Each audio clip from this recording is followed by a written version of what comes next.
outside the hall to kindly join us inside.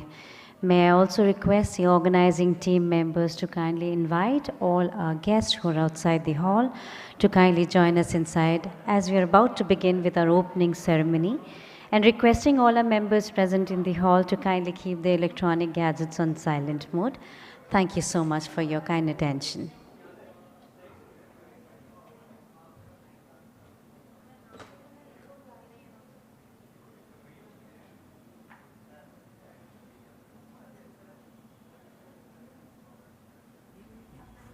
Solutions that industry, communication, and transportation depend on, always with the same goal: connecting today and beyond.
Once again, requesting everyone who is outside the hall to kindly join us inside as we are now about to begin with our opening ceremony.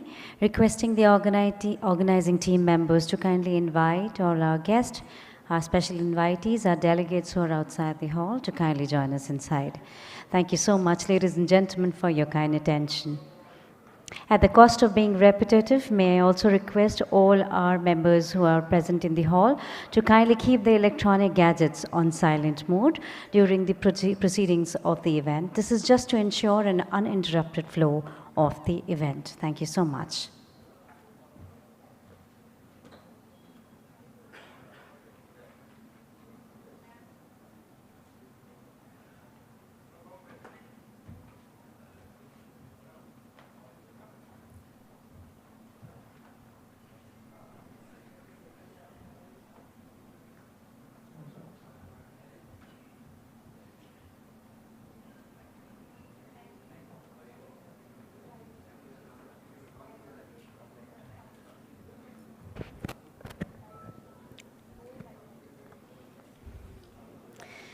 Namaskar, good morning, Swagatam, ladies and gentlemen. Warm welcome to the Bharat Digital Infra Summit 2025.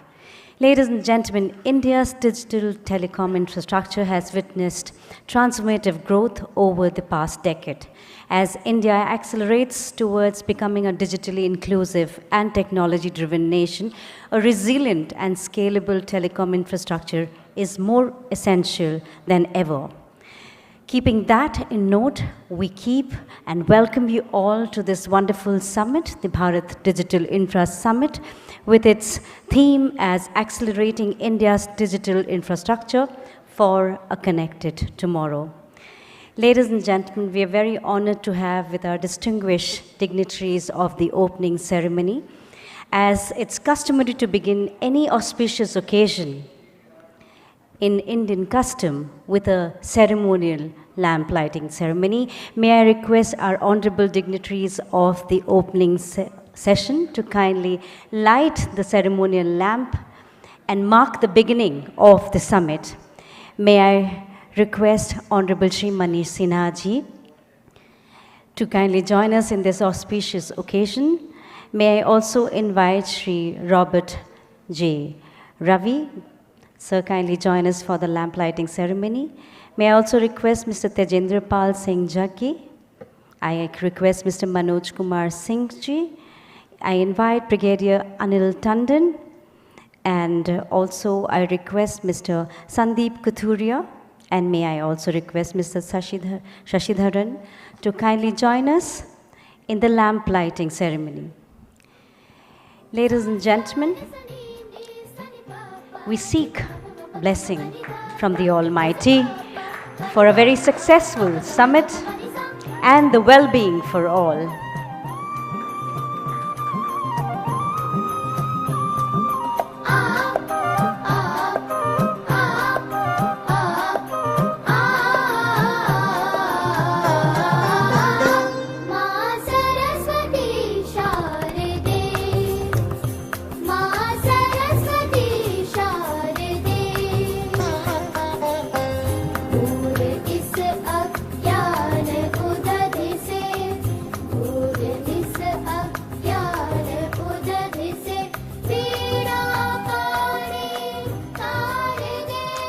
We pray to the Almighty for a global peace and global solidarity. We also pray to the Almighty for a successful summit. Thank you so much, honorable dignitaries. Ladies and gentlemen, the summit this morning aims to serve as a strategic platform to showcase capabilities and thought leadership in the rapidly evolving telecom infrastructure ecosystem. May I request you all to kindly join us as we invite our honorable dignitaries onto the dais. May I request Member Finance, Digital Communications Commission, Department of Telecommunication, Ministry of Communications, Shri Manish Sinha ji, to kindly join us onto the stage. Warm welcome, sir. Namaskaram. May I request Shri A. Robert J. Ravi, ITS, Chairman and Managing Director, Bharat Sanchar Nigam Limited, to join us onto the stage. Warm welcome, sir. I now invite Mr. Tejendra Pal Singh Jaggi, National Delivery Head, LTS, to kindly join us onto the stage. Warm welcome, sir. May I invite Director General, Digital Infrastructure Providers Association, Mr. Manoj Kumar Singh, to kindly join us onto the dais. I now request Director General Broadband India Forum, Brigadier Anil Tandon ji, to kindly join us onto the stage. Namaskaram, sir. Warm welcome. I also request Shri Sandeep Kathuria, who is the advisor BIF, to join us onto the stage. And we are also very happy to have with us Managing Director, Bharat Exhibitions, Mr. Shashidharan. Warm welcome, ladies and gentlemen. Once again, a very warm welcome to all our dignitaries, our special invitees, our delegates, members of the fraternity present in the hall. Ladies and gentlemen, once again request you all to kindly keep your mobile phones on silent mode as we now begin with the opening ceremony, and we begin with a welcome address. And to do the same, may I request the Managing Director of Bharat Exhibitions, Mr. Shashidharan, to kindly give the welcome address. Thank you. Good morning, ladies and gentlemen. A warm welcome to the first Bharat Digital Infra Summit 2025. Our chief guest, Shri Manish Sinha ji, Member Finance of Digital Communication Department of Telecommunications. Shri A. Robert J. Ravi, ITS Chairman and Managing Director, Bharat Sanchar Nigam Limited. Mr. Tejinder Pal Singh Jaggi, National Delivery Head, Altius. Mr. Manoj Kumar Singh, Director General, Digital Infrastructure Provider Association, which the entire tower is represented by one man. So we don't need anyone else to represent the Towers Association. We have Manoj Singh. And my colleague Sandeep Kathuria, Advisor BIF, and Brigadier Anil Tandon, DG Broadband India Forum. In the morning when we were chit-chatting, Manojji was saying, what a topic, everything is digital infra. Is it we need to speak anything on digital infra? But we landed up here to speak what is digital infra and what is the infra required to run this country. So we have the distinguished panelists who will be talking on the infra, as Jaggi is here, who is known as fiber laying man in the country. You know, he started laying fiber and fiber and fiber, still he laying fiber. So we need to speak what are the digital infras required to take this Atmanirbhar India, Atmanirbhar Bharat and take forward. Over the past decade, India's digital journey has been nothing short of a revolution. If we look at from Padosi ka phone to PCO to 2G to 3G and 4G and 5G, now we are talking about 6G. And what are the infrastructure which we required and which has been coming all the way, now we are getting into the 6G era. Our state-run operator CMD is also here, who has just concluded some tenders on the infra. We will listen to him also, what are they going to take about the infrastructure from the Bharat Sanchar Nigam Limited side. And also the infrastructure sharing, as Kuldeep Goyalji was mentioning, still some of the dotted lines are missing. We will listen from the member finance how the infrastructure sharing is going to take shape in this. Without giving much of my input into it, we will listen to the experts, those who are in this country who's running the infra for us and for the Bharat. Thank you very much. Once again, I welcome all of you to the Bharat Digital Infra Summit 2025. Thank you. Thank you so much, sir, for that very warm welcome note from your end. Thank you so much once again. May I now invite Director General Broadband India Forum, Brigadier Anil Tandonji, to kindly give the introductory address.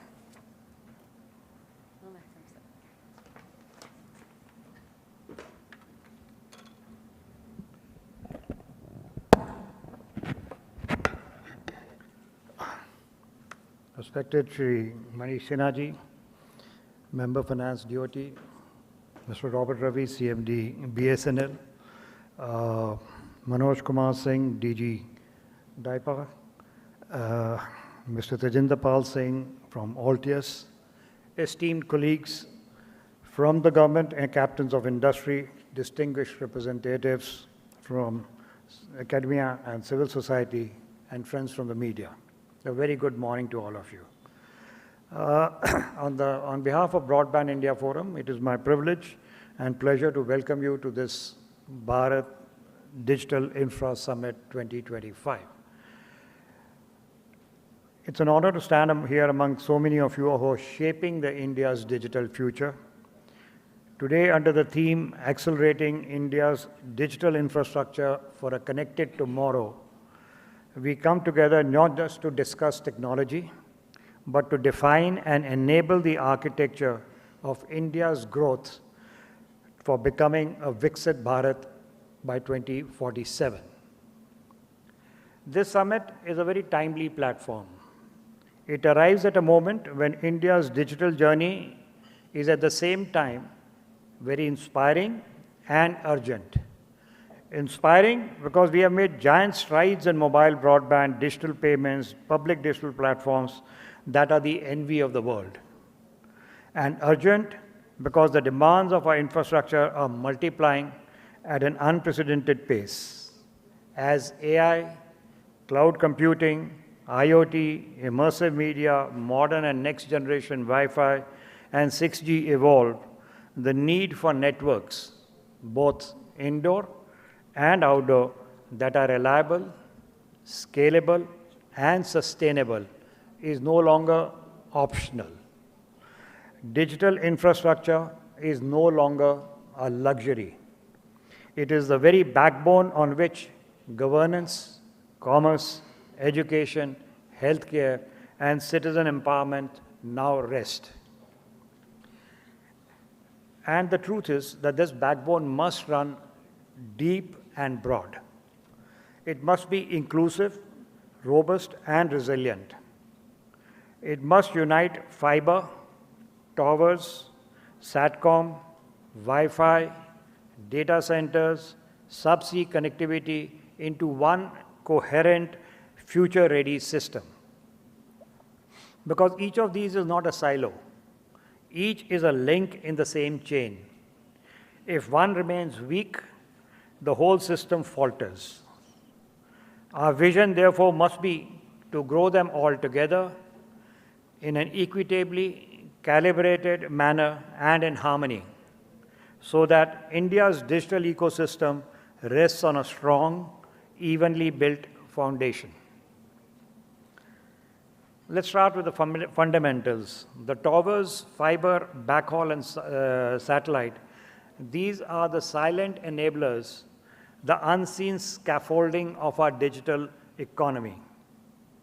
Towers need to be densified and fiberized to carry the surge of 5G and prepare for 6G. Fiber must run deeper into our cities, towns, and villages, and not just along highways and metros. Backhaul through a mix of modern millimetric wave technologies and traditional microwave must be scaled so that our aggregation nodes don't get choked due to the data deluge. It is easy to overlook these invisible foundations, but they are what make the visible digital revolution possible. Without them, every ambitious use case, from AI-powered healthcare to precision agriculture, collapses under the weight of inadequate capacity. Strengthening these basics is no longer it's not a glamorous work, but it is a work for nation building. So equally important is a holistic growth. We cannot afford a fragmented growth or an approach where one element races ahead while another lags behind. Our towers cannot be 5G or 6G ready if they are not fiberized. Our villages cannot be digitally empowered if they remain unconnected and poorly fiberized. Our cloud ambitions cannot take off without enabling provisions for direct connectivity between data centers and cable landing stations. Besides sufficient proliferation and diversity of both cable landing stations and subsea cables of sufficient capacity and resilience. Holistic growth also means thinking beyond the technology layers. It means aligning policy, regulation, financing, and sustainability with infrastructure growth. Among all enablers, fiber and Wi-Fi stand out as twin pillars of India's digital future. Fiber is the invisible superhighway. It carries the massive data from 5G access nodes and serves as a connectivity conduit between the data centers. Content delivery networks and the cloud services, between data centers, content delivery networks, and the cloud services. Without these dense, resilient fiber infrastructure on the ground, networks are likely to choke. Fiber is also more energy efficient, cost efficient, and scalable in ways that wireless alone cannot match. In many advanced economies, fixed broadband penetration through fiber exceeds 40%. In India, by contrast, we still have fewer than 50 million fixed broadband connections, which is less than 5% of households. This gap is more than a statistic. It is a warning light. Wi-Fi, and in particular public Wi-Fi, is the democratizer of access. It is a bridge that takes the power of fiber and distributes it affordably into homes, schools, panchayats, community centers, and public spaces. Public Wi-Fi is not just about convenience. It is about inclusion. It ensures that government services, telemedicine, education, content, and digital livelihoods are available to every citizen, not just those who can afford the high-end devices or large data plans. Together, fiber and Wi-Fi are not add-ons, they are central to our digital architecture. Another important pillar is the satellite communications. Satellite connectivity opens a unique horizon, especially for areas beyond reach. Our high mountain passes, our island coasts, border zones, where laying cable or building towers is slow or fraught with difficulty. In those areas, satellites help deliver connectivity where terrestrial infrastructure is still catching up. Satellites, of course, have special considerations. The investment in launches, gateways, orbital coordination, and ensuring spectrum turns and licensing are suited to this technology.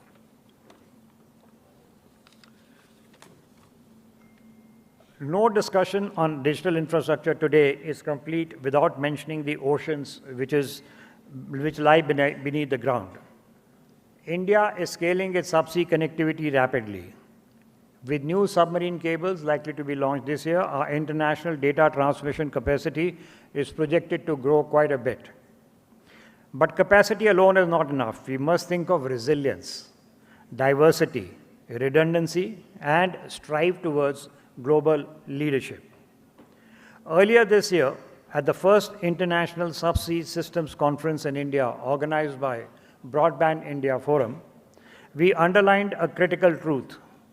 As one of the world's largest data-consuming democracies and with ambitions of becoming a developed digital economy, a Viksit Bharat by 2047, India must strengthen its subsea connectivity and associated CLS, not just to meet the demand, but to seize the opportunity to become a strategic transit subsea hub.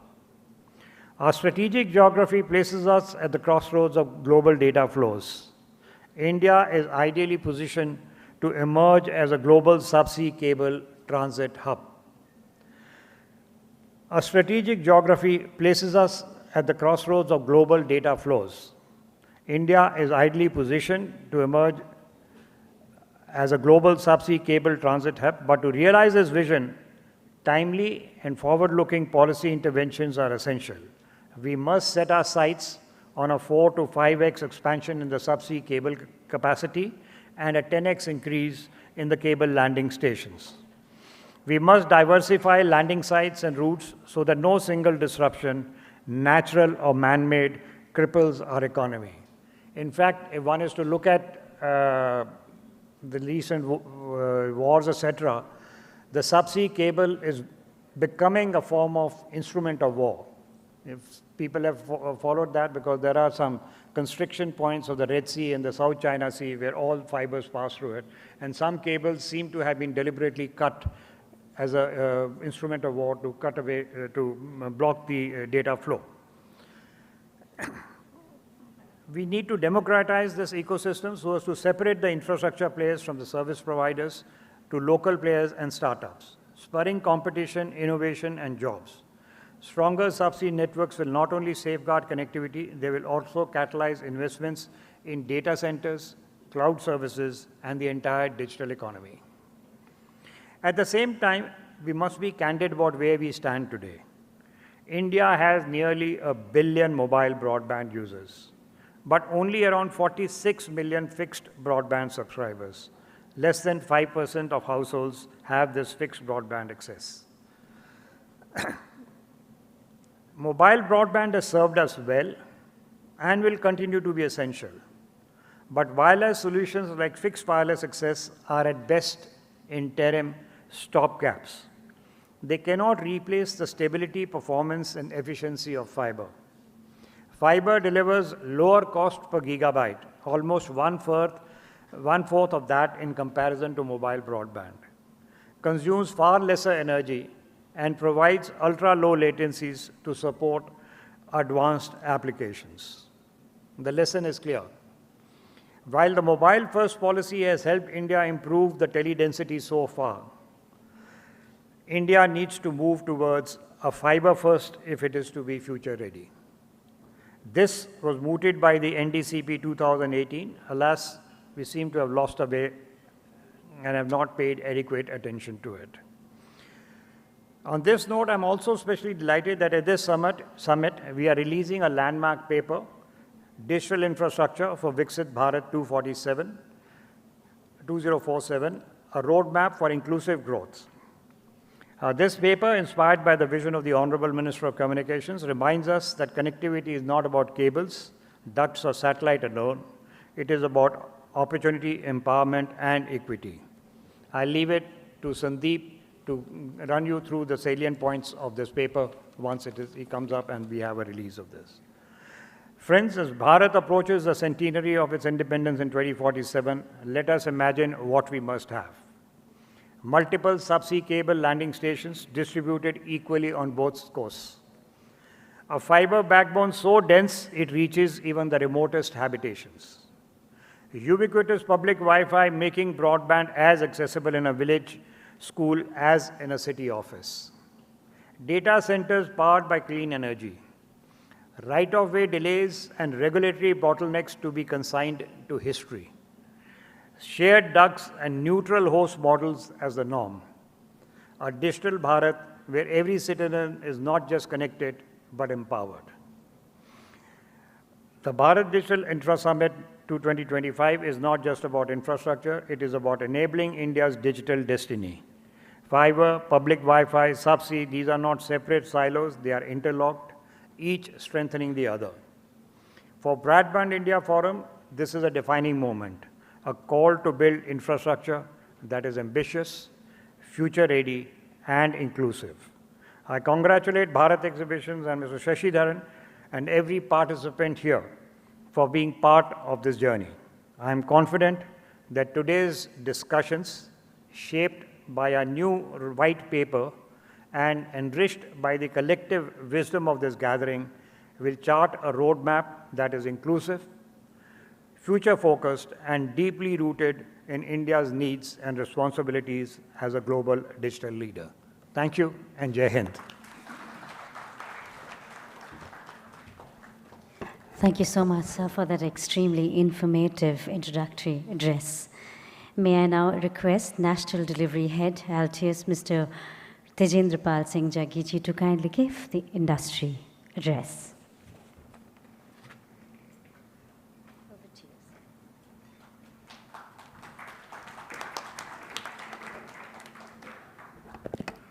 Thank you so much. Very good morning, all. Respected Shri Munish Sinha ji, Member Finance DCC, Department of Telecommunication, Mr. Robert Ravi ji,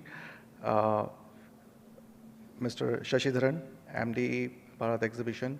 Thank you for the inviting, sir. Mr. Anil Tandon, always a pleasure to meet, sir. Is a veteran in telecom. I also being in telecom from last almost 30 years. I mean, always wanted to meet him, and it's my first opportunity to meet him. So thank you, sir. And Mr. Manoj Kumar Singh. So luckily have the proud moments to work with him in my past organization, and a wonderful human being as well as a wonderful profession. Always learn from all of you. So this is my first podium lecture in any such forum, and very honored to have such wonderful delegates, some wonderful people from the telecom industry, from, from Infra, telecom infrastructure, from where I have always taken my learnings. So very proud moment for me to have all of you and, practically speaking in front of all of you delegates. So it's a real honor to me first. So let me be very proud to say that learn a lot of things from you, and being my first lecture in this wonderful podium, feeling very honored. Thank you so much. Esteemed members of media, distinguished guests, ladies and gentlemen, very good morning to all of you.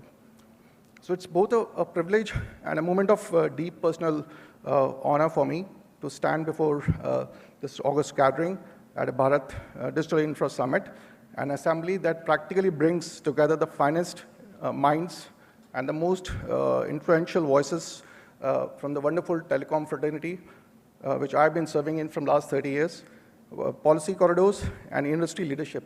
So today I have the opportunity to speak on this subject, which is not timely, but the transformation in its implications, which is building India's digital highway, what it takes practically.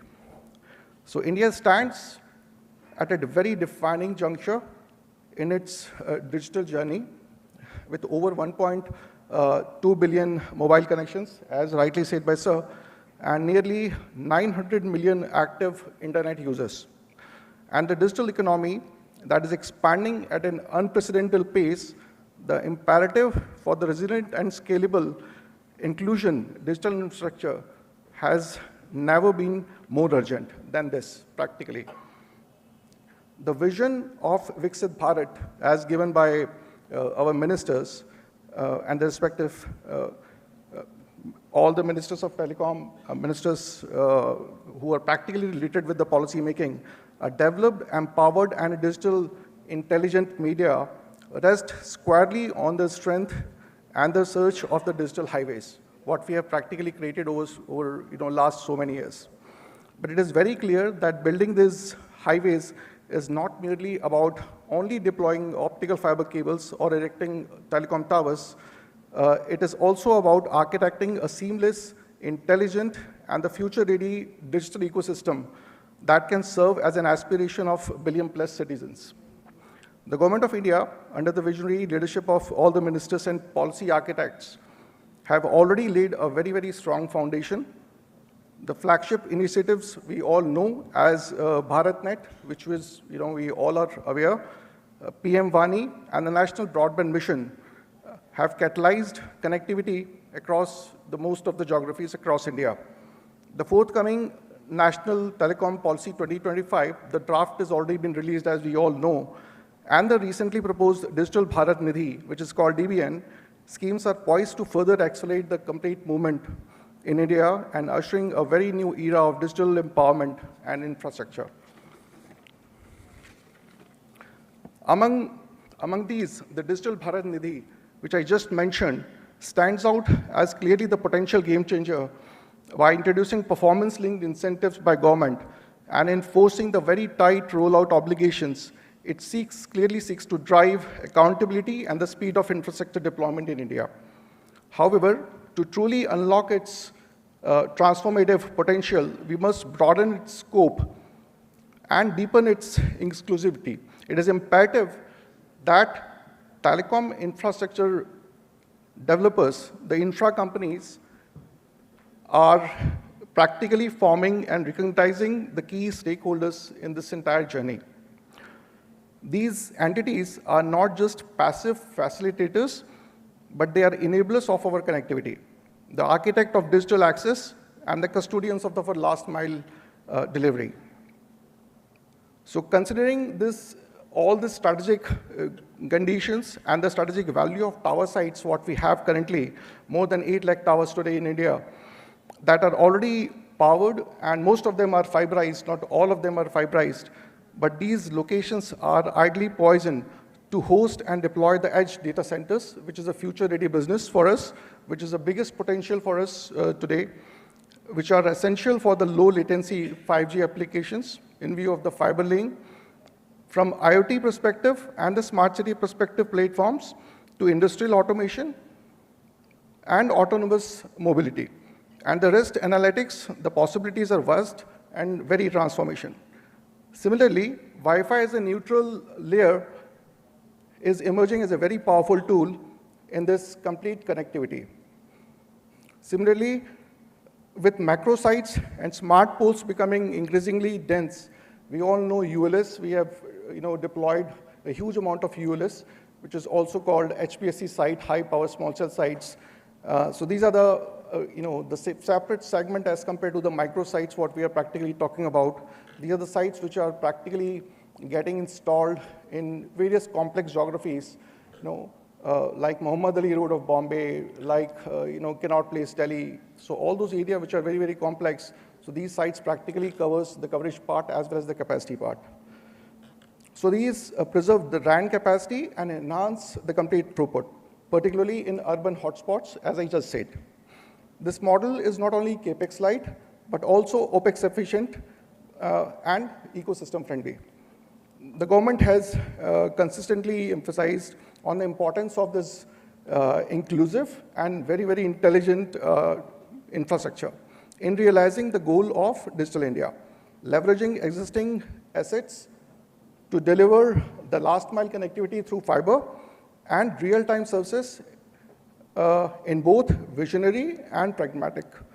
To bring this vision to life, we must introduce a set of some policies, which can help and instrumental in catalyzing the deployment of all these innovations. This includes VGF, which is viability gap funding, which includes single window clearance mechanism for all those establishments or new policies which anyone wants to develop, and incentivization of all the edge computing and AI integration, which is a key pragmatic for all the tower sites to foster intelligent infrastructure and real-time responses. These measures, all these joint measures, which I just talked about, would accelerate the complete rollout of complete digital infrastructure story in India and would also unlock the new avenues of economic growth and social development.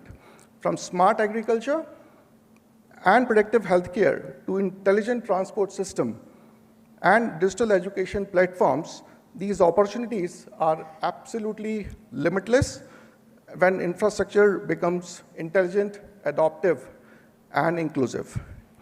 In conclusion, the task of building this complete India digital highways is not the responsibility of one particular entity. It's a collaborative action, technological innovation, and progressive policy support. It calls us to empower the infrastructure developers, all of you, embrace emerging technologies, all the new upcoming technologies, including IoT, and ensure that every citizen, whether in the bustling metropolis or the remote person sitting in village or rural gram panchayat, etc., has equitable access to the digital future. Let us come together, ladies and gentlemen, as a policymaker, industry leaders, and the technology pioneers to build not just the highways, but also very lifelines of digital Viksit Bharat. Thank you so much.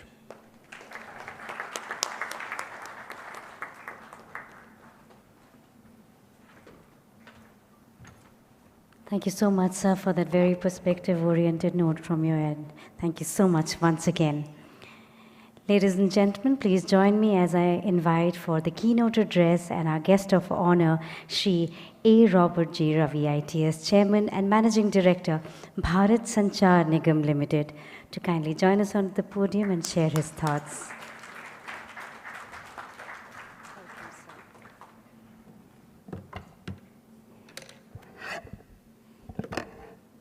My friend Manish Ji, Member Finance, dignitaries on the dais, ladies and gentlemen, it is once again a great privilege to stand before you to talk on this summit on the digital infrastructure.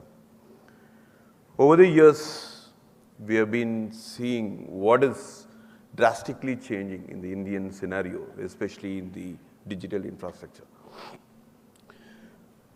Today, we can proudly say when people are talking about this energy towers, which we spoke about 1 year back, if people remember the similar digital infrastructure, we spoke about energy efficient towers. We are proud to say today in BSNL itself, we have more than 15,000, 14,000 hot towers only on this green energy, which means they are all having one element of the green energy into it. So the tower, as the years roll around, the infrastructure also keeps changing with the phase.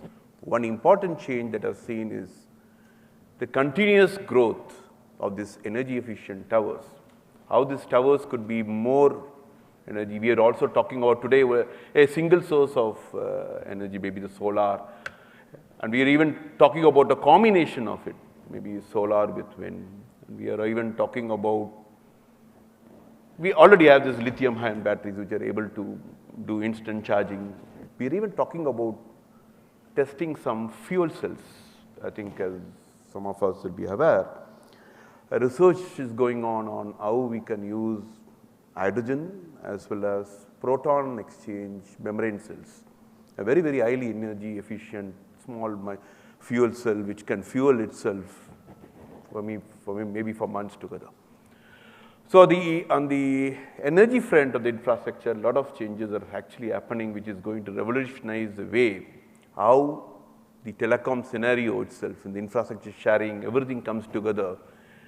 This, as an infrastructure provider, starts building the network, whether it is going to be the energy or the tower or the facilities, while the operators start concentrating more on how servicing with the new technologies available.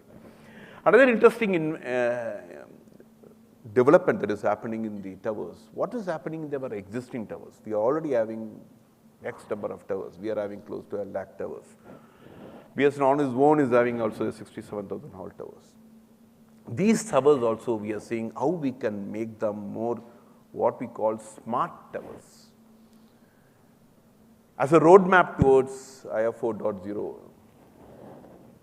as we all know that the changes in the digital transformation is happening, these smart towers have the IoT embedded, so we can, sitting at one place, we will be able to see exactly what is happening in all these towers, what efficient things go in. We are also seeing, can I add AI to it? And AI will help in enabling my, the downtime is less. So all this effectively improves my operational efficiency by 30%. So this is another very interesting area which BSNL is also working on, and we have also opened up a NOC which works on this smart towers, which are completely IoT. Today we have already the new towers we have built in a certain system. So these advantages of the digital infrastructure helps us long way to go into reduction of our, what we see, the so-called OPEX environment which we have. Another very interesting roadmap which we can see for the towers is, we all know this, the towers which are all using iron, and then it's going to be heavy towers. A lot of research is going on, and we are also trying in a few places where can we try out something called carbon-based, a carbon-free, GRP-based towers, which is all having very good strength, but it is very light.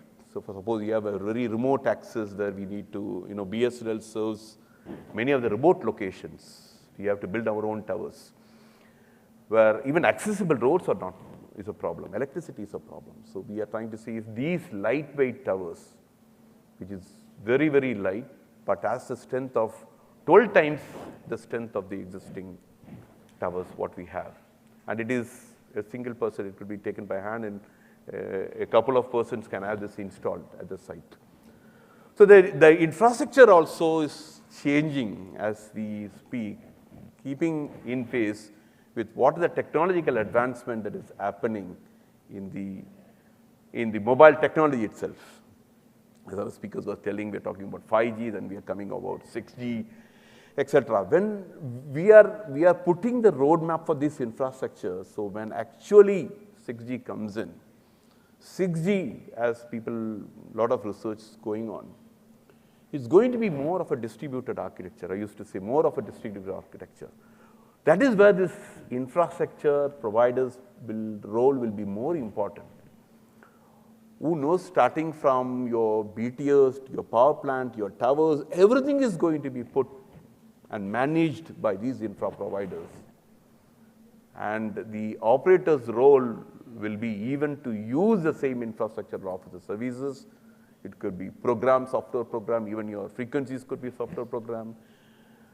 That actually leads to what we have, this O-RAN platform also, is another growing area, which we see in the 6G comes in. The infrastructure, including your not only your passive, your active, not only your passive of the towers or your energy efficient batteries, etc. It also includes your active elements, even your antennas. A very interesting study going on in antennas, something on fuel antennas. Can we tune, you put a common type of antenna available which could be tuned for your different frequencies based upon mercury as one of the liquid metal.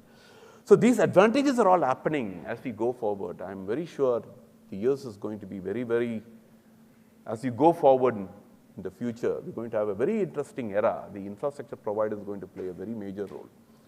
This makes us to think a bit, I am sure. This conference should start discussing future about what is the roadmap, what is the future. Can we have some sort of a regulatory environment, a management mechanism? Let me give you an example.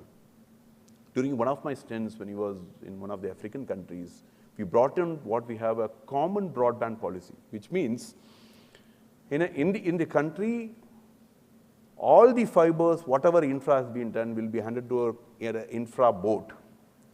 And any operator or anyone who wants to use the fiber goes to the board and then they take the approval and then the same fiber is used or additional fiber is laid by this.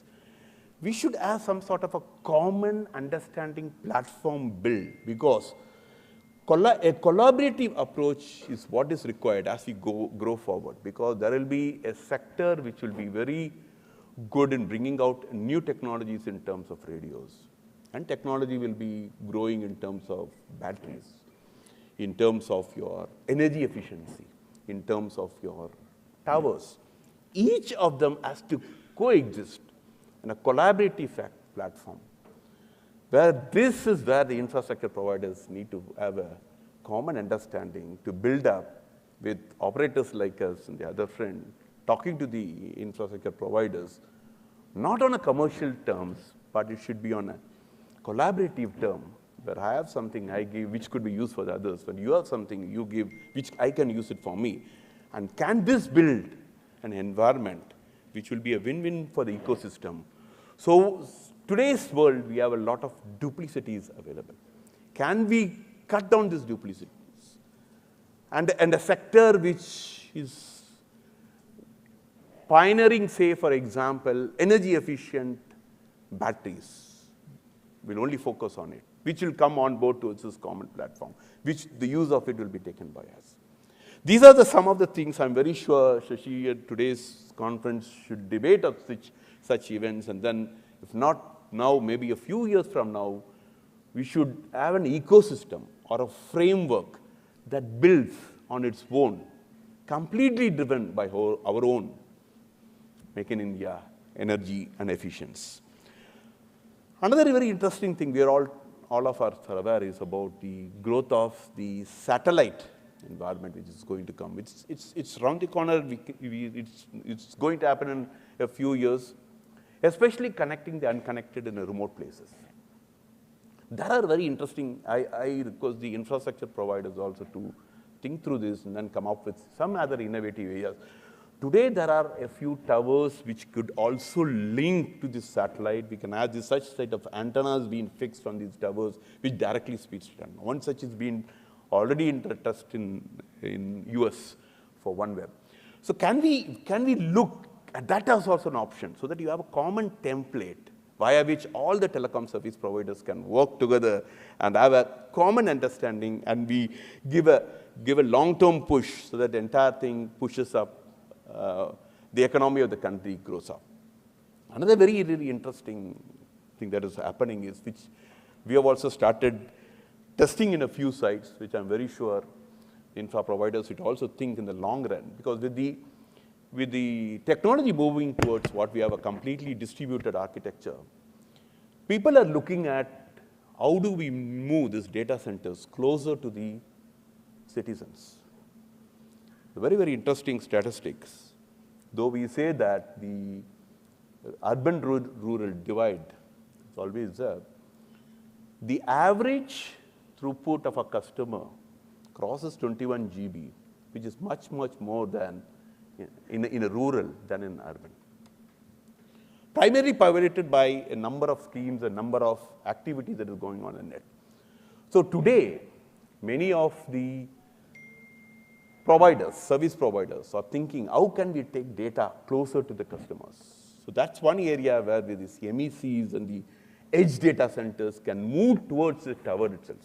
So in BSNL, we are also pioneering what was a one spot, one box edge data center, which can take care of every requirement of the customer close in a tower area also. This is also another area which, as a common infrastructure providers should think about going forward, how it could act and add to the economy of the country. With these few words, I wish this conference a great success. And at the end of the day, my request will be to Shashi to come up with some points which will have at least a roadmap for the next few years, a framework or a strategic direction, where the digital infrastructure providers can really play a major role in the economy of the country.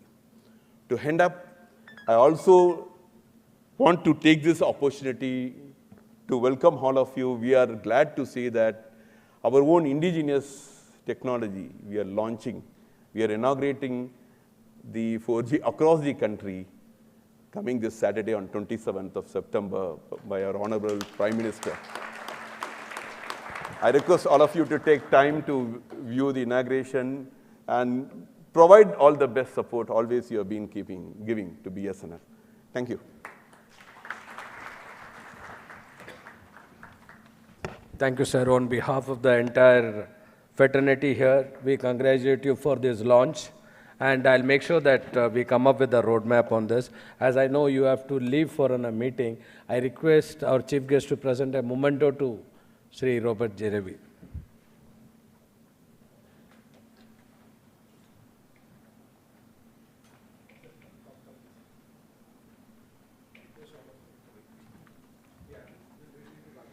Thank you once again, sir, for those very valuable inputs from you.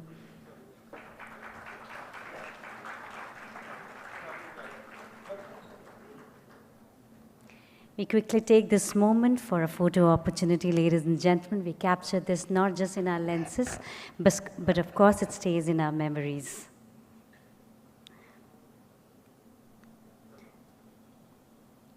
Those were very significant points brought in forward, very inspiring and guiding. 1 minute. We'll also release the white paper. My request to get the white paper. Yeah, please. I welcome former Secretary and Chief Vigilance Commissioner P.J. Thomas is also here. Dr. Mahesh Uppal is here. After a long time I see him here. I request both of you also to join us on the stage, sir. Please. Very rare, I see P.J. Thomas, sir, and Mahesh Uppal also is here. Please come. Ladies and gentlemen, a very significant moment of our summit opening ceremony, the release of the white paper titled Digital Infrastructure for Viksit Bharat, a 2047 roadmap for inclusive growth. May we request you all to participate in this celebration by putting your hands together and bringing in more energy to the hall. This has been authored by Mr. Sandeep Kathuria, Advisor BIF. The release of the white paper.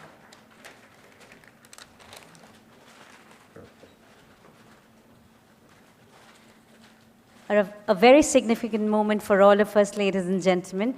We could just request you to put your hands once more for us and participate in this celebration. This has been a moment of great importance and significance for all of us present here. And we thank our honorable dignitaries on the dais for doing the honors. The release of the white paper, requesting our friends from the media to kindly capture this moment. Thank you so much, dignitaries. Thank you so much, ladies and gentlemen, for participating so well. That was the release of the white paper as indicated by Shri Sashidharan. Honorable guest of honor, Shri A. Robert Ravi has to leave for a very urgent engagement. We thank him once again for his very valuable inputs and such significant points brought in forward. Thank you once again, sir. We now continue with our opening ceremony, and may I now request Director General, Digital Infrastructure Providers Association, DIPA, Mr. Manoj Kumar Singh ji, to kindly give the special address.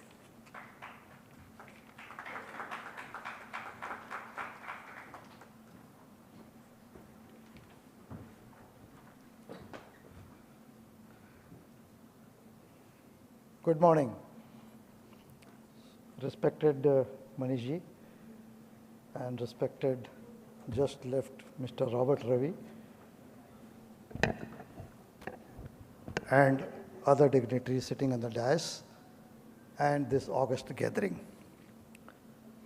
As I was telling to Shashi in the morning that whether the infra is a topic to be discussed, I don't know.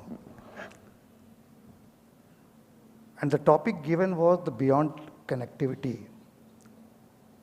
Digital is, of course, is not the connectivity. It is already entered and established itself beyond connectivity. It is not an infrastructure for connectivity only. And today we have gathered to discuss not mere the cable, towers or algorithms, but we convene to chart the destiny of 1.4 billion dreams. When we talk of Viksit Bharat, so I have a understanding for Viksit as below. V stands for vibrant. I stands for innovate. K stands for knowledge driven. S stands for sustainable. I stands for inclusive. And T stands for tech enabled. That will lead the world by 2047.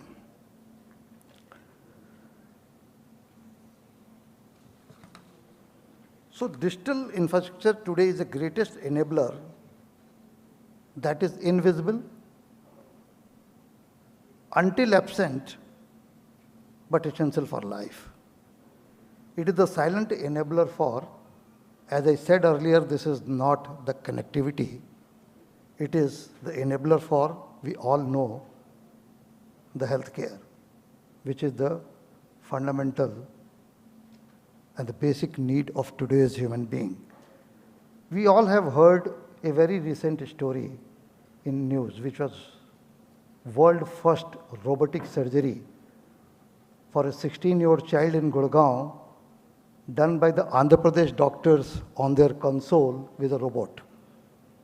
This is called digital infrastructure. It is not the connectivity. It is essential need of the life. Educational resonance. During pandemic, 37 crore students continued learning through digital platforms. And today, a child in rural Rajasthan has access of the same MIT lecture as we sitting here. That is called digital connectivity. Agriculture transformation. Today, farmers using IoT sensors by enabling to increase their yield by 20 to 30%, reducing the very scarce resource water by 30 to 40%. This is making possible through what? Digital infrastructure. Financial inclusion. We all know that UPI transactions, what we make today, roughly 1,800 plus crores, which is half of the world transactions. This is called digital infrastructure. When I was writing this and thinking for this speech, I came across with a very live story. And we were doing Abhyas, Operation Abhyas, during this recent conflict with the neighboring country. And I was the president of the society. And I will connect this with all of you. All we heard that we have to listen a siren, and then we have to get ready. And at 7 p.m. again the siren will blow, and we have to switch off the lights. And I was the president of my society, a middle class condominium. And I'm going to use the word which will sensitize you, Gen Z. A Gen Z young professional come to me and, sir, I recall you work for a digital infrastructure organization. I said, yes.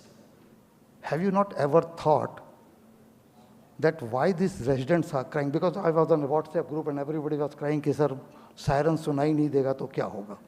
He said, sir, why have you not thought that all the mobile phones should start ringing at 7 p.m.? What could be a better way to raise the siren? This is the power of Gen Z. And we have seen the power of the Gen Z in a very recent days when which has the capability to topple the government, create the unrest when the digital infrastructure doesn't meet their expectation. So I am today here not to discuss what the digital infrastructure should be. Rather, today I am here to discuss that digital infrastructure is a lifeline today, and absence of this can create unrest, and the Gen Z, which is coming forward, is so demanding for this digital infrastructure that if we fail to deliver, we will really realize that we have not delivered what is committed for the next generation to come.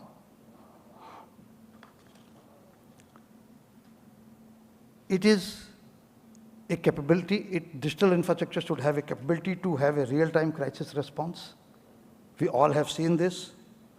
And many young entrepreneurs, I was attending a lecture at one of the premium IT institutes, and I was surprised that what kind of applications, what kind of startups Gen Z is conceptualizing and developing in many bigger problems to solve in a very innovative and smarter way. Be it be emergencies, be it be natural calamities, be it be the social needs, be it be the needs of youngers, be it be the needs of older generations. But all these startups and the needs have one common element, which is called having availability of digital infrastructure. If this is missing, to me, it likes a complete collapse of the system. When we say the theme was given to me was beyond connectivity, I was really amazed. And then when I was talking to Shashi in the morning that, infra is a topic to discuss? And then also I was thinking that still are we thinking that digital infrastructure is for connectivity? That's why the topic is given to me beyond connectivity. Sir, this is not connectivity today. That the connectivity was 20 years back when I joined this industry. That was a connectivity era. Today, this whole digital industry is an infrastructure for the rest of the industry. And I have named in my previous 2-3 minutes back what all it serves and what other industries need us to build their capabilities and deliver their promises to the citizen of the country. In a very recent discussion with the Department of Telecom, and my colleague and CMD BSNL were discussing how to utilize the infrastructure for many other things. So one of the topics which we were discussing with Department of Telecom was single tower multiple use. And what was that? When I realized when I interacted and realized that many new sectors which are finding it difficult to grow and establish because some capabilities which we already possesses, they don't have. And if those capabilities, and I'm talking now the sharing of the infrastructure beyond telecom. I came across with the EV charger guy. He is finding he's very good. He has a world best efficiency chargers in his hand, but he don't know how to acquire the space and how to get the connection. He's falling short in that, in which we are the experts. I was talking to National Disaster Management Authority, in which we were talking to disaster management sirens. What we found that the cost of the siren is 30% of the total cost, project cost, and balance 70% is infrastructure. If the same disaster management siren comes and hangs on the telecom tower, not only the cost, but thousands or millions of sirens can be deployed at a faster pace with no expertise required for acquisition, no expertise required for tower erection, no expertise required for power connection, and at the best, no expertise required for power backups. So the need of the today's digital infrastructure is how can we leverage our towers for multiple uses. And one of the live example which I want to share here is, I think it is from Bhubaneswar, in which tower is serving 4G, 5G, and CMD BSNL were talking 6G as well, so definitely operators will adopt 6G as also. And it is also serving IoT sensors, a small IoT sensor mounted on that. Anybody sitting in any remotest dream, he can understand the cost of the sensor and the cost of the infrastructure. So those sensors can get plug and play. This is already there. It has a street light. It has a EV charging, and it has also an emergency broadcasting system. What could be a better use of the infrastructure? So I really get wondered when we start discussing the infrastructure within the telecom space. It is not telecom. It is digital, and it is not digital limited to connectivity, but it is digital to support and enable the other sectors as we spoke earlier. True progress of this digital is not getting reached to every hut or just high rises, but to light up the digital connectivity in each hut of the country. Our BharatNet program 2.0 has already connected 2.18 lakh gram panchayats connected with high-speed internet. But the real story, success story, lies when Meera Devi from Jharkhand uses digital platform to sell their organic products and increase their earnings by 300%.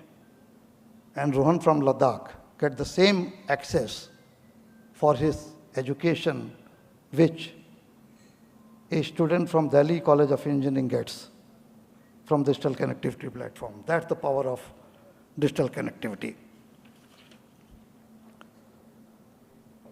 Digital infrastructure, I must say that, is the platform, or it is the oxygen to the so-called AI which we talk today. This whole AI, this has become a buzzword today, and I was talking to someone that AI is what? It is nothing. Even if by way of our experience, way of our learning, if I'm planning something, this is an old age AI. And today it has converted into a digital AI, but digital AI is breathing only because India has a vast digital infrastructure. And let me tell you, this digital AI is going to suffocate if this digital infrastructure is not supported. Whatever goods of app you have seen, that if it starts rotating on your phone and you are not able to access, that is the choking of the infrastructure. I have heard CMD BSNL talking energy efficiency. I have heard him talking called sustainable infrastructure. Yes, digital infrastructure, why it is widely spread, need a special focus towards sustainability as well. And sustainability will not be triggered or achieved through only energy efficiency, but will also be very much required a cross-sectoral sharing, which is not only the requirement from the financial point of view, but also the sustainability point of view. This digital infrastructure, which is enabling various other sectors, is again and again I am saying is not the focus towards connectivity, but it is also a very biggest enabler of job creation. It is creating job for 5G specialists, it is creating job for IoT engineers, it is creating job for edge computing engineers, it is creating job for digital twin architects, etc., etc. I was listening to a very young entrepreneur, which India Today, he actually was invited by India Today conclave. So I would like to quote one or two of his quotes here. And he said he's a 16-year-old child. He's actually developing AI for a common citizen of the country. Again, Gen Z. He said, my father is my employee. And actually, I'm trying to understand what exactly the society needs so that we can deliver the needs of that society. So this Gen Z is actually looking towards, not toward digital connectivity, but now we have entered into the age that how the basic needs of the society is being fulfilled by the so-called AI, so that legal advices, medical advices, technical advices, etc., are available at a touch of mouse. But all this requires a digital infrastructure. What is the responsibility of today's digital leadership? Sometimes I feel that all the dignitaries on the dais and the august gathering sitting here are basically a digital infrastructure for our next generation. And every family, every organization, every small group of people will find that we are falling short to deliver and meet their expectations. Have you ever not realized that as a parent we are falling short to meet the expectation of our kids? They have bigger dreams. So we are the infrastructure of our next generation. So if we are not building our infrastructure right today, the deliveries of tomorrow will get choked. So in my eyes, the infrastructure definition is like this, and it is very seamlessly integrated in our day-to-day lifestyle, and we have to keep on, you can say, making it future ready so that generations which are going to come are capable to fulfill their dreams relying on the digital infrastructure or the infrastructure which we make today. There are certain commitments, because my speech is going longer and I'm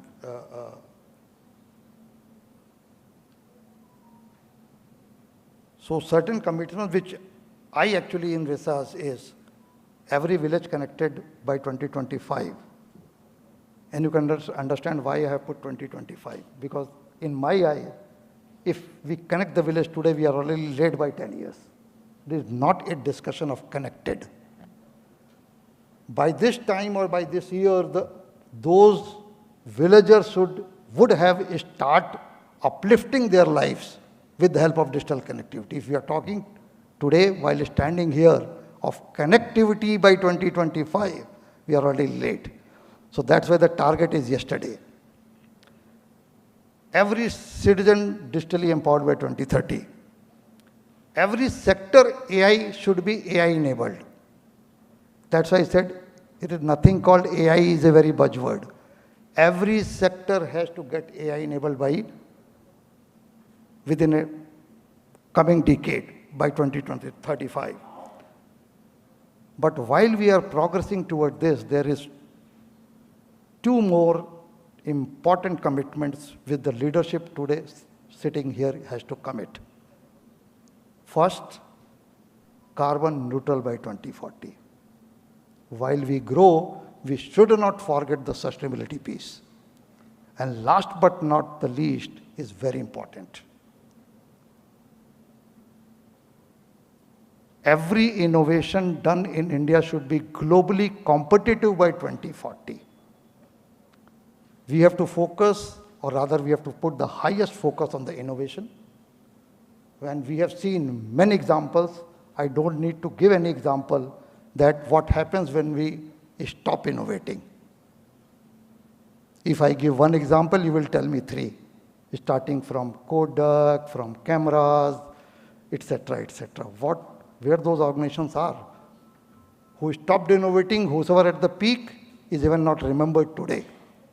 So whatever growth we have today will not sustain if we still rely on the innovations which is being made by the other countries. So we have to innovate and we have to be competitive in our innovation by 2040. In our closing remarks,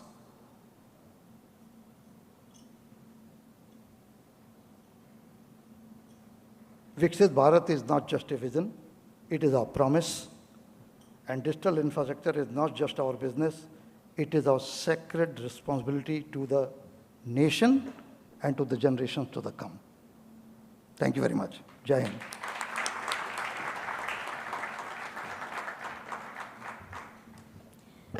Thank you so much, sir, for those very insightful thoughts from your end. Thank you so much for sharing them with us. Ladies and gentlemen, just a while before, we had a wonderful release of the white paper titled The Digital Infrastructure for Viksit Bharat, a 2047 roadmap. To know a little more about this release, this wonderful white paper, may I request Shri Sandeep Kathuria ji, who is the advisor BIF, to kindly share his presentation with us.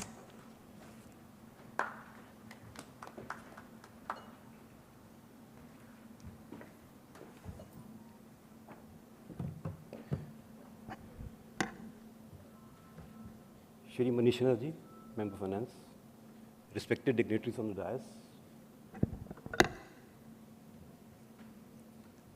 senior government officials, industry leaders, and distinguished guests, Namaste and good morning. Thank you for joining the release of this paper titled Digital Infrastructure for Viksit Bharat at 2047, a roadmap for inclusive growth. My gratitude to Mr. Ramachandran, President BIF, for the opportunity to write this paper, BIF team and members for their valued inputs. From 2025, we cannot predict the technologies that will be there in 2047. They will change and change again. What must not change is our commitment that infrastructure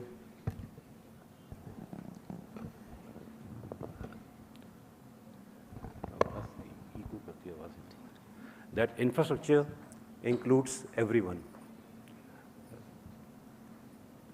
At this stage, I will like to thank our Honorable Minister of Communications for his clarion call to make digital inclusivity a cornerstone of Viksit Bharat at 2047, and this paper is inspired by that vision.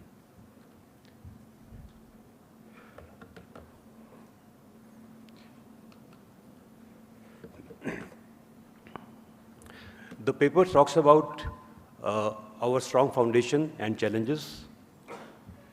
Our base is strong, affordable data, world-class digital payments, widespread mobile broadband. Yet, the gaps remain. Rural participation lags, the gender divide persists, and the persons with disabilities, mostly in the rural areas, face compounded exclusion. If we say that there is a GDP growth from increase in broadband penetration, then what does it mean? It simply means that inclusion is a production input to the growth. Inclusion is not a social add-on or a charity. It can also mean that if we don't close the gaps now, tomorrow's technologies could widen the gap, impacting the economic growth.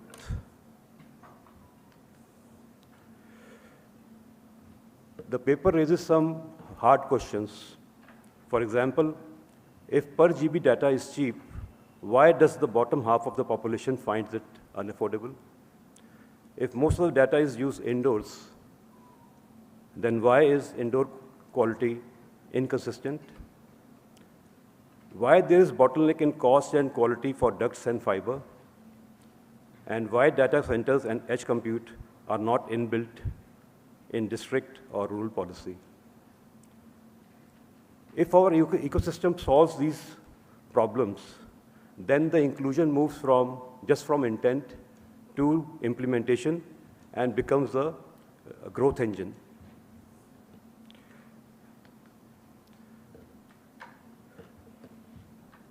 Next-gen tech convergence will play a big role in our daily lives.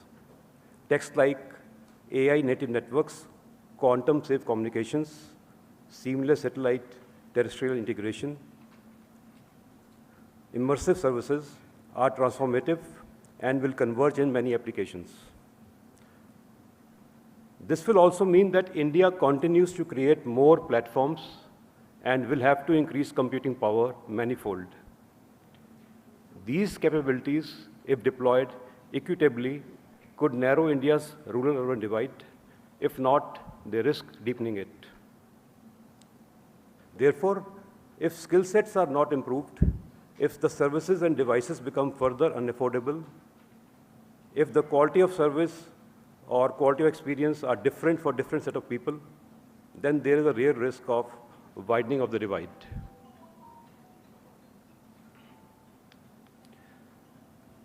These are some examples of the transformational use cases.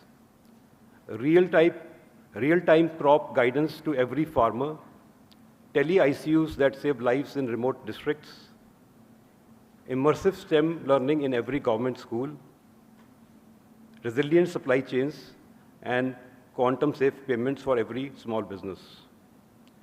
These examples show that technology will change, but the test for Viksit Bharat remains the same. Does it reach the last citizen with dignity, quality, and safety?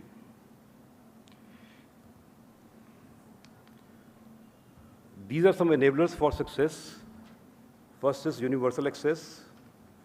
Second is inclusive design, where I must say that the inclusivity should be part of the design. It should not be an afterthought.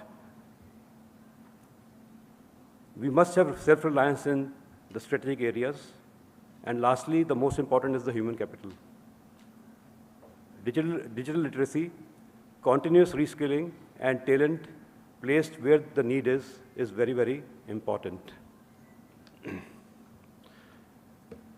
Filtering it further, it boils down to two parameters that we must track. One is delta of parity, other is delta of sovereignty. In the first, we must measure that the speed, latency, uptime, and affordability converge for across rural and urban areas. Also, we must see that is the domestic share rising in semiconductors, cloud, satellites, and subsea cables.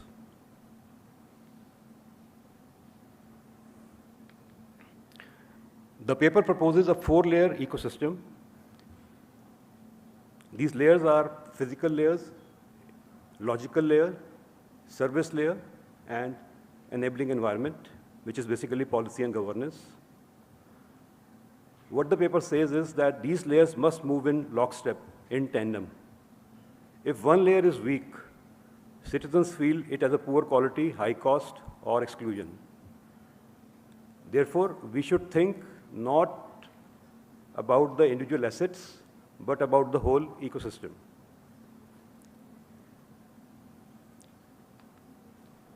The paper also proposes a three-phase journey to 2047. It divides the journey into three parts. First is the foundation phase, second is the capability, and the last one is the leadership. In the foundation phase, the objective should be to make high-quality broadband as common as the basic utilities. In the capability phase, one should move from basic access to advanced services and resilient operations.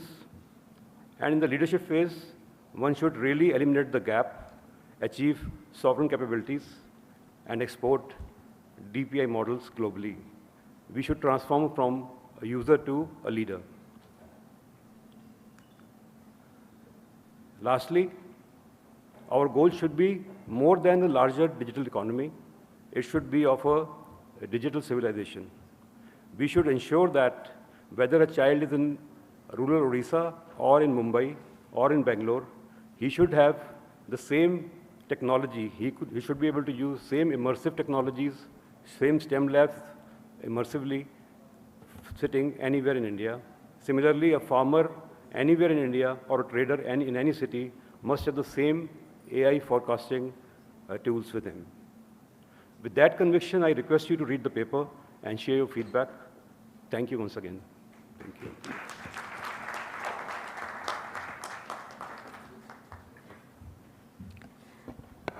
Thank you so much, sir, for sharing that wonderful presentation with us. Ladies and gentlemen, a very important moment that we all have been waiting for. Please join me as I invite our Honorable Chief Guest, Member Finance, Digital Communications Commission, Department of Telecommunications, Ministry of Communication, Shri Manish Sinha ji, to kindly guide us with his words.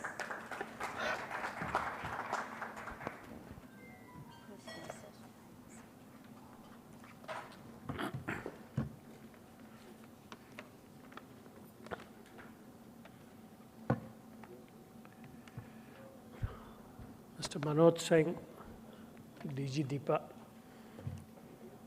Rajat, my old friend,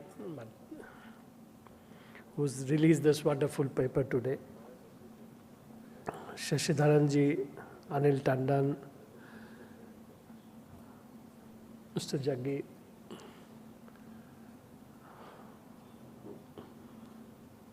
other colleagues from the industry, distinguished guests, from the government industry, and friends from the media. Good morning to all of you. How much of telecom infrastructure now should we be talking about? I've spent almost 36 years looking at this infrastructure from a point when it was difficult to get a connectivity even in an urban household all over the country, to a situation today where we are absolutely not worried about what's happening in urban India, though the rural India continues to be an area that we need to service separately and with more focused innovation so that we are able to finally be inclusive enough to include the entire population in terms of connectivity. Therefore, I'm really happy that today this conference has been organized by Bharat Exhibitions and Broadband India Forum. Very important subject. It's something that we can't really ignore even today, because there is still a need of connectivity. This theme of beyond connectivity, because we have a very mixed growth in our country. Still operating a large number of connections on 2G, 3G, while we look forward to introducing 6G in 2030, the layers of economic development are different for different segments of the population. And for us, inclusivity also means that we should be able to take all these segments together in the growth that we envisage.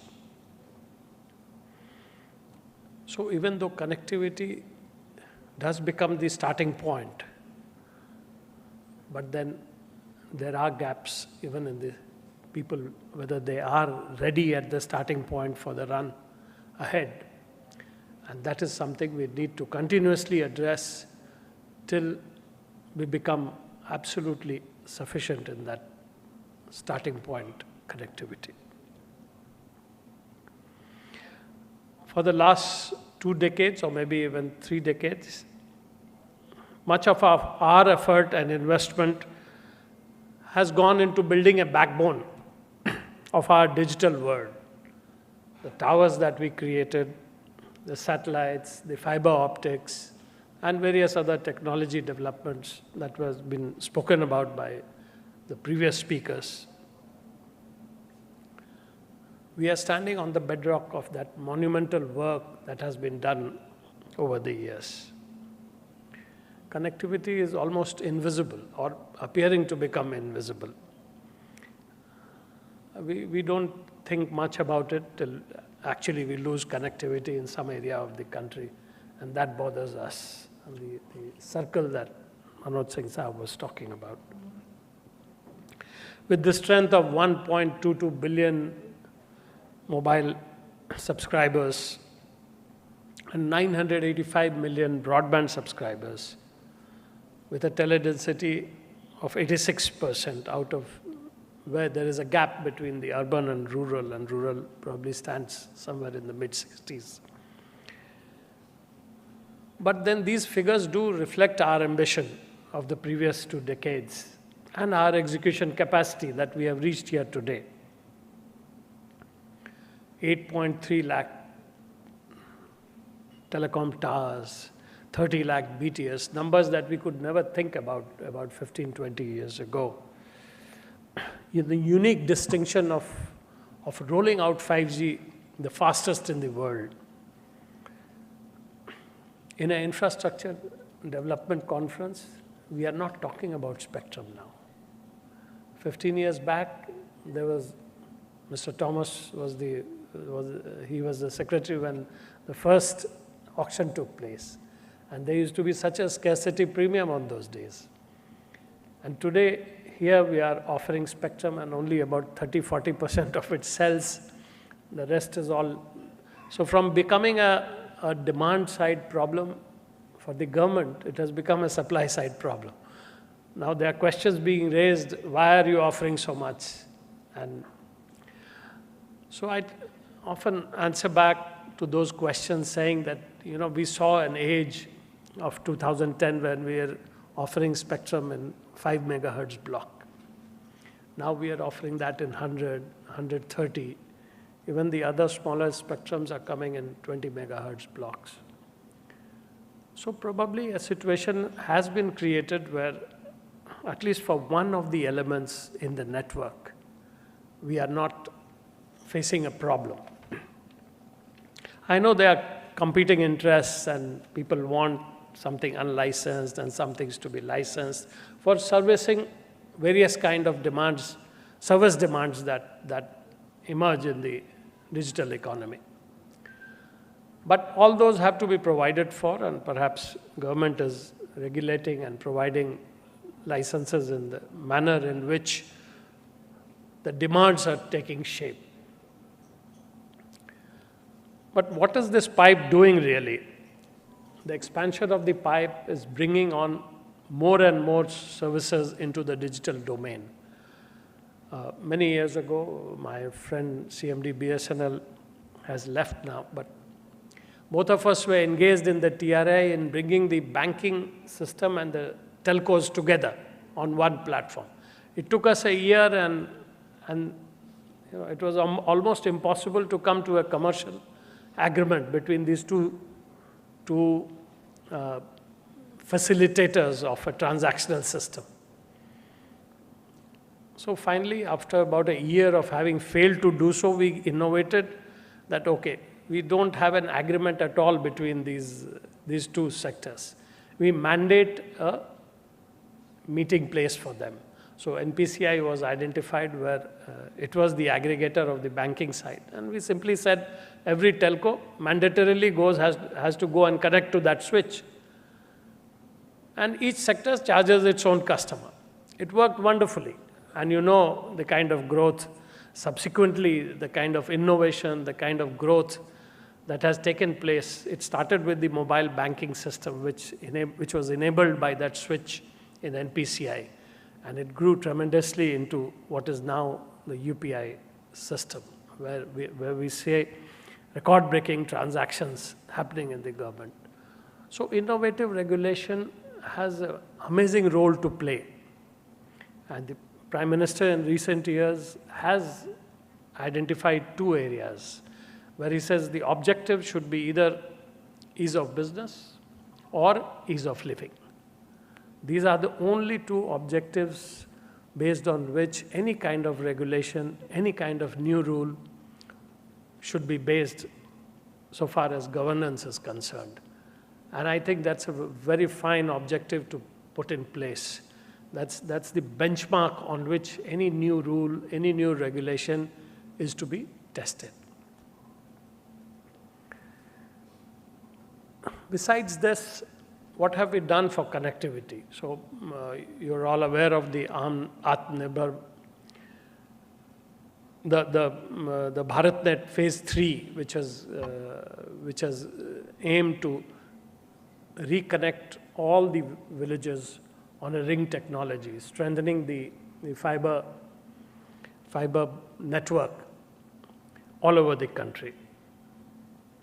Many years back when we started procuring fiber optics, I remember the figure of 8 was created in Pragati Maidan, and I actually remember walking around it and said, what is it going to do for the country? Now I realize how much value ring technology has for the network that we are spreading all over the country.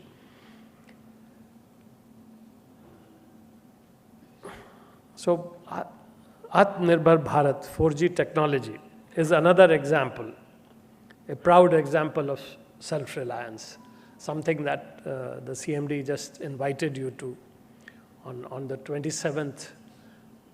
Indigenous technology, 1 lakh towers, almost 1 lakh towers are going to be launched in this country.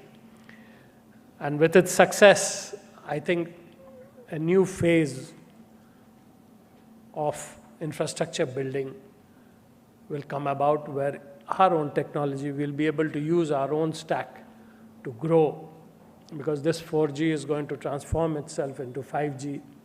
And if the right standards and innovation are done in this country, then maybe even transform itself into 6G. At least that is what we envisage as of today. Today we are fortunate to have the release of the BIF white paper titled Digital Infrastructure for Viksit Bharat, a 2047 Roadmap for Inclusive Growth, authored by Sandeep Kathuria, our advisor BIF. Though he has gone through the paper, but he's also pointed out the responsibilities of what is required from the governance of this sector. Good licensing frameworks that lower barriers for the network providers to ensure that networks are used optimally. Then he also pointed out a significant aspect of having skilled manpower to be able to innovate indigenously, not only equipment, but also the other layers of the digital infrastructure that we build here. One of the innovations that has happened is also that the Telecom Commission itself has renamed itself as a Digital Communication Commission. So this move to digital economy is recognized by the entire government, and progressively with other sectors in the government, we aim to move to a situation where the entire transaction that happens within the economy and all services that are provided in an economy can be actually transacted over a digital medium. So that is the final expectation that we have from what regulations that we are making today. This enabling environment from the government is especially critical because the country is very diverse. And there are government structures which are different in every state, so they have to be amalgamated in a certain regulatory environment where all these the federal structure of the government delivers in a seamless way to enable the sharing of infrastructure. So we are building new policies to enable sharing of spectrum itself, including intra-circle sharing. But because it's a public-private partnership, so government regulations alone are not going to be enough. There has to be a willingness on the makers of this infrastructure to be able to share with each other while competing with each other. A real difficult task, but those are models that business models that need to evolve within the sector. And that is primarily going to come from industry, from maybe the academia, which can build up such models that will enable more sharing within this sector. Sharing of infrastructure, sharing not only between infrastructure providers, but as Mr. Manoj Singh said, sharing with other sectors within the economy. And that's important because it also improves upon the viability of the infrastructure provider. Every addition that we make gives an additional revenue stream for that infrastructure providers. And I've been looking at the growth since the telecom reforms, an amazing growth in revenue in the last 3-4 years, without having found a killer application for the 5G, which we were looking at in 2022. Without that, the growth at 10% CAGR is happening. So obviously, this is a reflection of the inclusivity that is already generated so far as the digital economy is concerned. There are a lot more services, there is increasing utilization, and therefore, there is increasing monetization of the 5G network. We are building a whole set of the new Telecommunication Act 23 and then subsequent rules that are coming in. And we are trying to enable it to be reactive to global trends and to proactively shape them in a manner that they become enabling rules.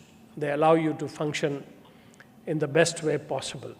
So you see inclusion of very detailed spectrum rules within the Telecommunication Act. However, while we do all this, we cannot lose sight of the digital divide and the fact that we need to continuously empower the leftover sections of the population by providing them basic access. And therefore, a foundational digital infrastructure is absolutely significant.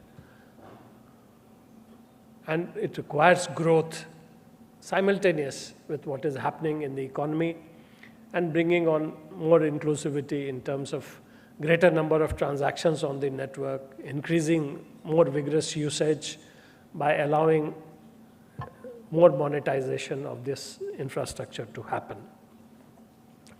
What have we done over the years? Digital use requires a certain amount of security, and it requires to build trust amongst the users.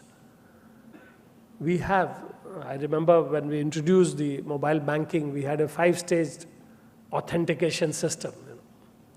And 6 months down the line, we realize nobody is using it because nobody wants to go through a 5-stage authentication.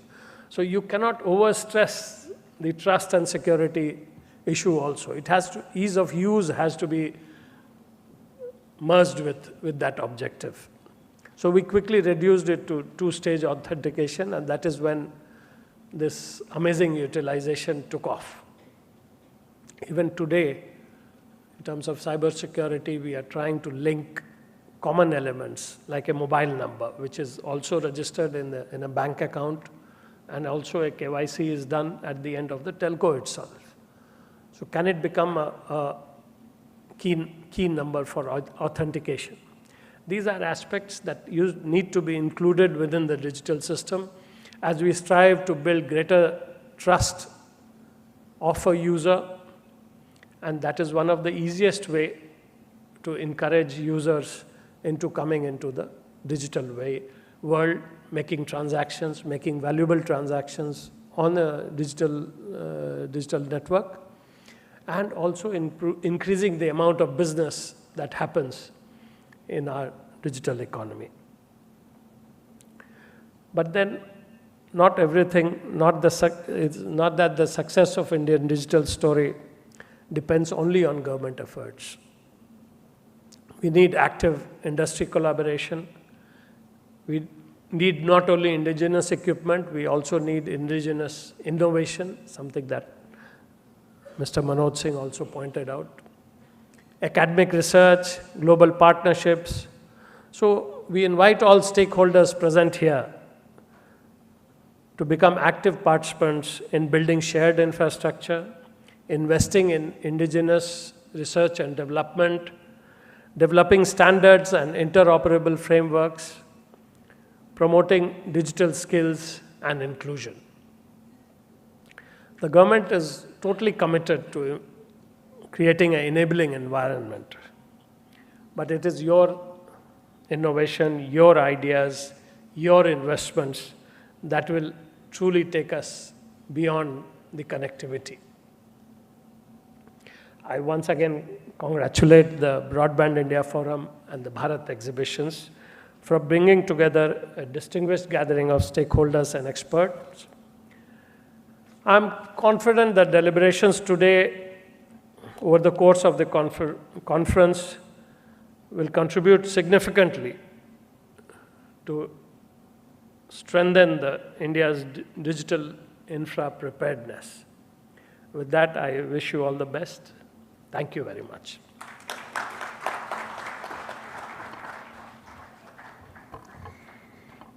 Thank you so much, sir, for such motivating words. Thank you so much for bringing such vital discussion point forward with all of us and sharing your valuable inputs. Thank you once again, sir. Ladies and gentlemen, with that, we now proceed towards the concluding moments of the opening ceremony of the summit. And may I now request Mr. Sashidharan to kindly propose the vote of thanks.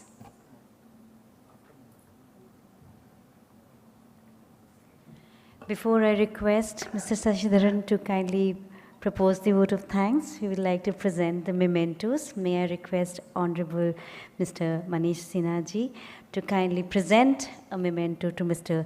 Tejendra Pal Singh.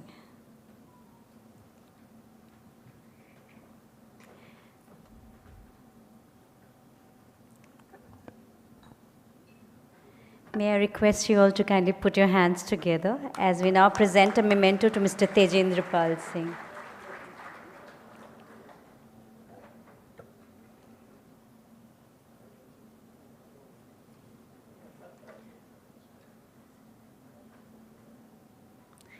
Requesting our friends from media to kindly capture this moment in their lenses. Once again, requesting Mr. Manish Sinha ji to now present a memento to Mr. Manoj Kumar. Thank you so much, sir. Presenting a memento to Mr. Manoj Kumar ji.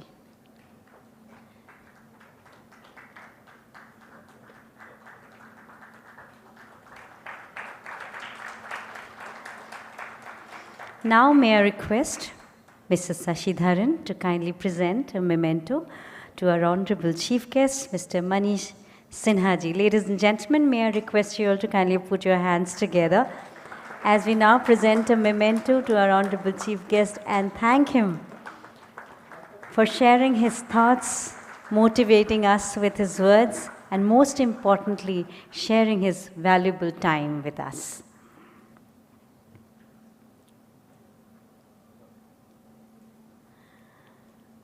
With that, ladies and gentlemen, we have reached to the concluding moment, and may I now request Mr. Sashidharan to kindly propose the vote of thanks.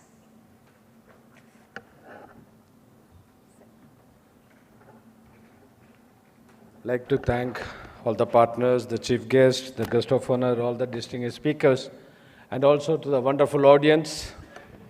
After, as I said, long time I've seen Sri P.J. Thomas here and Dr. Mahesh Uppal, and all of you. We'll have a quick short break. Our chairman is here for the next session. The speakers are here, so we should not wait to listen to the next speakers. So ladies and gentlemen, give a big hand to this wonderful panelists who shared the public-private partnership is very important for taking the digital infra to the next level. So we'll have a quick break and we'll come back soon. 15 minutes, quick break. Thank you. Thank you so much, sir. Ladies and gentlemen, as mentioned, we are now moving towards a networking break, which is exactly for 15 minutes. May I request you all to kindly join us back in time for our first technical discussion. Kindly join us back in 15 minutes. Thank you.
Is built on connections. Connections between people. Connections that drive the economy. Connections that shape a secure and sustainable future. All of this requires technologies that transfer power and data safely and reliably. At Hooper-Zuner, we design and build the hidden yet critical solutions that industry, communication, and transportation depend on, always with the same goal: connecting today and beyond.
इससे next होगा इससे green से next next इससे करके देखिए sir और ये connect नहीं डिवाइस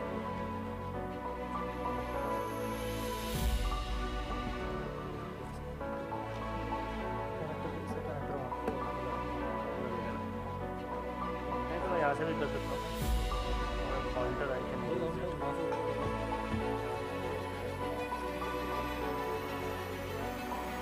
हटा दिया उन्होंने लगा दिया नहीं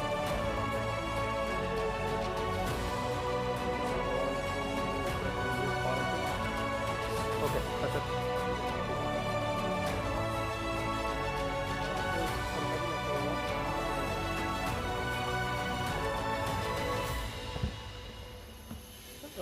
चार्जिंग का जरूरत तो नहीं होगा हाँ नीचे रख दूँगा तो मैं लैपटॉप इसके अंदर रख दूँगा हाँ Our world is built on connections. Connections between people. Connections that drive the economy.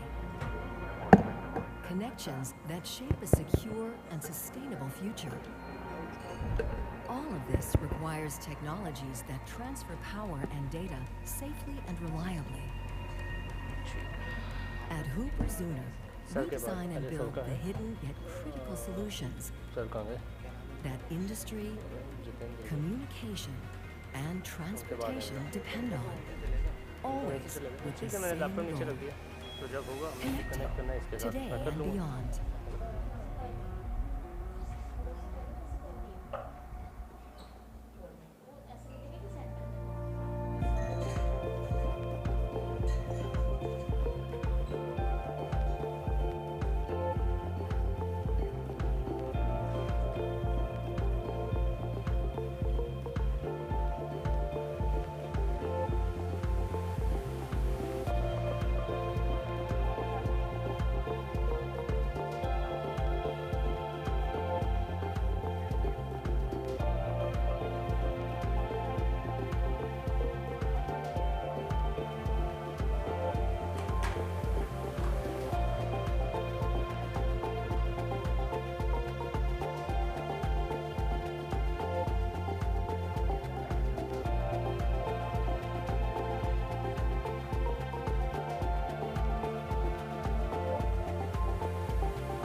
world is built on connections. Connections between people. Connections that drive the economy. Connections that shape a secure and sustainable future. All of this requires technologies that transfer power and data safely and reliably. At Hooper-Zuner, we design and build the hidden yet critical solutions that industry, communication, and transportation depend on, always with the same goal: connecting today and beyond.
Is built on connections. Connections between people. Connections that drive the economy. Connections that shape a secure and sustainable future. All of this requires technologies that transfer power and data safely and reliably. At Hooper-Zuner, we design and build the hidden yet critical solutions that industry, communication, and transportation depend on, always with the same goal: connecting today and beyond.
May I have your kind attention, ladies and gentlemen? We are now proceeding towards our technical presentations. May I request everyone outside the hall and all our guests, our special invitees, our delegates to kindly join us inside. Once again, a quick reminder regarding our electronic gadgets, which needs to stay on silent mode. May I request the organizing team members to kindly invite everyone who is outside the hall. They may bring their tea and coffee inside the hall and also join us for our discussion points in the session 2, our technical presentation. Thank you so much for your attention.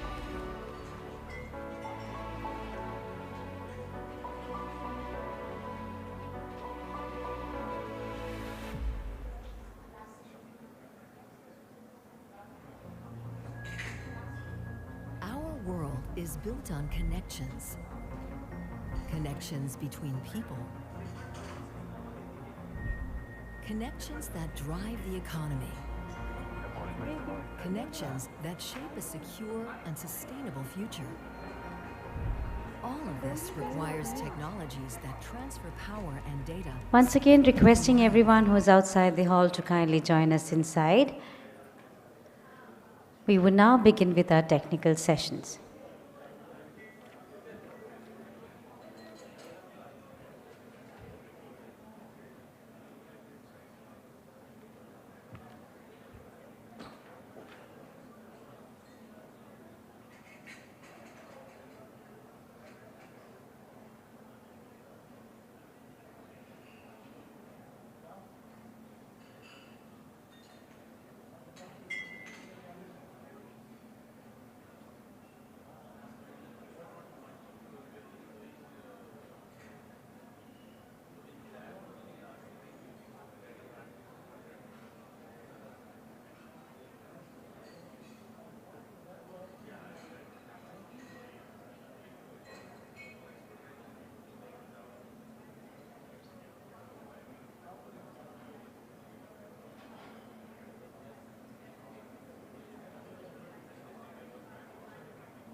Ladies and gentlemen, we are now about to begin with our technical presentation.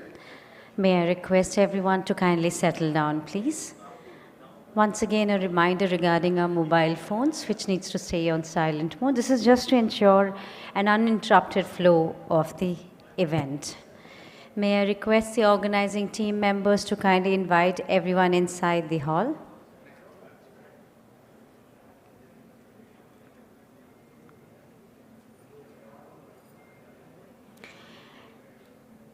Ladies and gentlemen, we have been indicated that our esteemed speakers of the session have already arrived. May I request everyone to kindly join us inside so that we can begin with our session now. Thank you.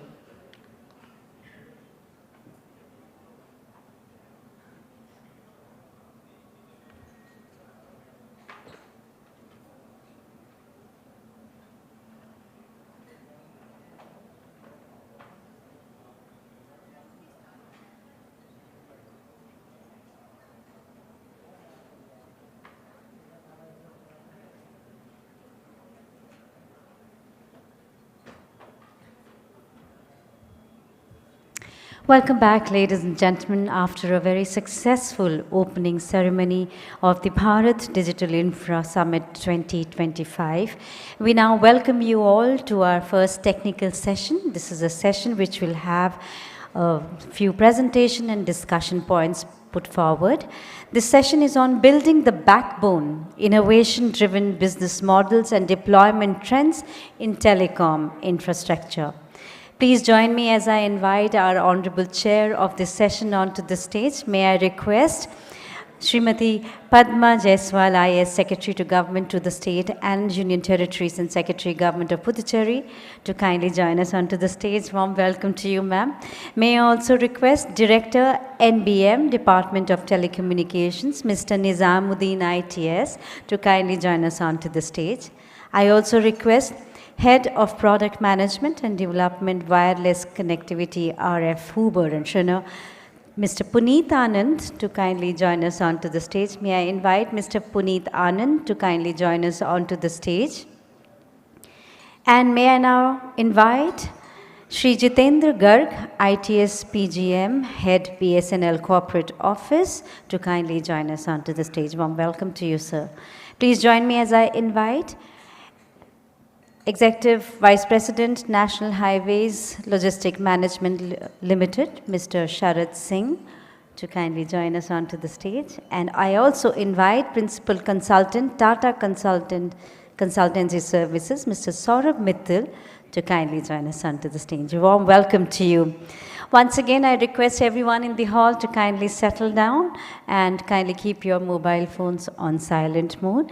We begin this session by inviting respected chair of the session, Srimati Padma Jaiswal, to kindly give the introductory remark.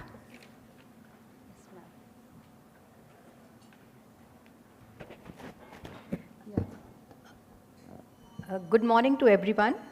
So this is the first technical session after the inauguration.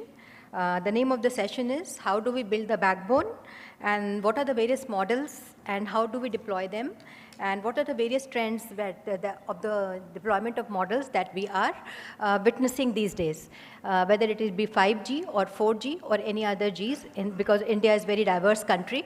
So I will speak out of my expertise, which I have gained out of my experiences at the front line with the government of Puducherry and also government of Goa. So there, government of Puducherry is known as a concept proof, the place which sets the concept proof for the government of India schemes. So the first of all, whichever scheme is implemented in the government of India, first of all, it is tested. It is concept proof in government of Puducherry before it is launched in the entire country. And so I have witnessed various kinds of models of 4Gs and 5G on the pilot basis as well as on the implementation basis. And we have worked with various collaborators. We have worked with private sector, DOT, and we have worked with various other agencies to bring about a certain kind of network which is beneficial to that group or that area. So now, since we are this conference is about mainly 4G and 5G, and what are the various kinds of applications and various kinds of use cases, and how do we deploy it, how the architecture of these all deployments is created. And so we have to discuss and debate at length that what is the suitability. Now, since India is a very diverse country, and we can see that even if we go by the data and go by the draft, we will notice that 2G, 3G, 4G is simultaneously being used by the various users. Now if we go by the data, we will notice that 3G is mostly applicable. It is in terms of volumes and in terms of numbers. Whereas the applications of 4G is mainly towards those areas which are having which are mainly urban in nature, and the population which has smartphones. And now, whereas 5G, we are running on the trial, which is still at the trial stage and at the infancy stage. Now, in 2019, we had set up a project on the pilot basis regarding the non-standalone project of 5G. Now, non-standalone project of 5G is that the main basic, governance structure is that of the 4G LTG, long-term evolution technology, and whereas it works, it has certain kind of configuration in terms of fiberized tower, and then the 5G works under the total command and control of the 4G. So the 5G is not directly connected to the devices. The radio is connected with the 4G tower, and then it is specifically configured, and then the 5G signals are run through the control and command of the 4G. Now this is the non-standalone. Now recently in 2022 and 23, India, with the announcement of its Viksit Bharat goals of 2047, has also has also floated and also had created an architecture of stand-alone 5G. Now, stand-alone 5G is the end-to-end infrastructure of the 5G networks. Now, the difference between these two is that since there are so many applications which we are not able to do with the non-standalone architecture, that we are able to implement in the standalone 5G networks. So now since 5G is a third generation technology and it is an improvement upon the previous protocols of these kind of generation technology, so therefore we can see so many benefits and so many additional characteristics. First of all, it is ultra latent speed, and then it is having the machine type communication, and then its broadband facility is there. And we can even use the benefit of millimeter broadband facility. So these are the kind of three things which we can leverage when we implement 5G end-to-end networks. Now, but in India at the moment, we are only using out of these three characteristics, only the broadband characteristic, in which we are giving the consumers the benefit of calls, voice messages, and the other kinds of, call messages, voice messages, but the various industrial and the business use cases will come only with the standalone basis of 5G in a more flexible, more agile manner. Of course, with the LTE also, in which is providing the command and control to the non-standalone 5G, we are doing some kind of business and industrial use cases, but the major use cases will come. The major business and industrial use cases of the 5G will only be realized and will only be leveraged, and it will only be benefited out of the end-to-end infrastructure of the 5G. So here we have got very eminent panelists which are representing the private sector, which are represent the Department of Telecommunications. So they will present their interest, they will present their studies, and they will give the presentations or whatever experiences that they have gained out of the field. They will share it with us, and then it will be followed by the question and answer session. So I will request all the panelists to please present your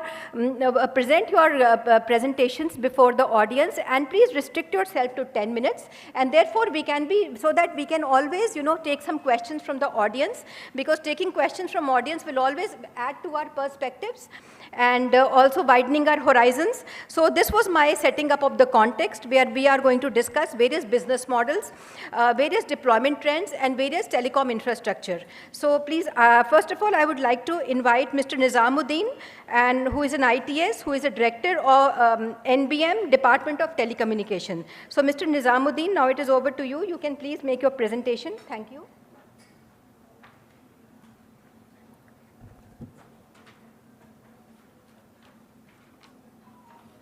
Thank you, ma'am. So I don't have any formal presentation. I'll be discussing about the deployment of telecom infrastructure and the enabling environment the DOT is providing to the industry. Basically, as all of you know, the DOT is committed to accelerate the deployment of telecom infrastructure by providing enabling environment.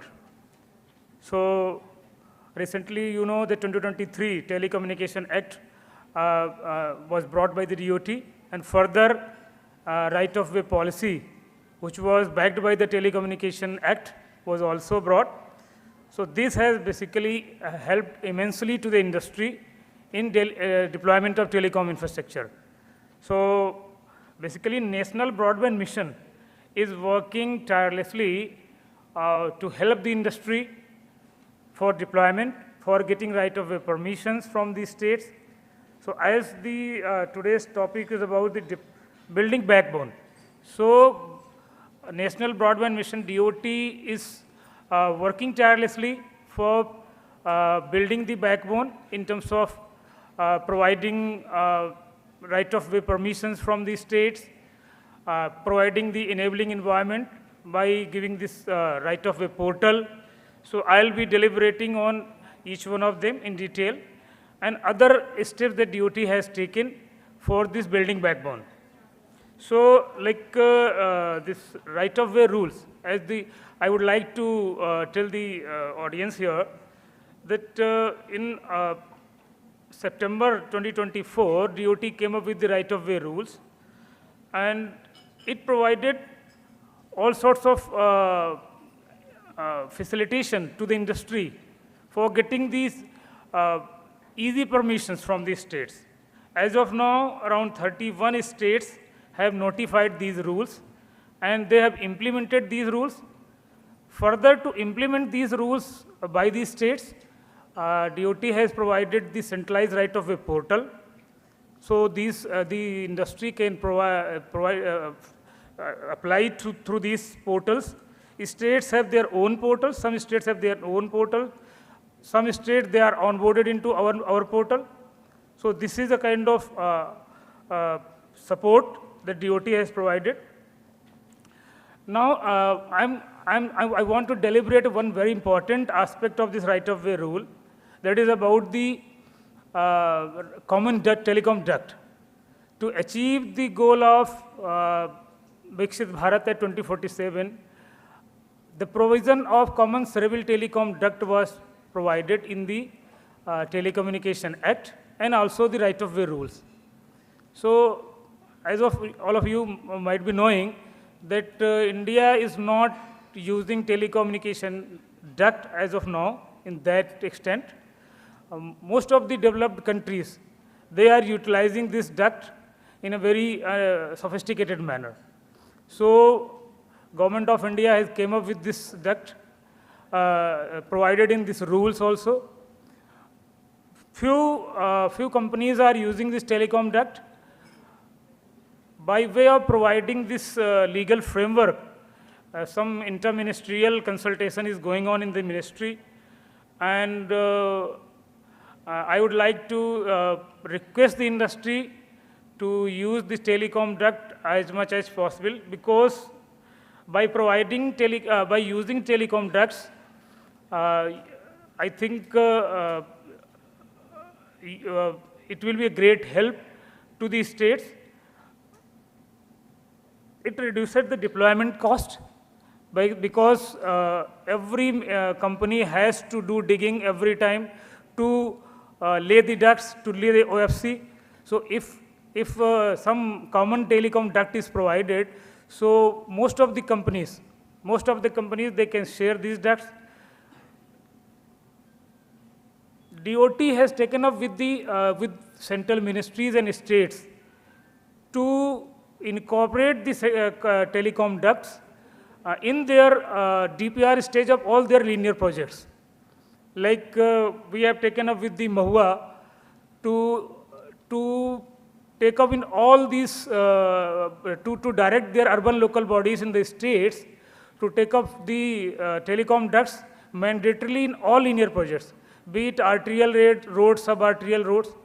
We have also taken up with the Ministry of Road Transport to mandate the laying of common telecom ducts across all the highways, expressways.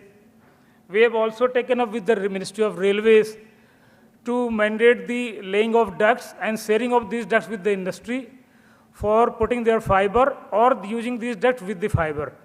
So there are 3-4 central ministries also. Along with that, we have taken up with the Mahua to mandate the use of ducts in these all metro stations and metro lines. So this is basically a futuristic vision, and we are envisaging that by 2047, we will be replacing this traditional OFC network with the network going through the duct. Some of the telecom companies, they have already duct provisioned as of now, but they are not sharing with each other. So by this platform, I request the industry that they should share these telecom ducts with each other like mobile towers. Earlier, mobile towers were not shared with each other. So this is a kind of futuristic telecom infrastructure that is coming up. Most of these developed countries like Singapore, Europe, US, and Hong Kong, they have already come up with this telecom duct, and they are using it massively. So this is a kind of futuristic vision National Broadband Mission is working on. Further, like in right-of-way rules, we have a provision of a special project. So DOT has notified BharatNet as a special project, as all of you know. And as of now, 24 states are live with the BharatNet functionality in our centralized right-of-way portal.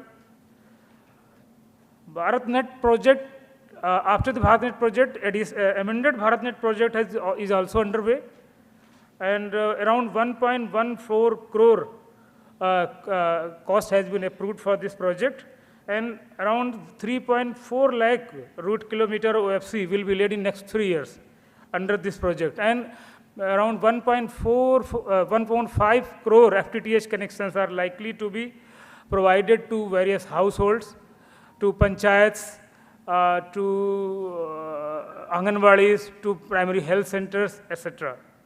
So these are some affirmative actions and enabling environment provided by the Government of India, and industries working along with the government to help the marginalized class in our villages to provide the broadband connectivity. Recently, DOT has come up with the framework of telecommunication infrastructure in building development. So, let me inform to all of you, earlier there was a model building bylaws where there was a provision of providing in-building solution and gated building solutions in the buildings. Now DOT has come up with the framework where one separate chapter will be added in the model building bylaws, and that will be incorporated also in the National Building Code by BIS. So that is a very, very significant step, and it will give a boost to the telecom infra, maybe 5 years down the line, because every building has to have standard telecom infra. And there is a set mechanism to provide that telecom infra, and there will be rating agencies also. So TRAI has come up with the digital communication rating agencies. They have come up with the regulations for rating of these buildings. There are various stakeholders for this framework. DOT is actively working on it. Like we are working with the Mahua to provide a separate chapter in their model building bylaws, so that all these states are directed to implement these bylaws. As of now, 20 states have already incorporated in the bylaws, this model building bylaws, where IBS and GBS are supposed to provide it. But this time, DOT has come up with a framework, detailed framework, where along with MOA, there are other stakeholders.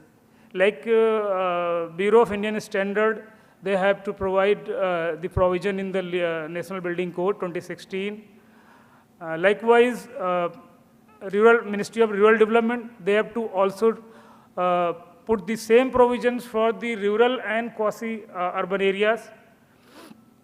Our National Communication Academy, they will be playing a very instrumental role in training these agencies who will be rating the buildings.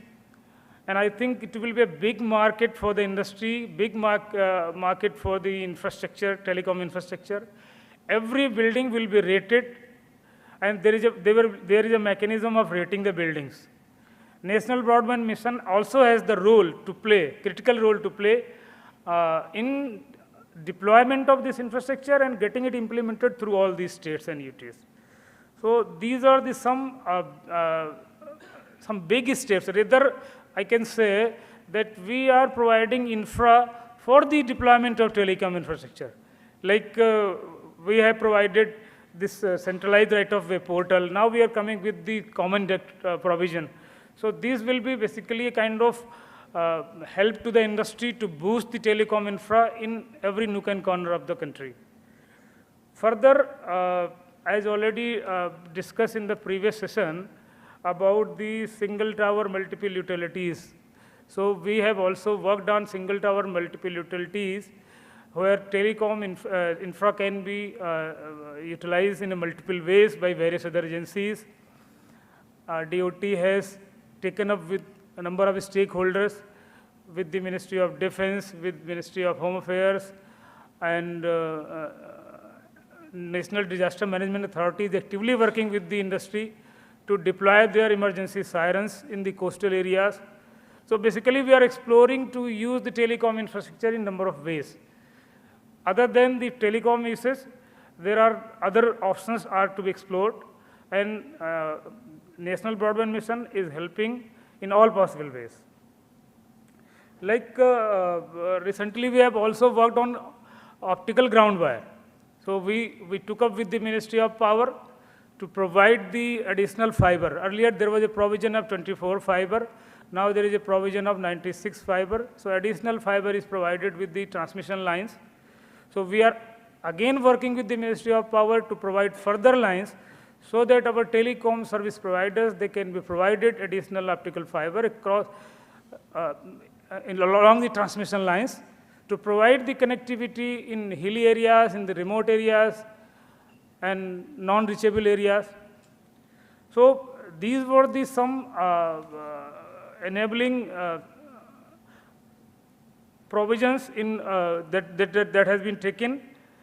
Further, I would like to share that in case of common telecom duct is a very important infrastructure that to be taken very seriously, and there is a provision in the Act itself and in the rule itself that it has to be provided at the market rate, it has to be non-exclusive, non-discriminatory basis, and there is a provision of cost recovery of 25 years. So it is a very feasible infrastructure. Those operators who have not laid this common duct, they should try to lay common ducts, or wherever possible, if they are getting common telecom duct, they should use it. Like recently in Ministry of Road Transport and Highway, National Highway Logistics Limited, NHLML, they have put 2 common ducts, common cerebral telecom ducts, one from Mumbai to Delhi and other from Bangalore to Hyderabad. The 2 stretches they have already laid, and industry is working on that. DOT is also collaborating with them so that they can be provided as per the mandate in the Act and rules. So National Broadband Mission is working tirelessly to provide the support to the industry, to provide the backbone for building the telecom infrastructure. Moreover, we are working hand in hand with the states, with the central ministries, as well as the industry to grow the telecom infra, to provide support for the permissions for the telecom infra, and all reasonable assistance is provided by National Broadband Mission. And we are committed to deliver the seamless telecom connectivity, meaningful telecom connectivity in every nook and corner of the country with the help of the industry, and to achieve the goal of Viksit Bharat by 2047. Thank you. Thank you, Mr. Nizamuddin, for your insights.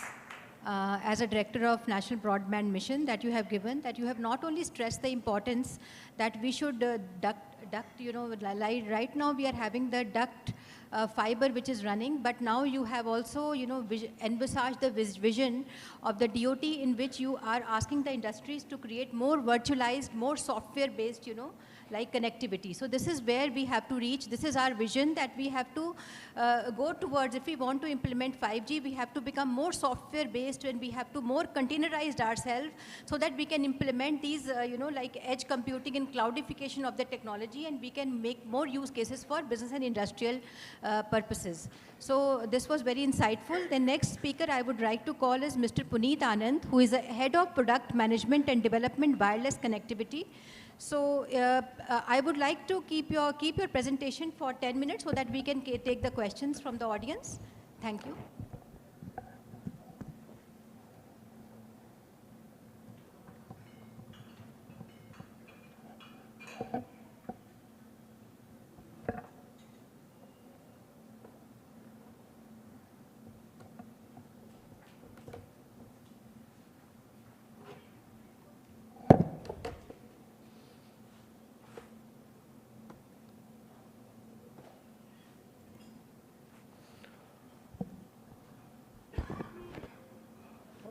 Thank you everyone for giving me a chance.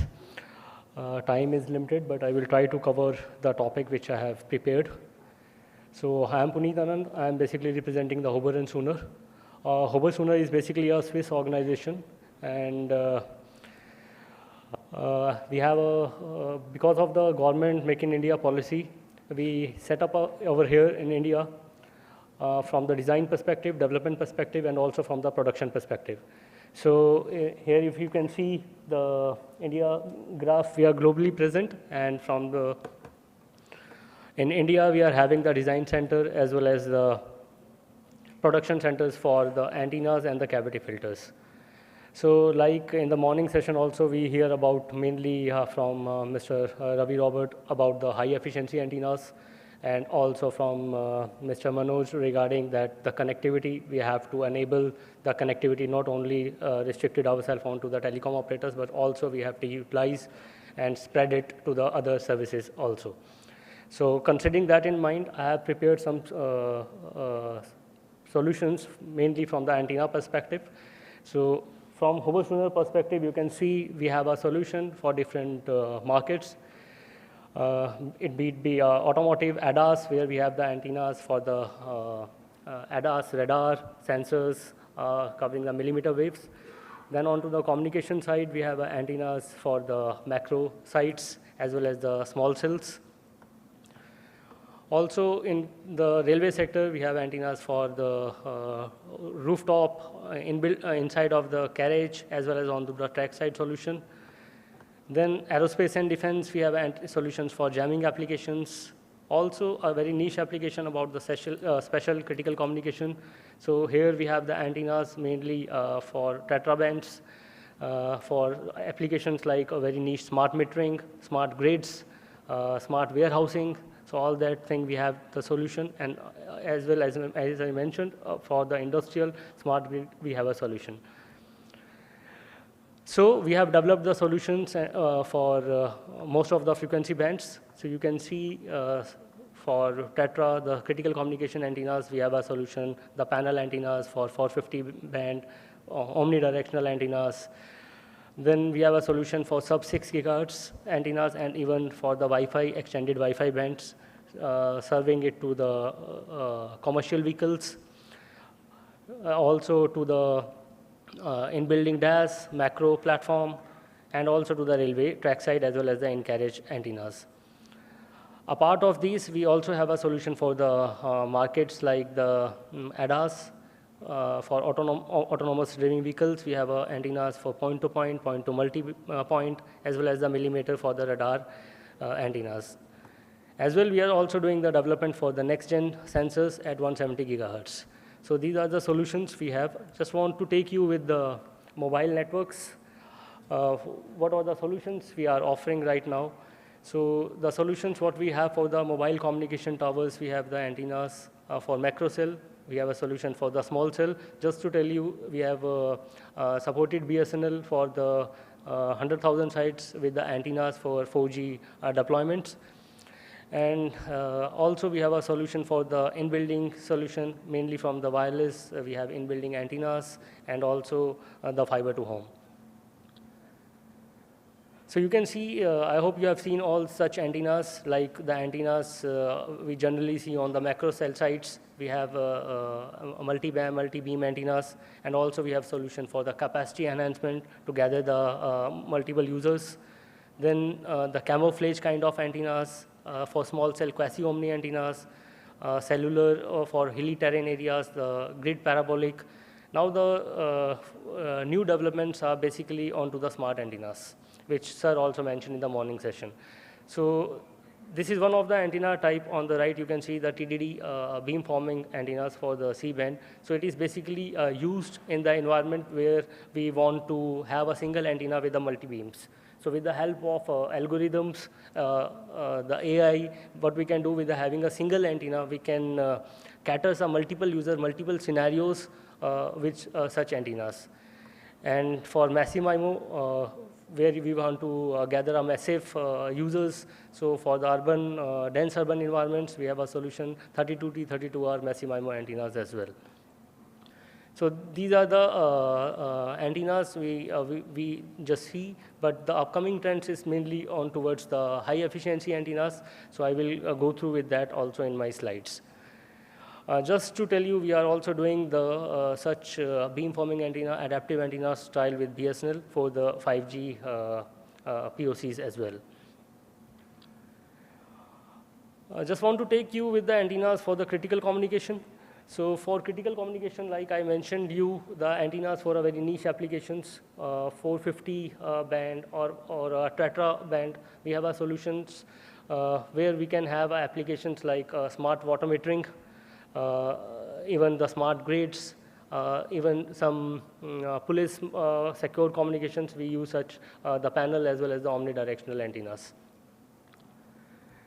Then on to the commercial vehicle applications like for smart warehousing, we have the antennas for the commercial trucks, commercial buses, for doing wireless charging, the pantograph antennas we have. Inside of the buses, we have antennas for passenger communication with the Wi-Fi as well as the extended Wi-Fi bands. Similarly, for other commercial vehicles, we do have a solution offered to India market as well. Similarly, for the connectivity onto the rail inside of the passengers, for train signaling, trackside antennas, you can see we have a complete portfolio from the passive as well as the active rooftop for the train signaling communication inside of the passengers, for in-carriage antennas, even from connectivity from one bogie to the another bogie.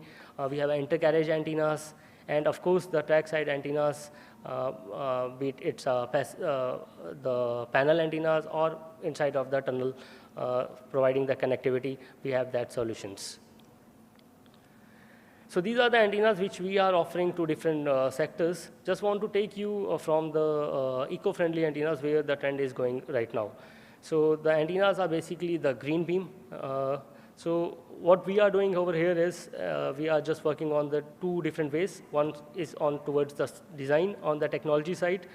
We have a green beams antennas, and also towards the manufacturing and automation, how we can sustain our future from the eco-friendly solutions.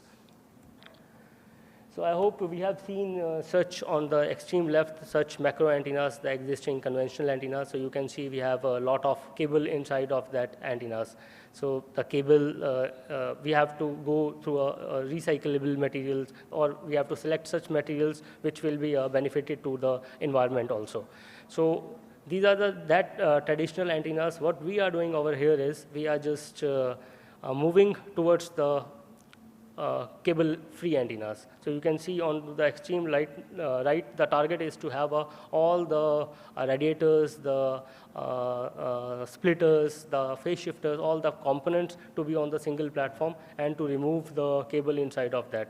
So what we can do with that is we can reduce the losses, we can improve the gain, we can make it compact and sustainable green antennas. So the target is to achieve these cable-free antennas. Where are we right now is, so we have come up with the interleaving structures. So interleaving structures is basically where what we have to do, the antennas which are basically for multiple bands, we are utilizing the same space for the low band as well as the high band. So it's called as the interleaved structures. Then cable-less. Cable-less is also one of the things which we have developed so far. So in the cable-less, you can see where we, on the left, we have a multiple cable bundle, but on the cable-less, we will see a very eco-friendly solutions. We have only changed the transmission mechanism. Instead of the cables, we are using air strip-line mechanisms. So just want to take you more detail about the interleaving approach. So interleaving approach, you can see onto the radiator side, what we have done is we have selected the material in such a way that if you want to use a low band as well as the mid band in the same antenna, what we can do is we can make it more compact, having the high band radiator sitting inside of the low band. So what we have done is we have utilized the same, make it compact, and selected the material without impacting the performance. So performance is not changing.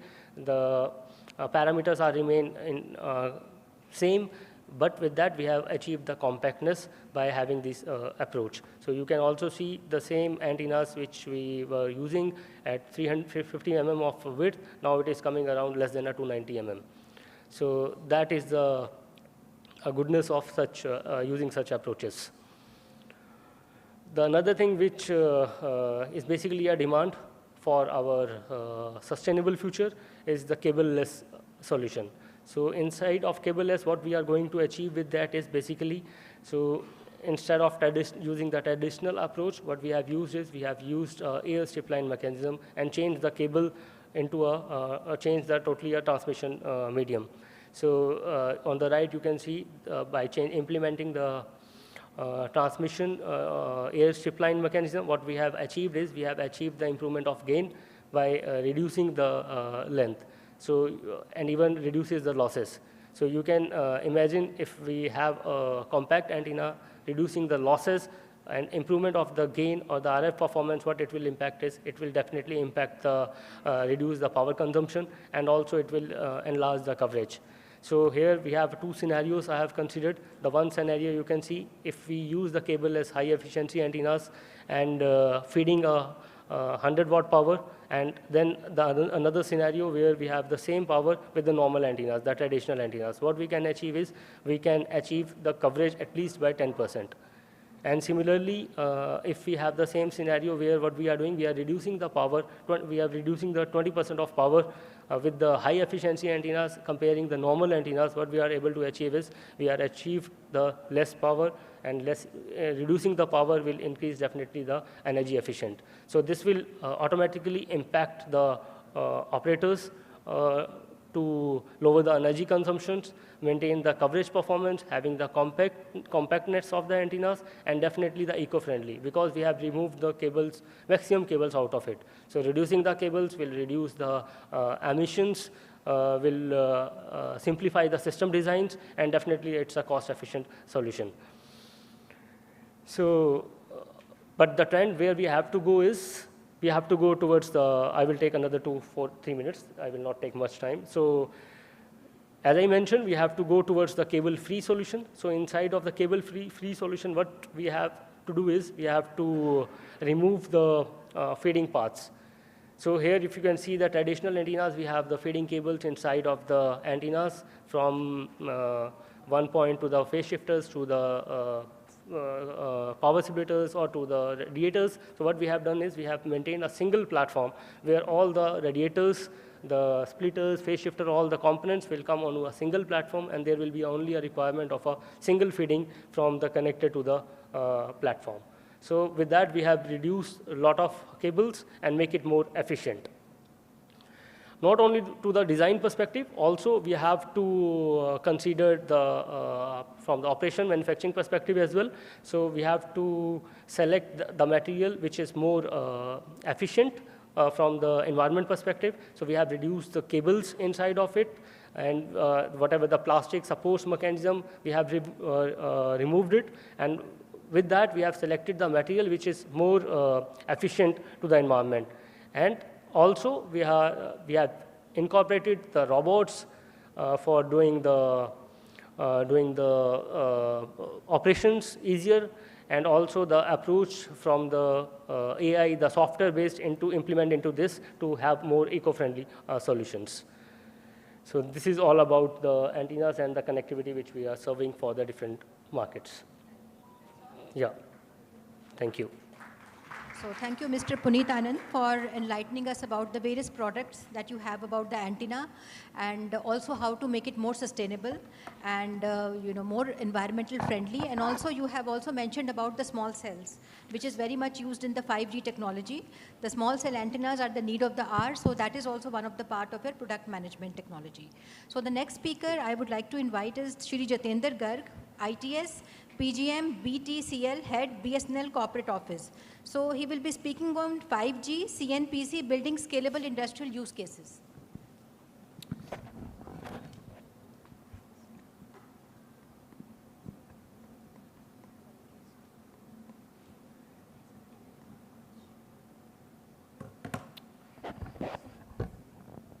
Thank you, madam. Thank you, madam. And my dear audience, my today topic is the presentation on the 5G CNPN. Here we will start the journey there is a lot of misinformation are there in markets. Customers are not able to understand the use cases. Now, so I will start my presentation. Where 5G CNPN is fit in the entire our communication network. Let us understand in one slide. Earlier Wi-Fi, Wi-Fi 6, Bluetooth, satellite technology, our LoRa technology, LTE-M, 2G, 3G, 4G, and 5G CNPN is coming out from the 5G technology. So let us understand. So it is not a new, it is a part of the extended part of the 5G network. So it has the distinguished some features are there in terms of the security, in terms of the operator will have its own network, they can maintain themselves or they can outsource it to the some mobile network operators. So they have the full control over the network. Unlike the telecom service provider, they are maintaining the network on the behalf of the industry. Here, till so far, up to the 4G technology, we understand it is a consumer device, retailer drives. But 5G CNPN is especially designed for the industry. And that is the reason 3 important features are there. We will see how those features have changed the landscape of the entire technology, and it is now industry driven. So here, we have interacted with many industries across the verticals. We have come out with their use cases and industry. This is, we can see, mission critical communication is required across all the industry, as the infrastructure, manufacture, mining, power, you take it. They have their own requirement is there. But other application you will see, some industry required it, like the IoT sensor, manufacturing, they required it. There is a huge case for the 5G CNPN. Maybe edge computing analysts, you can see manufacturing, they need the low latency. They want to control the latency. They want to do the computing at the near to the machine.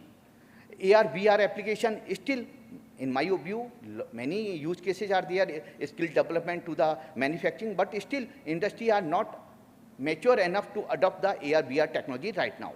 Automation, automated guided vehicle, many applications are there. It depends on the industry, but this is based on our experience. Some may be say, no, it is a more requirement, less. That may be the debate, may be there, depend on the particular requirement of the industry or sector. But yes, definite requirement is there. Based on these are the basically technology. I told you, just mentioned that enhanced broadband. Earlier in 4G, it was the 100 Mbps. Now we can get the in 5G 10 Gbps, maybe 100 times more bandwidth is available. Latency, similarly, it was earlier the 30 to 40, 50 millisecond. Now 1 millisecond theoretically can be achieved in the 5G. Low latency kind of thing. And third one is the machine type communication, massive machine type communication, where earlier 1,000 devices per square kilometer there, now 1 million devices can be there. So what happened?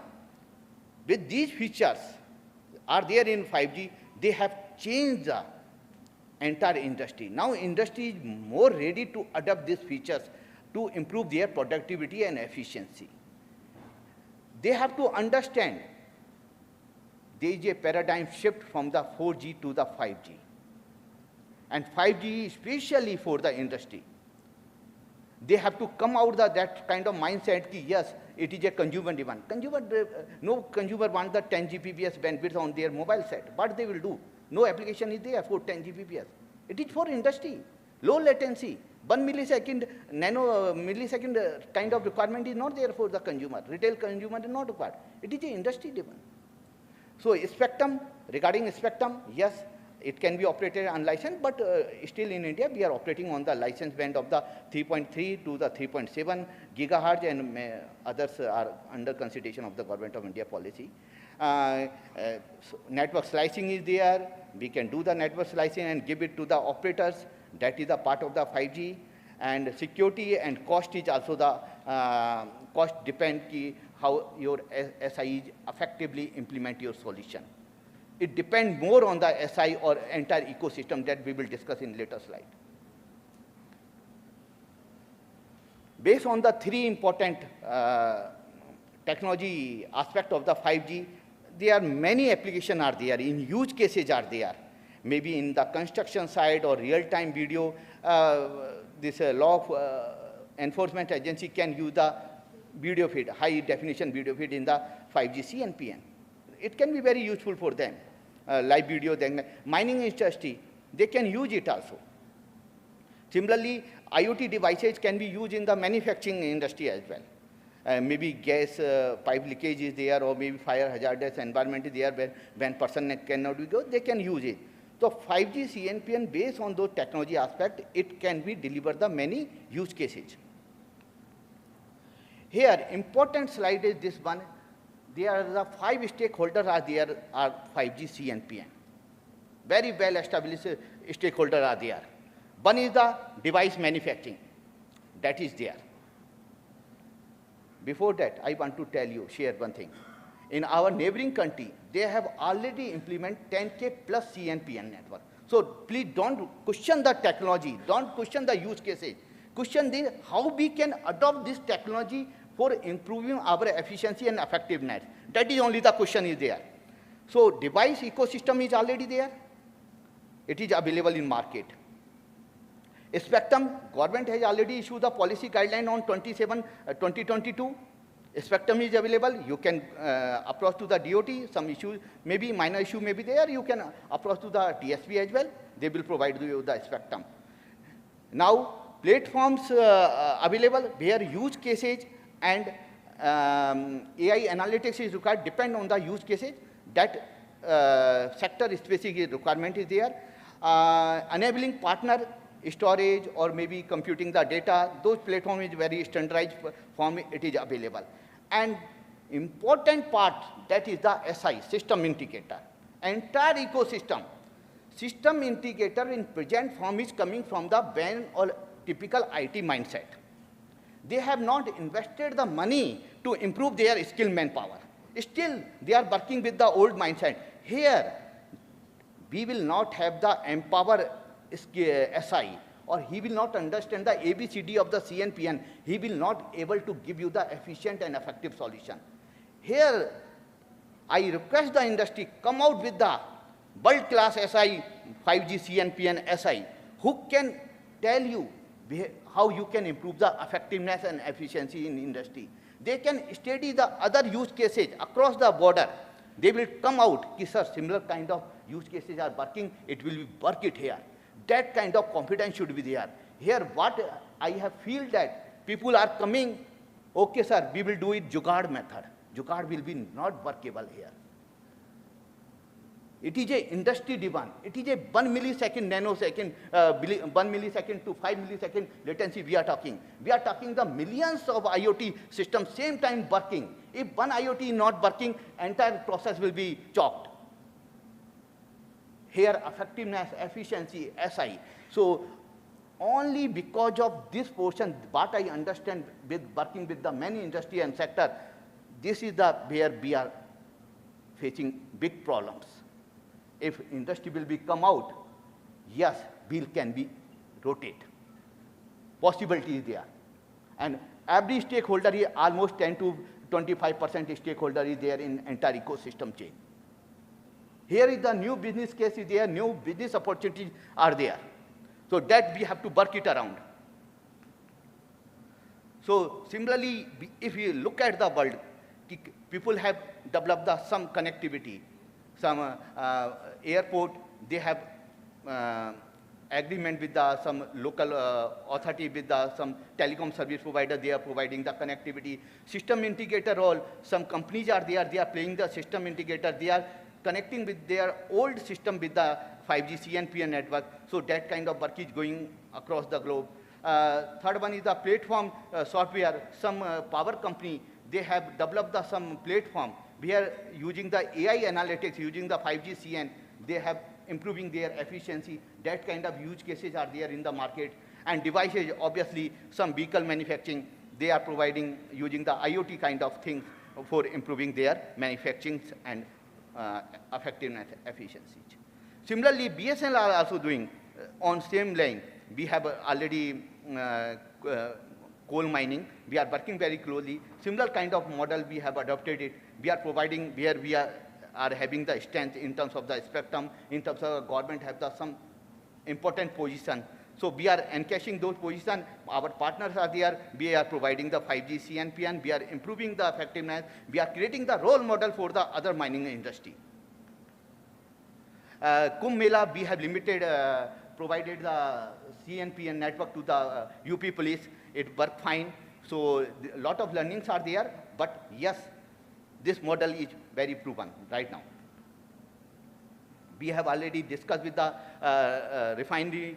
We have working very closely with them. We are developing the use cases for them so that other refinery can come out and they can adopt 5G CNPN to improve their efficiency. Yes, our mindset is very much clear. If 5G can have the potential to change the landscape of the present environment, it will be give you not only the revenue, it will be improve the customer satisfaction and effectiveness and efficiency as well. So as I have mentioned that this 5G technology for the factory, maybe industry. So here you will find lot of industry related application or use cases. I have mentioned it here. So I want to give the two examples. First is the mining. Here we have interacted with the mining industry. You can see how much Indian mining are there. What is their annual turnover? Where is the 5G CNPN? It means opportunities are there. Latent, they are understanding, requirement is there. Here we can hit. The technology is available, customer requirement is there, and we can develop the use cases for them. So they are technology penetration is very low level in the mining industry. So 5G CNPN, they can improve the efficiency. You can discuss many other players in this sector as well. Here, airport also, 9 million airport, 9 million customers are traveling using our Indian airports every month. So here we can provide the 5G CNPN. It will be make more effectiveness and efficiency and delivery of the systems. So apart from this one, some challenges are there that we have already mentioned it. People are thinking 5G CNPN should be a greenfield.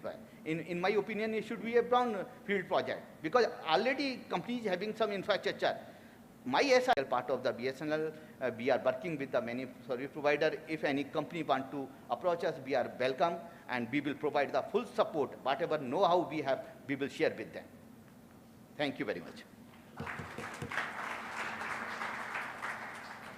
Yeah, thank you, Shri Jitendra Garg, for your very insightful presentation on the 5G, that how you have even in your presentation made the audience in the hall aware about various kind of applications and use cases in the business and industrial houses. Because 5G spectrum is very costly and the government has already opened it for auctioning, as he has said in the rules and regulations.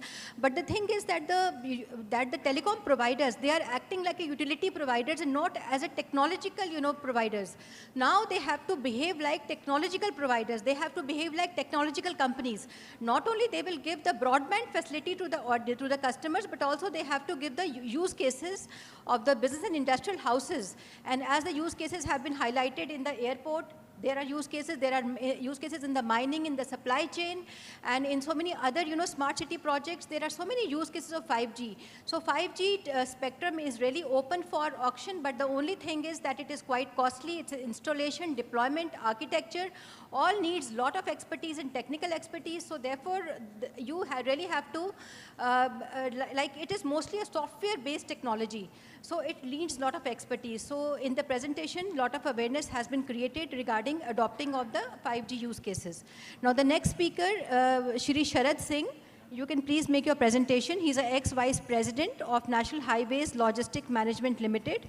And the theme of his presentation is Digital Highways, Powering India's Next Generation Connectivity and Infrastructure. Yeah. Thank you, ma'am. Good afternoon. And myself, Sharad Singh. So DOT has covered most of my presentation, so I don't know what to speak first. DOT has done most of the briefing on my duct. So let me start small. I have given a time limit 10 minutes.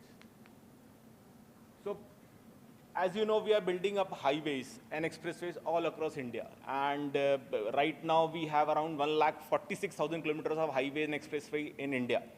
And what we propose is that to integrate with National Gati Shakti Mission so that we have a common utility corridor. So what are the benefits? As everybody has spoken, every speaker right from day zero has spoken about the very same thing, that it will have economical benefits. Operationally, it will be very useful for everybody, and it will be a social impact also. So what it is? So what we have envisaged in this thing, we will have two sections. So what we have, on LHS side, we will have a dry section. On RHS, we have a wet section. So dry section means fiber, power, and wet sections means petroleum, gas, and water. So that was the envisage which we had done, and it has been done in a manner. It has been already installed, and in middle we are installing solar panels also. So that is the typical cross section. Will any engineer will love it up.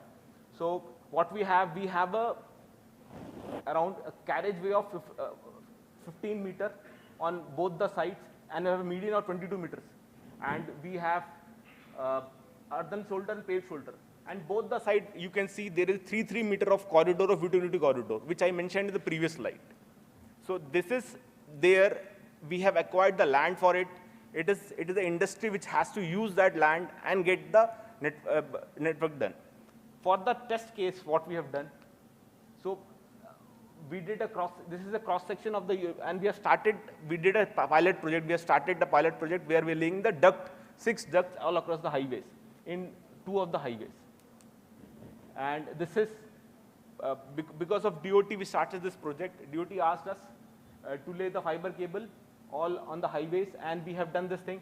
And it was under the National Broadband Mission. Mr. Neeraj, he is not here. So Neeraj has proposed us to do that, and we started this activity in around 2 years back, and the work is going on. In one highway is complete, other is it will be done in next year. So this is the 2 highways. Bangalore Hyderabad is complete, and Delhi Mumbai, it is a new expressway, and we will complete it up. This if once it gets completed, it will be the shortest path for any network provider to get the network from Delhi to Mumbai. And it will land in the Mumbai at the point where the landing stations are there. So any data center operators who want to have that data communication done we are going up to Noida. So if there's a lot of data centers coming in Noida, from Noida to Delhi, from Mumbai, people can have a dedicated network which will be very useful for all the industries. And so this is the one slide I will like people to use it up. Power companies have laid the utility. They have given permission to all the operators.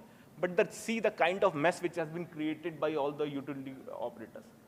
Now, nobody can have. You must have read the newspaper. Telangana government is right now cutting the fiber, and everybody is against it.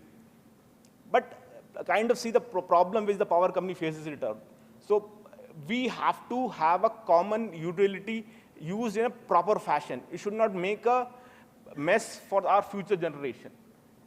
So I will give you the same example which is happening on highway. This is the route marker of Indian Air Force. They have laid the network, their contractors have laid a network right across the cable, and we are planning to do the widening of this road. This network will get destroyed in 2 years' time. They have laid the network 3 years back. So in 5 years, whole network will get destroyed. So it is my humble request that please do the network as per the prescriptions which has been done by the ministry. You should not do as whims and fancies. And people have laid aerial cable out here in our highways. There is no provision of it. So it is something which is blatant misuse of our resources. And it is not right way to do it out. Now, this is our technical components. We have laid, which I have already told, we have laid 6 ducts and 396 fiber cable. It is a dark fiber. We are in the business of only laying the fiber and ducts. We are not here to make any other things, because our mandate is to be an infra provider only. And for monitoring this network, we have laid an NOC, which is a small device. We have placed RFMS. Industry does not have RFMS. Because of our process, now BSNL has also taken it this project in their BBNL project. Now we have at every 50 kilometer for tapping the network, we have a telco room. So from there, you can take the network, and we have a manhole and handhole at 1 kilometer, which is standard, industry standard. So, and we have, and most important thing, we have mapped all our network on our GIS, so anybody time can see that network. And it is available online to everybody. So this is the industry benchmark we are proposing it up. So you know SLA means everything in this industry. If you have a poor SLA, it will not have. So this is the kind of SLA which we are promising to industry, so that we have a best in service. So my point of view is that we are doing only pilot for 2,000 kilometers. There is almost 1 lakh kilometers of highways available for you to decide and to roll out a utility corridor as DOT is asking. DOT has mandated everything. They have made a business case also. It is industry now has to come forward and start using our highways. And proposed OFC architecture, we have identifies almost 25,000 kilometer network which can be laid down, and we have the mandate. And I'm requesting DOT so that they can come forward and decide the ways and means how to move forward. And this is the architecture which are proposing it out. All our Ministry of Road Transport is very interested in doing this job. But we don't have expertise in this thing. We are a company which makes highways. So we want industry to do this for us. For that, we need people to come forward and support us. And last but, this is a classical case. What has happened that I don't want to quote in industry, when we start leasing dark fiber, there are a lot of issues which come up. So I will case, this is a small case in Canada which has happened. There are two companies, Rogers and one is TELUS. Rogers initially was owner focused and TELUS was collaboration focused. So end of the day, what happened that Rogers had to come out to the moves of TELUS. So we have to understand this problem that we as a authority can only provide the process, but can't close it out. So that is, thank you. So I did it 2 minutes early. Yeah, thank you so much for keeping your presentation within the time. So this was one of the very good examples where the government is trying to leverage the connectivity for creating the digital highways and also to reduce the logistic costs and to also do the connectivity with a multimodal transport system under National Gati Shakti highway system. So this was one of the very use cases. And so next speaker would be Mr. Saurabh Mittal. He's a principal consultant of Tata Consultancy Services, which is one of the telcos. So please make a presentation and let us see what is there.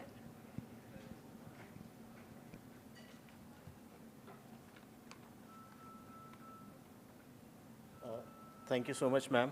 Good afternoon to everyone over here. Thank you to Bharat Exhibitions for inviting and letting me share the perspective. I'll be talking about the innovations in the network solutions and how can we create the backbone for industries and transforming the way of working. As was said in the morning by Honorable Member of Finance, the government focuses on either ease of doing business or ease of life of every citizen. I think that's what essentially I'll say that the focus of everyone in the room, everyone working in the telecom network essentially has been that how do we contribute to these two objectives. I know that I'm standing between you and lunch. I would want to keep my presentation very brief.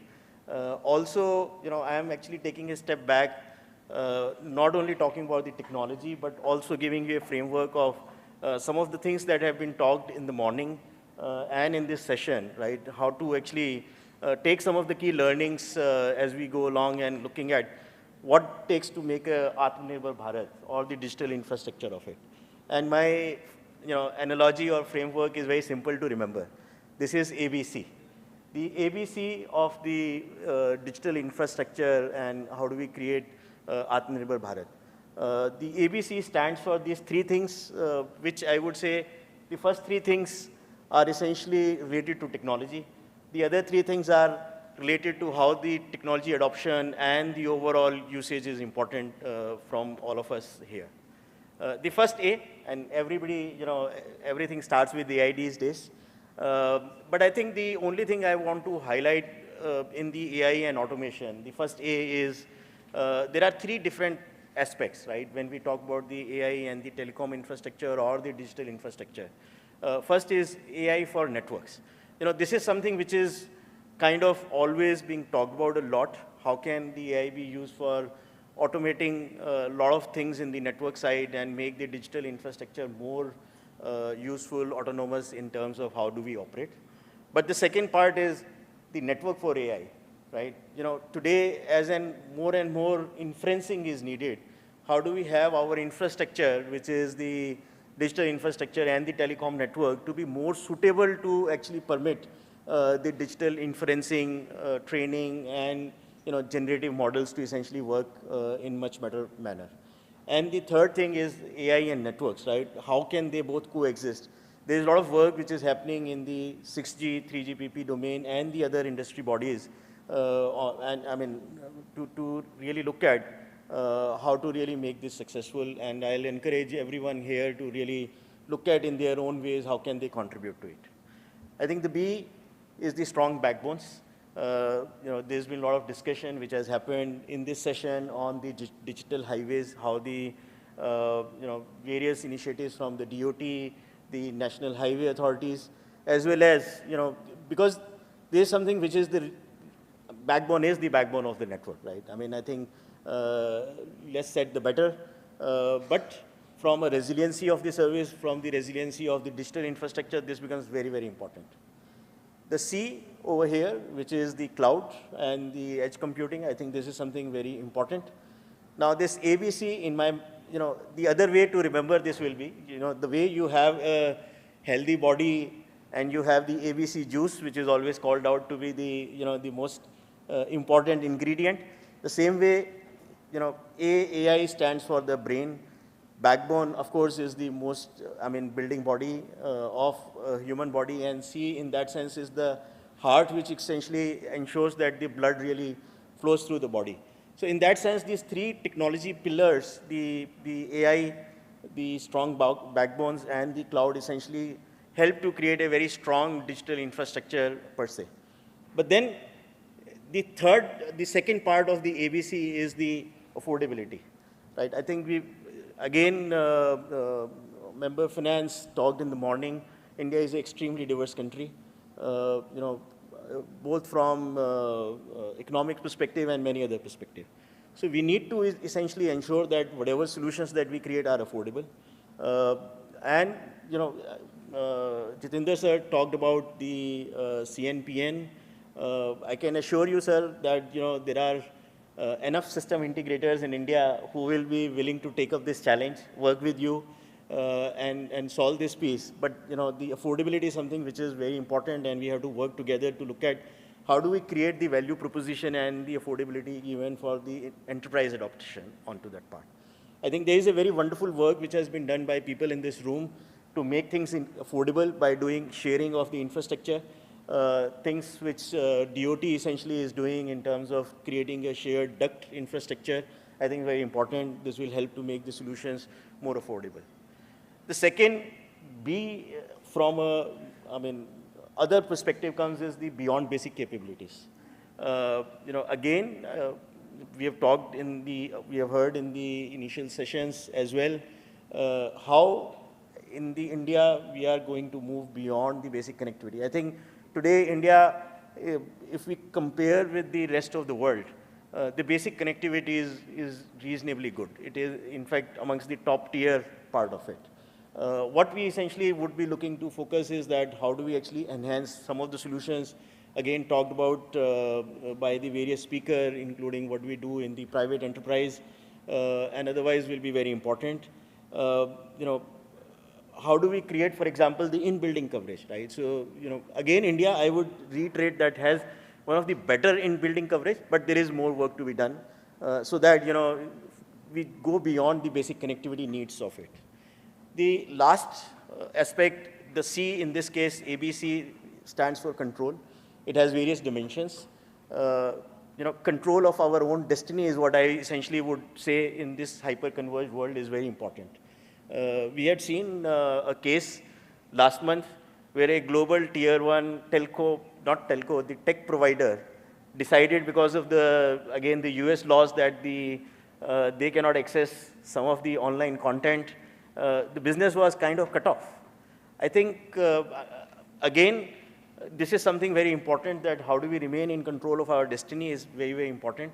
Again, I would thank the Indian government for recognizing the digital infrastructure and the telecom infrastructure as the critical part of the infrastructure, and I'm very proud to be associated with an organization which is helping build the indigenous telecom stack. That is something, again, very important for us. So that would be my kind of ABC from a technology and the other factors which are important for building the digital infrastructure part of it. The other piece I would want to talk we talked about this private enterprises, CNPN networks, or how do we use the private 5G. Just want to give the the 3 dimensions which are important, right? Because magic happens when that ABC happen together, right? It's not only the AI, it is not only the backbone, it is not only the cloud, right? They have to come together, and they have to be affordable. They have to essentially ensure more value proposition beyond communication and give the enterprise a control that they need. So, the magic is when all these things happen together. And I've given a perspective to say that, okay, it starts on the bottom layer. The first dimension is to look at what really is happening in the box. What is happening in those infrastructure components, whether it is radio, whether it is the SIM identity, whether it is the core network, or whether it is the devices, robots, and sensors, right, as was essentially talked about. So I think it's important that we have a good view around there. The second dimension is inside the network, which is essentially ensuring that on an end-to-end basis, we are delivering what it is supposed to deliver. The network is of a real good quality. It is able to deliver the low latency. It is able to deliver the high performance bandwidth that we are talking about. But I think the third dimension, which is where, again, extremely important, which is inside the industry. What does that really, the company or the enterprise in that industry really need onto that part? It was very happy moment for us to see what Jitendra sir presented in terms of the various industry dimensions. I think these are extremely important. There are some use cases in terms of retail, healthcare, automotive, smart city, Industry 4.0, which is the mining, logistics, ports are essentially very, very important examples.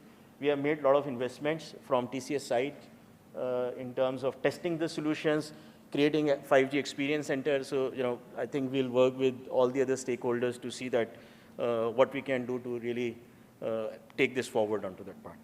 I would want to end my talk by a quote from Jamshedji Tata. The community is not a stakeholders. I think for all of us is the very purpose of existence. Thank you so much. Thank you for your time. All right, Mr. Saurabh Mittal, you have really enlightened all of us here about the backbone of the digital infrastructure, that it is not just about creating cloud or edge computing or about, AI layer, but it is also about seeing that there are coordination, there lies a coordination, and also we just not have to create the infrastructure just for the sake of it, but we should see to it that it has to be utilized at the cutting edge level or at the front lines. So this was a very insightful presentation. So now the question and answer session, and please, the audience may ask the questions to any of the panelists. Yes. Yes, please.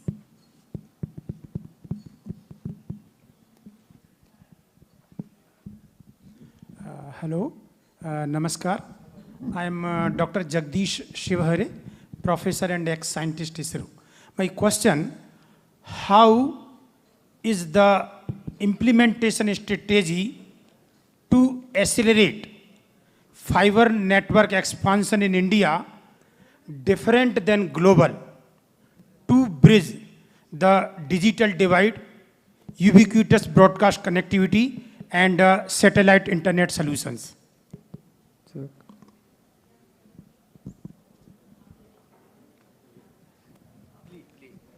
Repeat it again.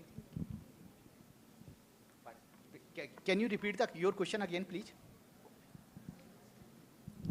Please. How is the implementation strategy to accelerate fiber network expansion in India different than global to bridge the digital divide, ubiquitous broadcast connectivity, and satellite internet solutions? Yeah, look at Indian government has envisaged the augmented BharatNet program. That is the, I think, one of the biggest rural broadband connectivity program. Right now, we are not only connecting the 2.5 lakh GP, but we are going to connect each and every village. That is at 6.34 lakhs villages of India. So we understand that fiber backbone is very essential. Reliable fiber backbone will be unleash the potential of potential for developing the more application, and it will be provide the backbone support to the maybe whether is there 5G CNPN will be there in the last mile, or maybe FTTH will be there, or many other application will be there, IoT based application will be there. So you look at the Government of India policy, they are very much clear from there. They are promoting this fiber in every village and gram panchayat. So this kind of strategy, this kind of policy vision of the Government of India make a paradigm shift vis-a-vis rest of the world. And entire world, maybe few countries, maybe Argentina, Brazil, and they have developed a similar kind of model, but not at this scale, which Government of India is implementing. So this is the basically maybe through 5G communication, businesses houses and the industrial houses will also be provided their use cases. So they will also not be. So it is overall development by taking, it's an inclusive growth, and the policies and choices are available for everyone. As he spoke about the digital divide, actually Government of India is working tirelessly through this amended BharatNet program. We are working with the various ministries like Ministry of Rural Development to reach out to the rural areas. Like we are identifying with the ministry, the Anganwadi, the primary health centers, the village panchayats, and the schools also. So government is working on identifying all those hotspots in the rural belt, so that this digital divide can be bridged. So apart from this rolling out the OFC, or apart from having this 5G connectivity, we are working in every sector to bridge the digital divide. That's what it is. Question, please. Yeah, 1 minute. Just one, I want to add it. Government of India, basically, you see, in two ways it is implementing the policy. One is the BharatNet, amended BharatNet, that is the 1.39 lakh crore rupees project. And another in the indigenous development of the 4G and 5G stacks. That is another 40 to 50,000 crore rupees project. Around 2 lakh crore rupees, Government of India is investing for bridging the gap between the urban and rural. So this is the basically, you see, fruit will be coming after 2 to 3 years, then actual other application development will be there on the platform. Yeah, please, next question, please. Yeah, hello. Yeah. Should I or you? Okay, let me start. Well, some will come later. Hello, my name is Professor Rakesh Mehrotra, and I have got a couple of suggestions, also some of the things which I know deep in that. First thing is that you are talking about the duct and all those things across the roads and all those. My information, which is the correct information, you have made the presentation I made to Ministry of Road and Parivahan, but your proposal is not going very through. It is stuck somewhere in between because they don't see the basic specification, so what they should do it, how they should take care of the things when there is a fiber cut, etc., some new connection has to be given. So please talk to them thoroughly and give them a business model so that they can go ahead with your project. Otherwise, it will further get delayed. That's the information of last week. Okay, so please work it out on that. That will be good for you to do that. Okay, sir. Second thing is that we have been talking about the government has given this much support. Intent is very good as far as the policy is concerned. Devil lies in the execution. Okay, when you come to a devil, that's a problem. The whole thing is that if you really want to turn the table, the best thing is to create the demand. Put the demand, this is the demand for you, and this is the $1 billion, $2 billion. If you do this, this is the demand for there. You will find a lot many persons running around investing money on that, provided you provide the proper infrastructure. If you don't create the demand, you say, कि अगर rural में कर दो तो ये हो जाएगा, यहाँ कर दो ये हो जाएगा. Nobody is going to do. It will be delayed, compulsive expansions. What will happen? And that the Modi ji has done in that. The moment he started going for the digital empowerment, etc., he created a lot of demand for that. The things have started moving. Yes. So now, once you are talking with the digital connectivity and this, and create demand. Look at the demand, talk to the state governments, talk to the different stakeholders, and say, well, how much you are going to put money on that? Rural anything, power, this. How much demand you are going to put on that? Club the demand and say, this is the demand over there. See how the money comes. Thank you, sir. We have taken your observations. Yeah, please. I am Kuldeep Goyal, former CMD BSNL. I am happy to know that common duct is now getting implemented. Two routes, Delhi, Mumbai, and Hyderabad, Bangalore, have already been started. And more happy to know that 23 rings have been identified, as Mr. Sharat Singh has mentioned. Yes, sir. I would like to know what is the actual progress. Has the OFC been laid in the two routes identified, and who is bearing the cost of that? And how will it be shared? And for the remaining 23 routes, has any progress been made? So, sir, initially we did the pilot project, and the work is for one route, Bangalore, Hyderabad, is complete. And for Delhi, Mumbai, the work is going on. It will be completed by this year end. And for rest 23 rings, we are working on a PPP model. So we are inviting players to come along and to participate it up. Because we have, as DOT directed us, we have proven the model is successful. So we are asking players to come out and start laying their common duct utility corridor. Because as you know, the cost of laying and the maintenance is huge. So as a highway company, we can only provide the right of way, which we have done it out. But we can't start building up the whole 1 lakh kilometers of network. No, one route you said already laid means cable has been laid. Yes, sir. We have laid 6 ducts and 3 fiber cables from Bangalore to Mumbai through. So Bangalore to Hyderabad. Bangalore to Hyderabad. Okay. And Delhi to Mumbai, it is 1380, around 900 kilometers is complete, sir. So the cable laying cost is borne by National Highway Authority? Yes, sir. It was done by Ministry of Road Transport through a company called NHLM via NHI. And has any customer come on that? So we did the bidding process. BSNL is also interested, and there are a lot of private players are interested also. Sir, it will be operationalized on the PPP mode. Yes, Happy to know. Yes. Yeah, please. Hi, my name is Digvijay, and I am the head of network infrastructure in Excitel Broadband. So my question and suggestion is, good to know that government is doing so much work from different departments, different verticals, Department of Telecom, BSNL, BBNL. The only thing which is affecting the industry is that the delay or the policies or the things which we need to, made easier, just like the government did in industries, ease of business. So for the telecom, there should be one spoke, just like the ministry which has been created, Ministry of Cooperation, right? So some spoke, or instead of so many other different government verticals, if we have one common platform where the Sir, actually for the allocation of the spectrum, if you want to do something with the 5G spectrum, it is a very one-stop gap, arrangement which is made very, very easy and online. So many applications has been launched already, Saral Sanchar and so many other portals are there. But not only spectrum launch, end-to-end industry requirement should come, and different verticals of government should collaborate with each other, and so that the delay can be reduced.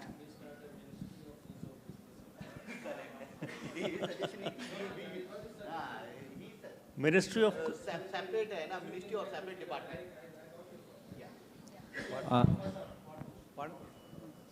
I'm Thomas, former Secretary DOT. My question is to Mr. Jitendra.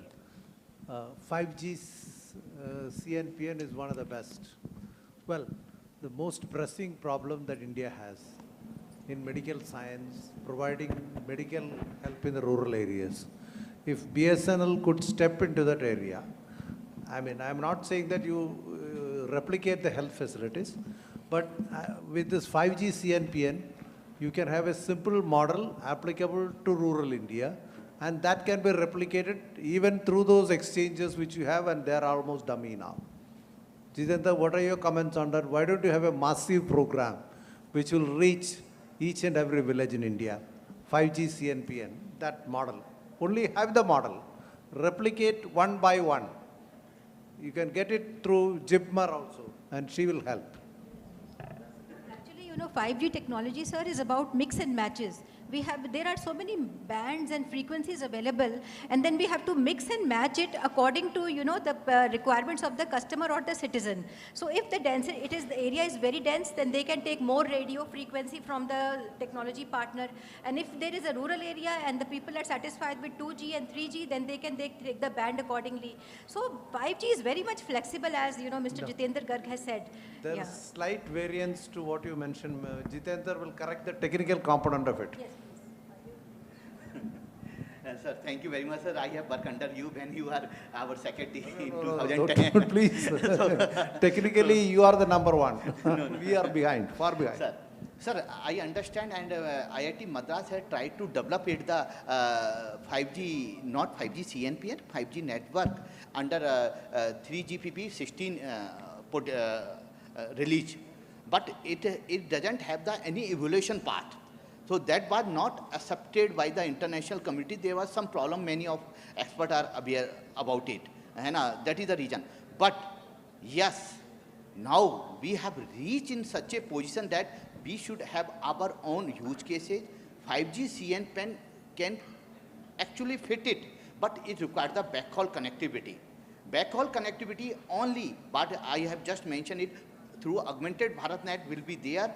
Then last mile, we can do the 5G CNPN kind of thing. Recently, even robotic surgery was there from Hyderabad to Gurgaon. Similar kind of thing can be happen in India very soon. So yes, I agree and fully accepted your solution. We will work it around, sir. Thank you. Just the concluding Any remarks. other questions? Yeah, two more questions. Oh, three questions. Okay. So 3 questions. Yes, I'm Amitabh from Nokia, and I have one question to the panel. I just heard Saurabh sir talk about ABC of the digital infrastructure, and I have a point in C, which is very important for digital infrastructure, that is coordination. So a few years back, we have started the PM Gati Shakti program. And if you'll see in the field, not much implication you will see in the real life scenario. You'll see some digging is happening after the road is completed for cabling and etc.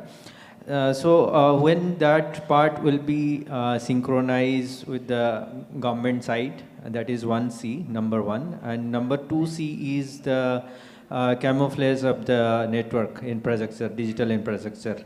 If we'll see in India, we see the antennas and every digital infrastructure that is very open to the air.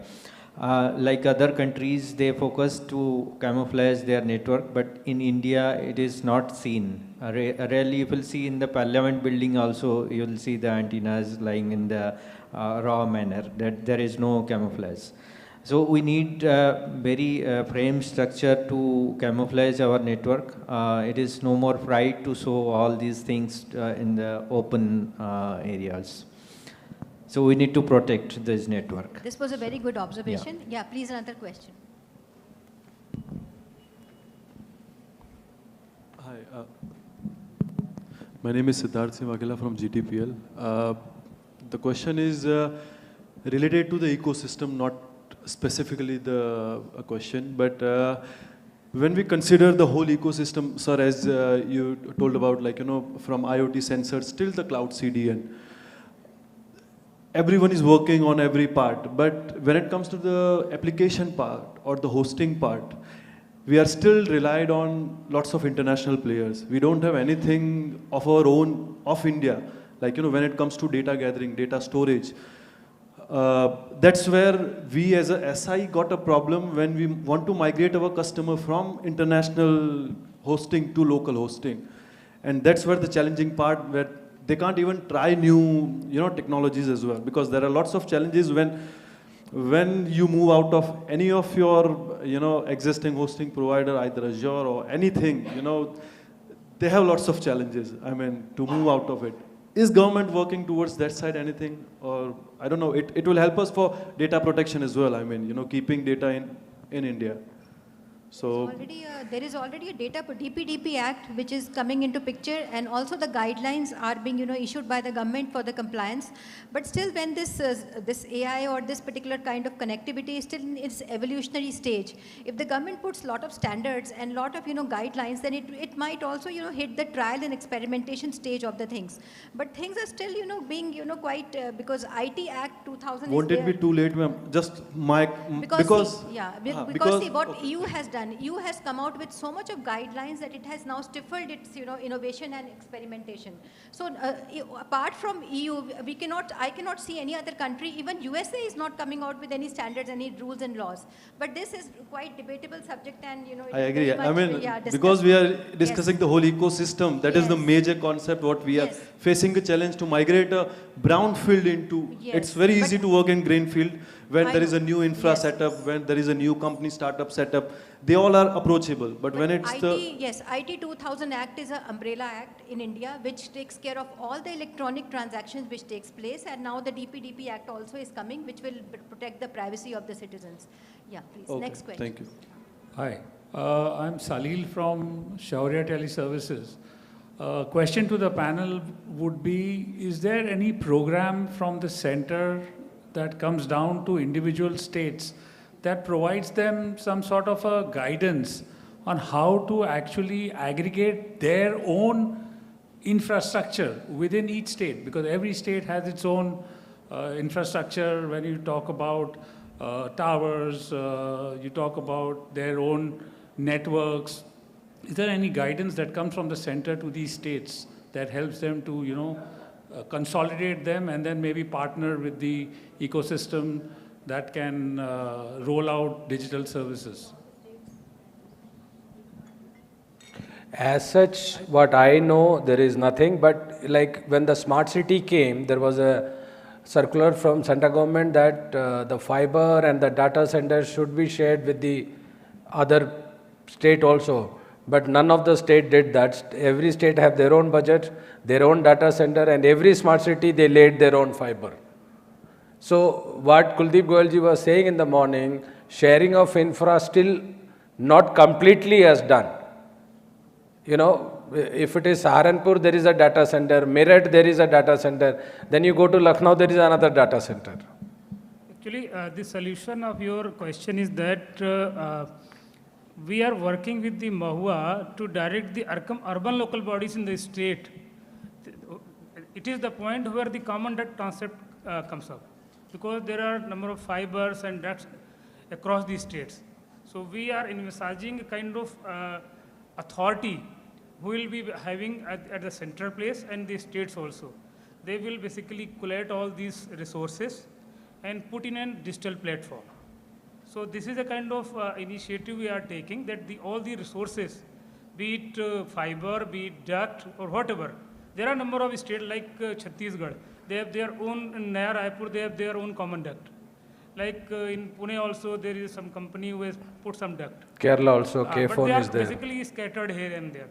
So we are trying to put it in centralized system and put all those resources somewhere to be monitored through GIS. And the state will also have this presence, and they will be also having access. And that will be accessed by all telecom service providers and IPs, so that they can utilize those ducts or utilize those fibers. So that is the concept behind this duct, so that you can utilize all the resources and put in a central dock somewhere. Yeah, You want to thanks. share? You want to share? Okay, any other question? Yeah, last one. Yeah. My name is KK Minocha. I am former employee of Department of Telecommunications. Excellent presentation by the whole panel. Happy to note all the new developments, positive developments in infrastructure. My question is motivated from the point of view of leaving for the future generations the environment and green and sustainability aspect of it. Now we already have a legacy network of OFC scrapped by the private government, BSNL and other things. It's lying underground. Then we have other network elements like antennas. Each element in the network has its own life cycle or lifetime. So what are thoughts being made in the white paper or presented in the morning or even otherwise in the policy making, which appears to be missing aspect, I am not sure, how to deal with the end clutter that is lying in the ground, even the satellite clutter in the space. I mean, the end thoughts, eventually it has to be end-to-end so that the future generations are not at loss, as we are also feeling the loss of our past actions. This is very relevant and question like about the sustainability that it says. But then government is also, government has also issued one of the policies of circular economy, because since government is promoting the manufacturing sector, and also now since we are talking about AI, so a lot of waste which is being generated, how to process that waste. So now the government has, come out with so much of research also that what are the ways and means through which these electronic waste has to be recycled, and the circular economy is also taking at the forefront. So your concern about, like this particular, providing electricity to sustain our data centers, providing electricity to sustain our towers. It has been working at a very, cutting edge level, at a very decentralized level, but not at a very holistic level.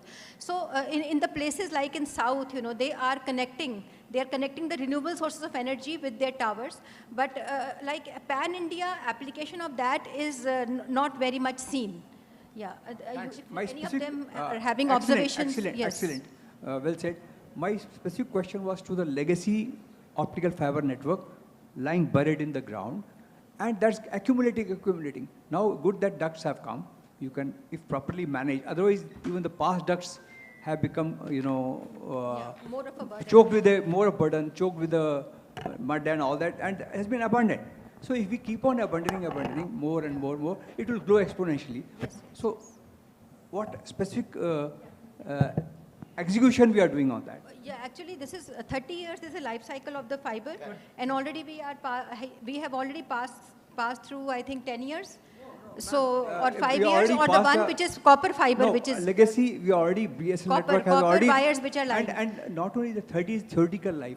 The cuts are happening, private industry is abandoning the network capex. No, they must be processing. They are processing it as per certain guidelines and standards. There is some standards. Sure. That's what I want to know. There is some standard to dispose of the waste. That is understood. And telecommunication sector must be having some policy how to dispose of this particular waste of the fiber. Experts. Sir, you are more expert than us. You have worked in the DOT, you have worked with this department also. As on date, I fully agree. Yes, gap is there. We have to fulfill, and we have to bring this issue on our policy tables. And that we have to decide. Perfect. Thank you. And, we understand your point. We understand how we have to leave the future legacy. Perfect. Thank you, sir. Perfect. In the interest of time, we have to conclude the session here. May I have a final remark from the chairperson of the session? Yeah, this was very enlightening session, and every one of our panelists, they have really contributed to their best, and that is why we could have so many questions from the audience, and they had really asked the questions to the heartfelt from each of us. So the sum up, while summing up, I can only say that India is a very diverse country, and government is taking care of the last mile connectivity as well as the needs and requirements of the business and industrial houses. That is why the 5G has been launched. But then 5G, when the business cases and use cases have to be preceded by proper market research and proper expertise and collaboration, the shared infrastructure and partnership is the need of the hour. Without that, AI implementation of the AI will not be successful, and AI has to be integrated with the 5G, and the partnership partnership and collaborations are the need of the hour, and we have to take all the stakeholders of the society together so that we can implement the goals of Viksit Bharat. So thank you so much for everyone's cooperation, and I thank the panelists for their insightful presentations. Thank you so much, Chairperson of the session. Ladies and gentlemen, our esteemed speakers of the session, thank you once again for a very stimulating and enriching discussion. As mentioned by the chairperson, it is indeed a very interesting session, which is why we had so much participation from the audience also. Thank you so much once again. Just to make this moment a little more memorable, we'd like to present mementos on behalf of the organizing team members. May I request the chairperson of the session, Srimati Padma Jaiswal, to kindly present the mementos to the esteemed speakers. May I request you, ma'am, to kindly present a memento to Mr. Nizamuddin. Thank you so much, sir, for your valuable inputs, that wonderful presentation, and indeed your time. Ladies and gentlemen, this will become a little more memorable if we have a huge round of applause for each one of them who have so wonderfully shared their insights with us. Ma'am, may I now request you to now present a memento to Mr. Puneet Anand. Thank you so much for your wonderful presentation, Mr. Anand. Mr. Puneet Anand.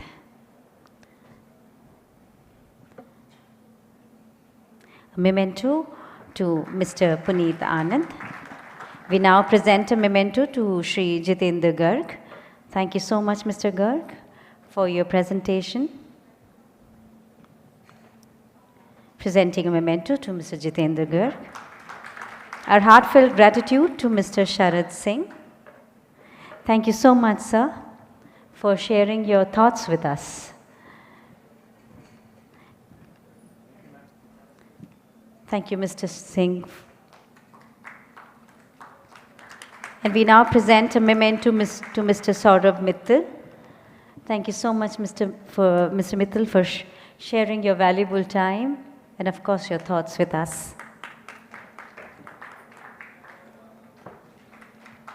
And may I now request Mr. Sashidharan to kindly join us onto the stage and present a memento to our moderator, our chair, our lead speaker of the session, Srimati Padma Jaiswal. Thank you so much, ma'am, for wonderfully conducting and concluding the session. May I request the members of the dais to kindly step forward for a group photograph.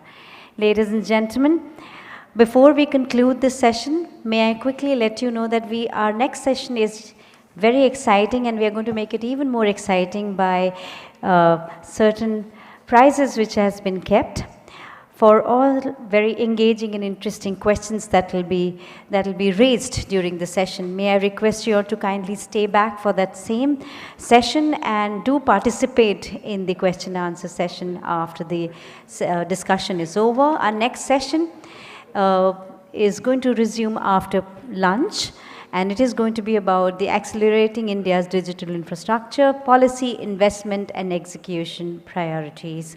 With that, may I request you to kindly join us for the networking lunch. As mentioned, our next session is extremely exciting. Do join us for that, because we have some special gifts and prizes for very exciting and engaging questions. Kindly join us back for the same.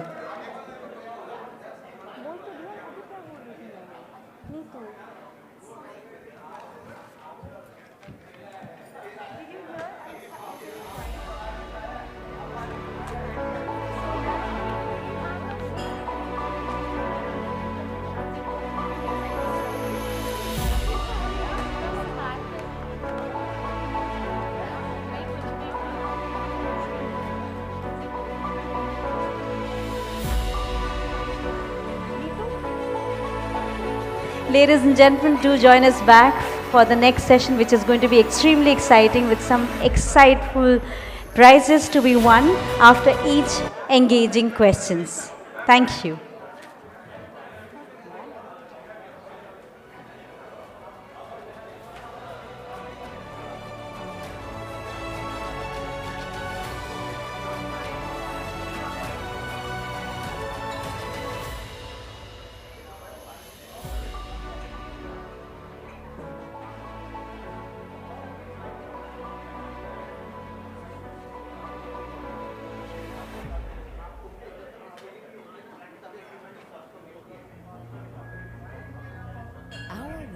is built on connections. Connections between people. Connections that drive the economy. Connections that shape a secure and sustainable future. All of this requires technologies that transfer power and data safely and reliably. At Hooper-Zuner, we design and build the hidden yet critical solutions that industry, communication, and transportation depend on, always with the same goal: connecting today and beyond.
World is built on connections. Connections between people. Connections that drive the economy. Connections that shape a secure and sustainable future. All of this requires technologies that transfer power and data safely and reliably. At Hooper-Zuner, we design and build the hidden yet critical solutions that industry, communication, and transportation depend on, always with the same goal: connecting today and beyond.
is built on connections.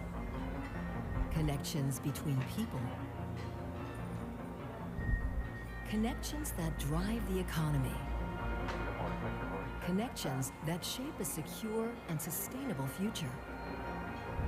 All of this requires technologies that transfer power and data safely and reliably. At Hooper-Zuner, we design and build the hidden yet critical solutions that industry, communication, and transportation depend on, always with the same goal: connecting today and beyond.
World is built on connections. Connections between people. Connections that drive the economy. Connections that shape a secure and sustainable future. All of this requires technologies that transfer power and data safely and reliably. At Hooper-Zuner, we design and build the hidden yet critical solutions that industry, communication, and transportation depend on, always with the same goal: connecting today and beyond.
is built on connections.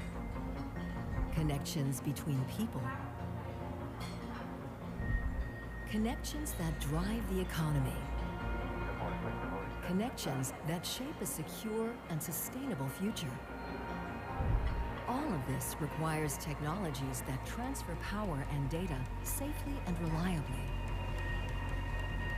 At Hooper-Zuner, we design and build the hidden yet critical solutions that industry, communication, and transportation depend on, always with the same goal: connecting today and beyond.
World is built on connections. Connections between people. Connections that drive the economy. Connections that shape a secure and sustainable future. All of this requires technologies that transfer power and data safely and reliably. At Hooper-Zuner, we design and build the hidden yet critical solutions that industry, communication, and transportation depend on, always with the same goal: connecting today and beyond.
is built on connections. Connections between people. Connections that drive the economy. Kind attention, ladies and gentlemen. We are about to resume our post-lunch session. May I request everyone who is outside the hall and can hear us to kindly join us inside. May I request the organizing team members to kindly invite everyone inside the hall for us to resume our panel discussion on accelerating India's digital infrastructure, policy, investment and execution priorities. Ladies and gentlemen, we request you once you get inside the hall to kindly keep your electronic gadgets on silent mode. This is just to ensure an uninterrupted flow of the event. Thank you so much for your kind attention.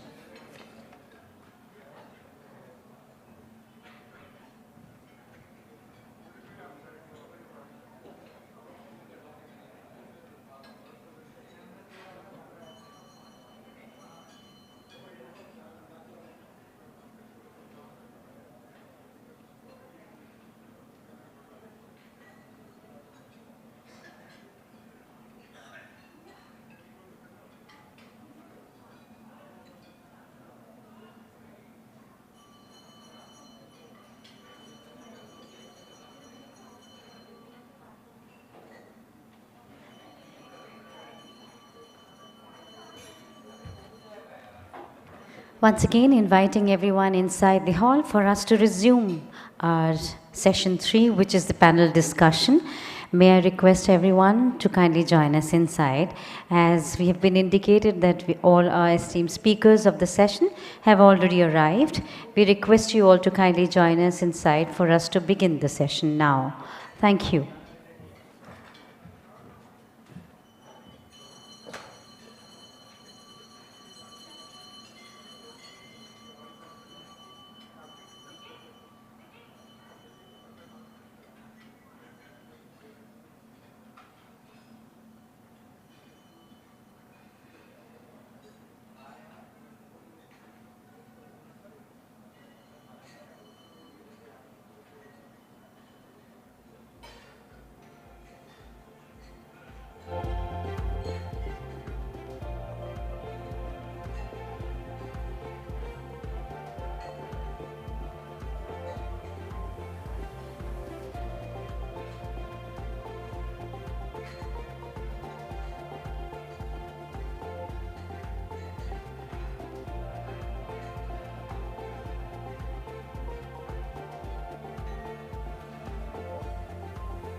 Is built on connections.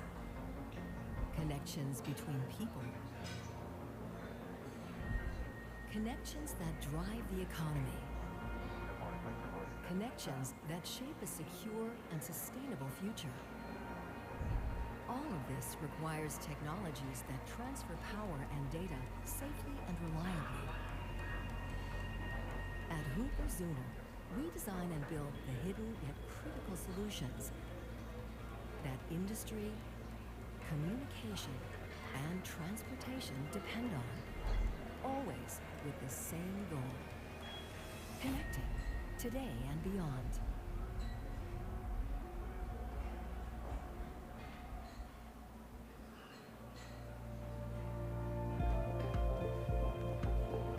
Once again, requesting everyone to kindly join us inside the hall. Ladies and gentlemen, this is going to be an extremely interesting session. We also have follow-up question and answer session. All engaging questions will be rewarded with a gift. We request you to kindly join us in this excitement and this discussion. Once again, requesting everyone present in the hall to kindly keep their mobile phones on silent mode, and requesting the organizing team members to kindly invite all our guests, our special invitees, our delegates who are outside the hall to kindly join us now, as we are now about to begin with our panel discussion. Thank you so much.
Welcome back, ladies and gentlemen, to our session 3, which is a panel discussion on accelerating India's digital infrastructure, policy, investment, and execution priorities. Ladies and gentlemen, please join me as I invite the chairperson of this session. May I request ITS Principal General Manager, BSNL, Shri Vivek Duaji, to kindly join us onto the stage. Warm welcome to you, sir.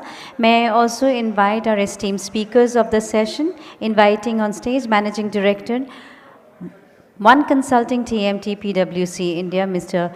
Priyabrato Das, to kindly join us onto the stage. I also invite onto the dais CA Manoj Mishra ji, Director Regulatory Affairs, Indus Towers Limited. Mr. Santosh Das, Head Regulatory Altius. Mr. Ashok Kumar, Director, Department of Telecommunications. And Shri Umang Das, Chairman, Standing Committee of Chairs in BIF. Warm welcome to our esteemed speakers of the session, and a very warm welcome to the chairperson and the moderator of the session. May I request everyone inside the hall to kindly settle down. May I now request the chairperson of the session, Mr. Vivek Duaji, to kindly take over. Yeah.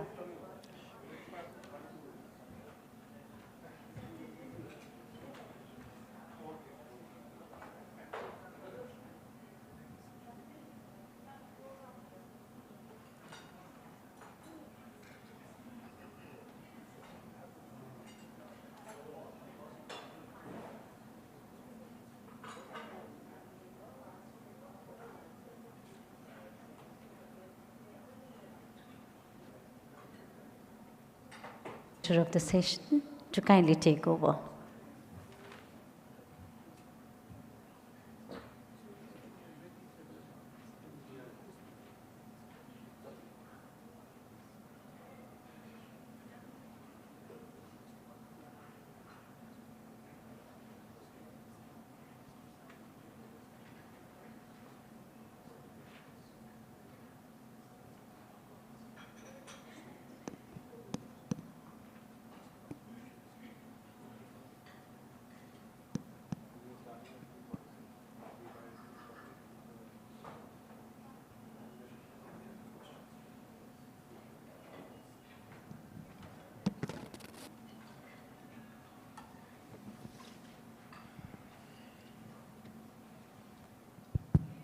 So very good afternoon and welcome to the post-lunch session, which is probably the most difficult to have the audience pay due attention to what speakers say, but we'll try our best to keep you engaged.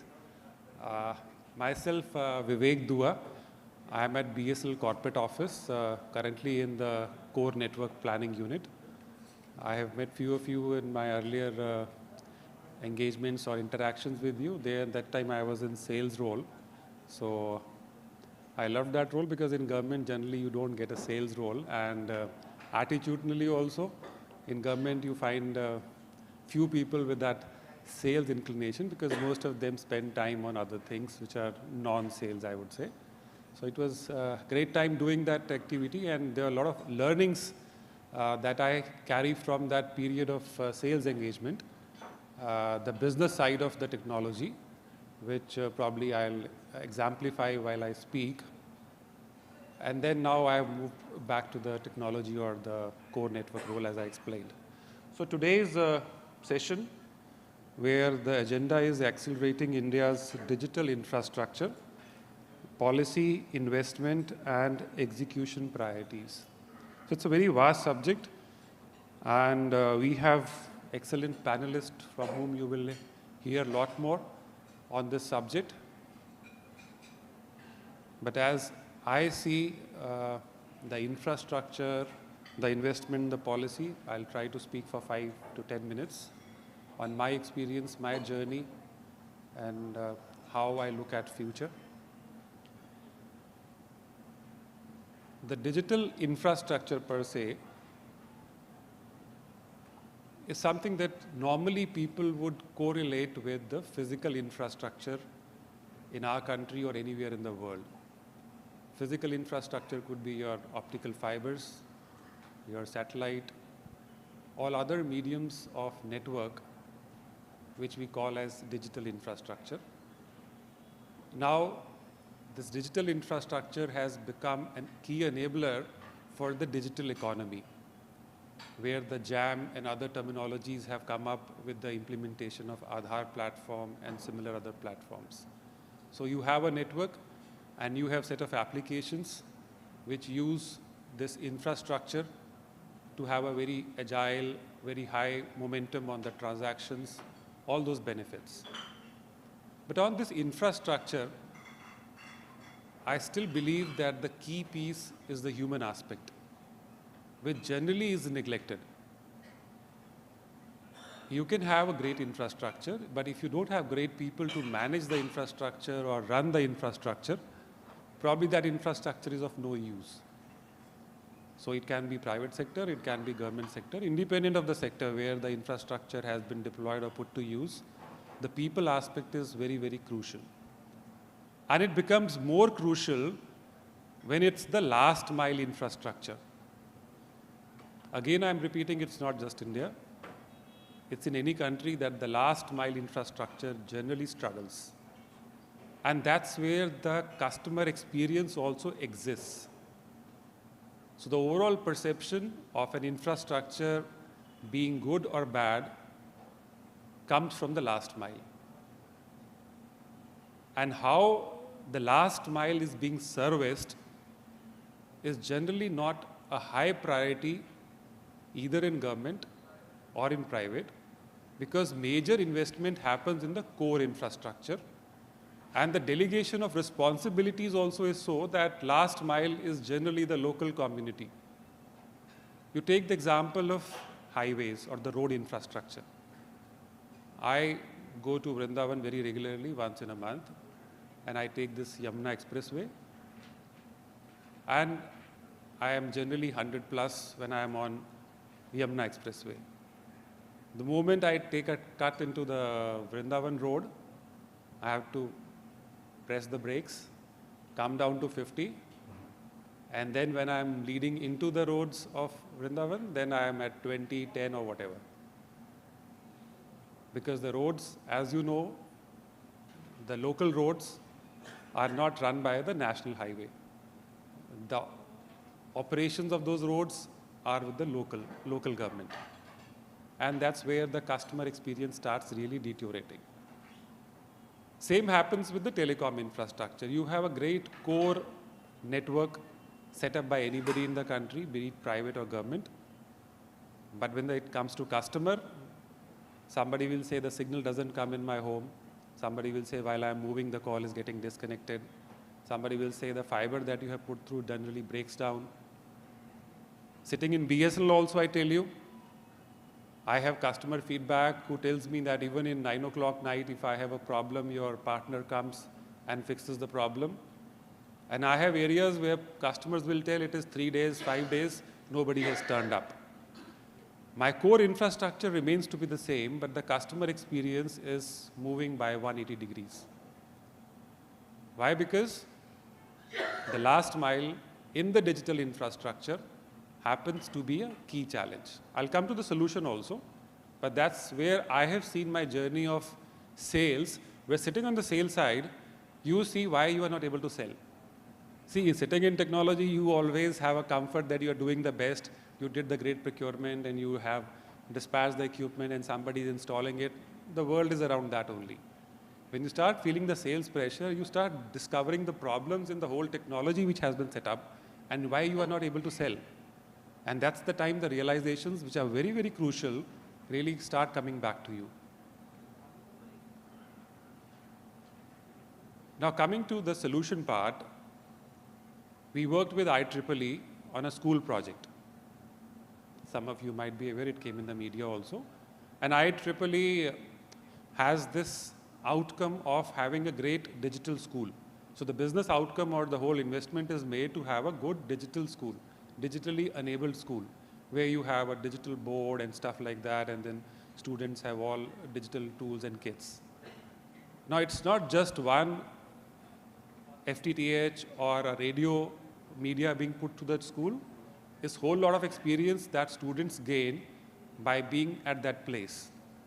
Now, to run that infrastructure, you need people who understand the gadgets, you need people who fix the problem when the digital infrastructure has a problem. You need people who will fix the network pipe when it has a problem. So there are a whole lot of things which make the ecosystem healthy. Now, IEEE said that, sir, we have discovered that your last mile partner is a very crucial enabler in the digital ecosystem that has been created, particularly in the rural area. If you make them our partner in IEEE, we'll be able to educate them, we'll be able to upskill them to understand that what all technology has been deployed, and then they run the school infrastructure in totality, not just as a network pipe provider. We ran that initiative with them for Karnataka and Kerala. And believe me, you take the feedback from either the state or IEEE, that whole model of a joint collaboration has been running very, very successfully. Why? Because in the last mile, you engaged somebody who is from the community, who has a face among the masses, who just doesn't run the business for the bottom line or the profits. There's a lot more responsibility that the individual from the community feels to run the show. So all those parameters, at the end of the day, you need to make money, but that can't be just the reason to be there. So all these things put together explain that to make a successful business model, a sustainable model, what all important ingredients are there into running the infrastructure. One more example before I move on. I explained this in my previous discussions also. There's one village called Chimaldari village next to Hyderabad. Now this village, if you Google, is one of the declared smart villages in the country. So what has been done by BSNL there? We have partnered with the local panchayat, the local government there, and made them our business partner. I'm repeating, the local panchayat, the secretary panchayat, we have made them as BSNL's business partner. So what happens, a typical OLT, if you understand, in the GPON or the FTTH, is housed in the Panchayat Bhavan. They have put a good UPS. They have already a good electricity connection. So my first problem on having a healthy infrastructure to run that show is taken care by the panchayat. And then panchayat, we explained to them the whole business case of running the show. They have some 180 or 200 homes in that particular village, and adjacent villages also have couple of 1,000 or 2,000 homes. So we explained them how the ROI will work. And at the end of 8 months or 9 months, we visited that place. I visited along with my team members.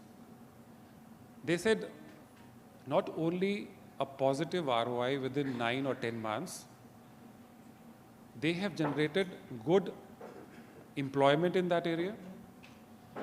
A lot of citizen-centric programs that they were struggling to run, particularly because a lot of information has to be exchanged with the state government.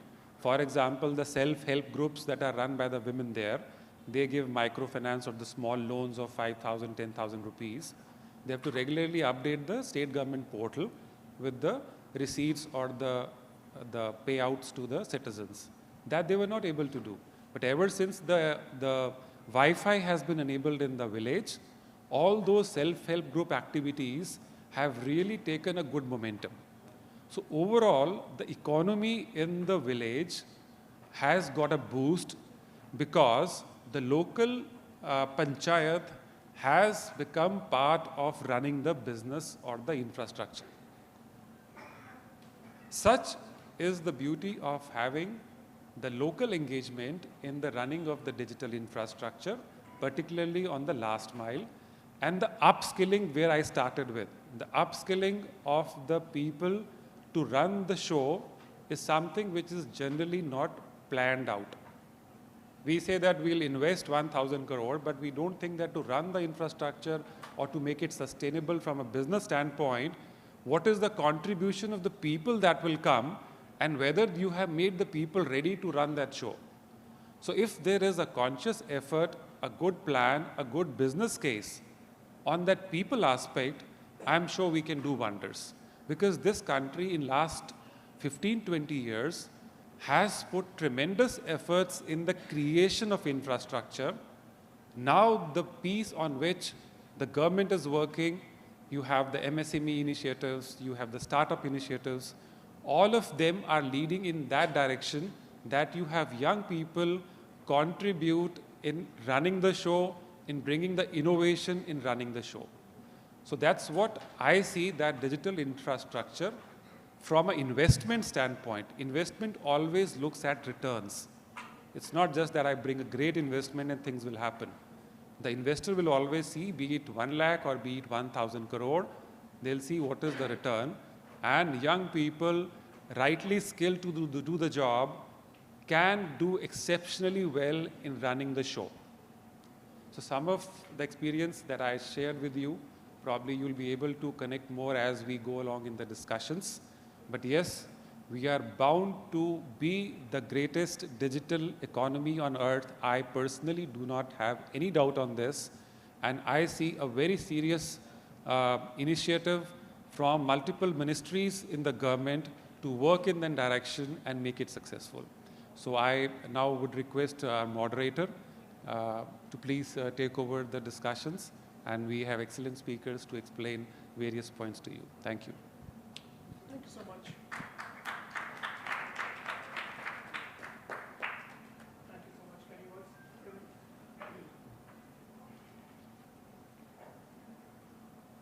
Hello, can you hear me? Yeah, good afternoon, everyone, and welcome to the session after lunch. We will try and make it lively and thought-provoking for you all, especially because it is after lunch. So I'm very excited to be here. My name is Priyobroto. I am a managing director in telecom, media, tech consulting in PwC. I have with me a panel of esteemed experts here. In a moment, I will introduce all of them to you. My pleasure in doing that. I just wanted to share with you, we have about an hour in this session, just so that you can plan yourselves. 1 hour, and then if time permits and if our hosts permit, we will also try and take a few questions from this engaging audience. Let me take a step back as we get into this discussion. I'll take a step back.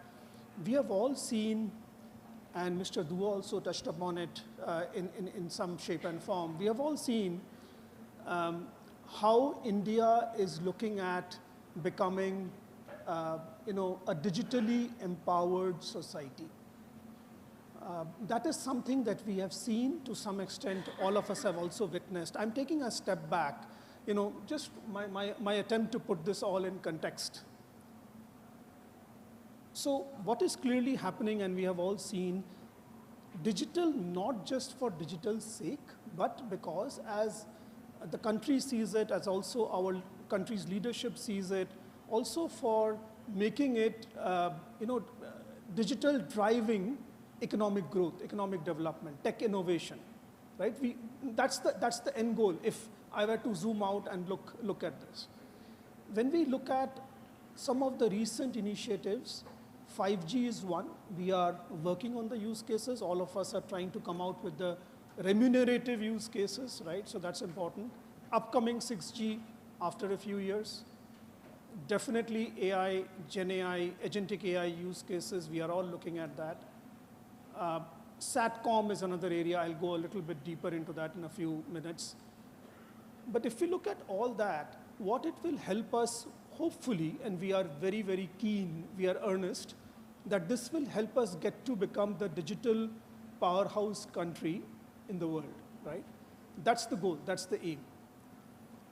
Now, if I link it back to some of the other initiatives that is happening, a few minutes back, we were actually discussing on the table, and we talked about National Telecom Policy, NTB 2025. One of the 6 initiatives we all know extremely well, I'm just quickly summarizing here for this August audience, is the universal connectivity. Universal, affordable, meaningful connectivity. Now, if I were to translate for myself, what it means is, today we have a certain penetration with 4G population coverage, by population coverage, for example. Similarly for 5G. The aspiration, as the National Telecom Policy calls out, aspiration by 2030 broadly time frame, is to reach about 90% 5G. Similarly, broadband, super important, again, because we have seen country after country after country, broadband has driven economic development. Mr. Dua touched upon a real example which he has witnessed in his professional career as well.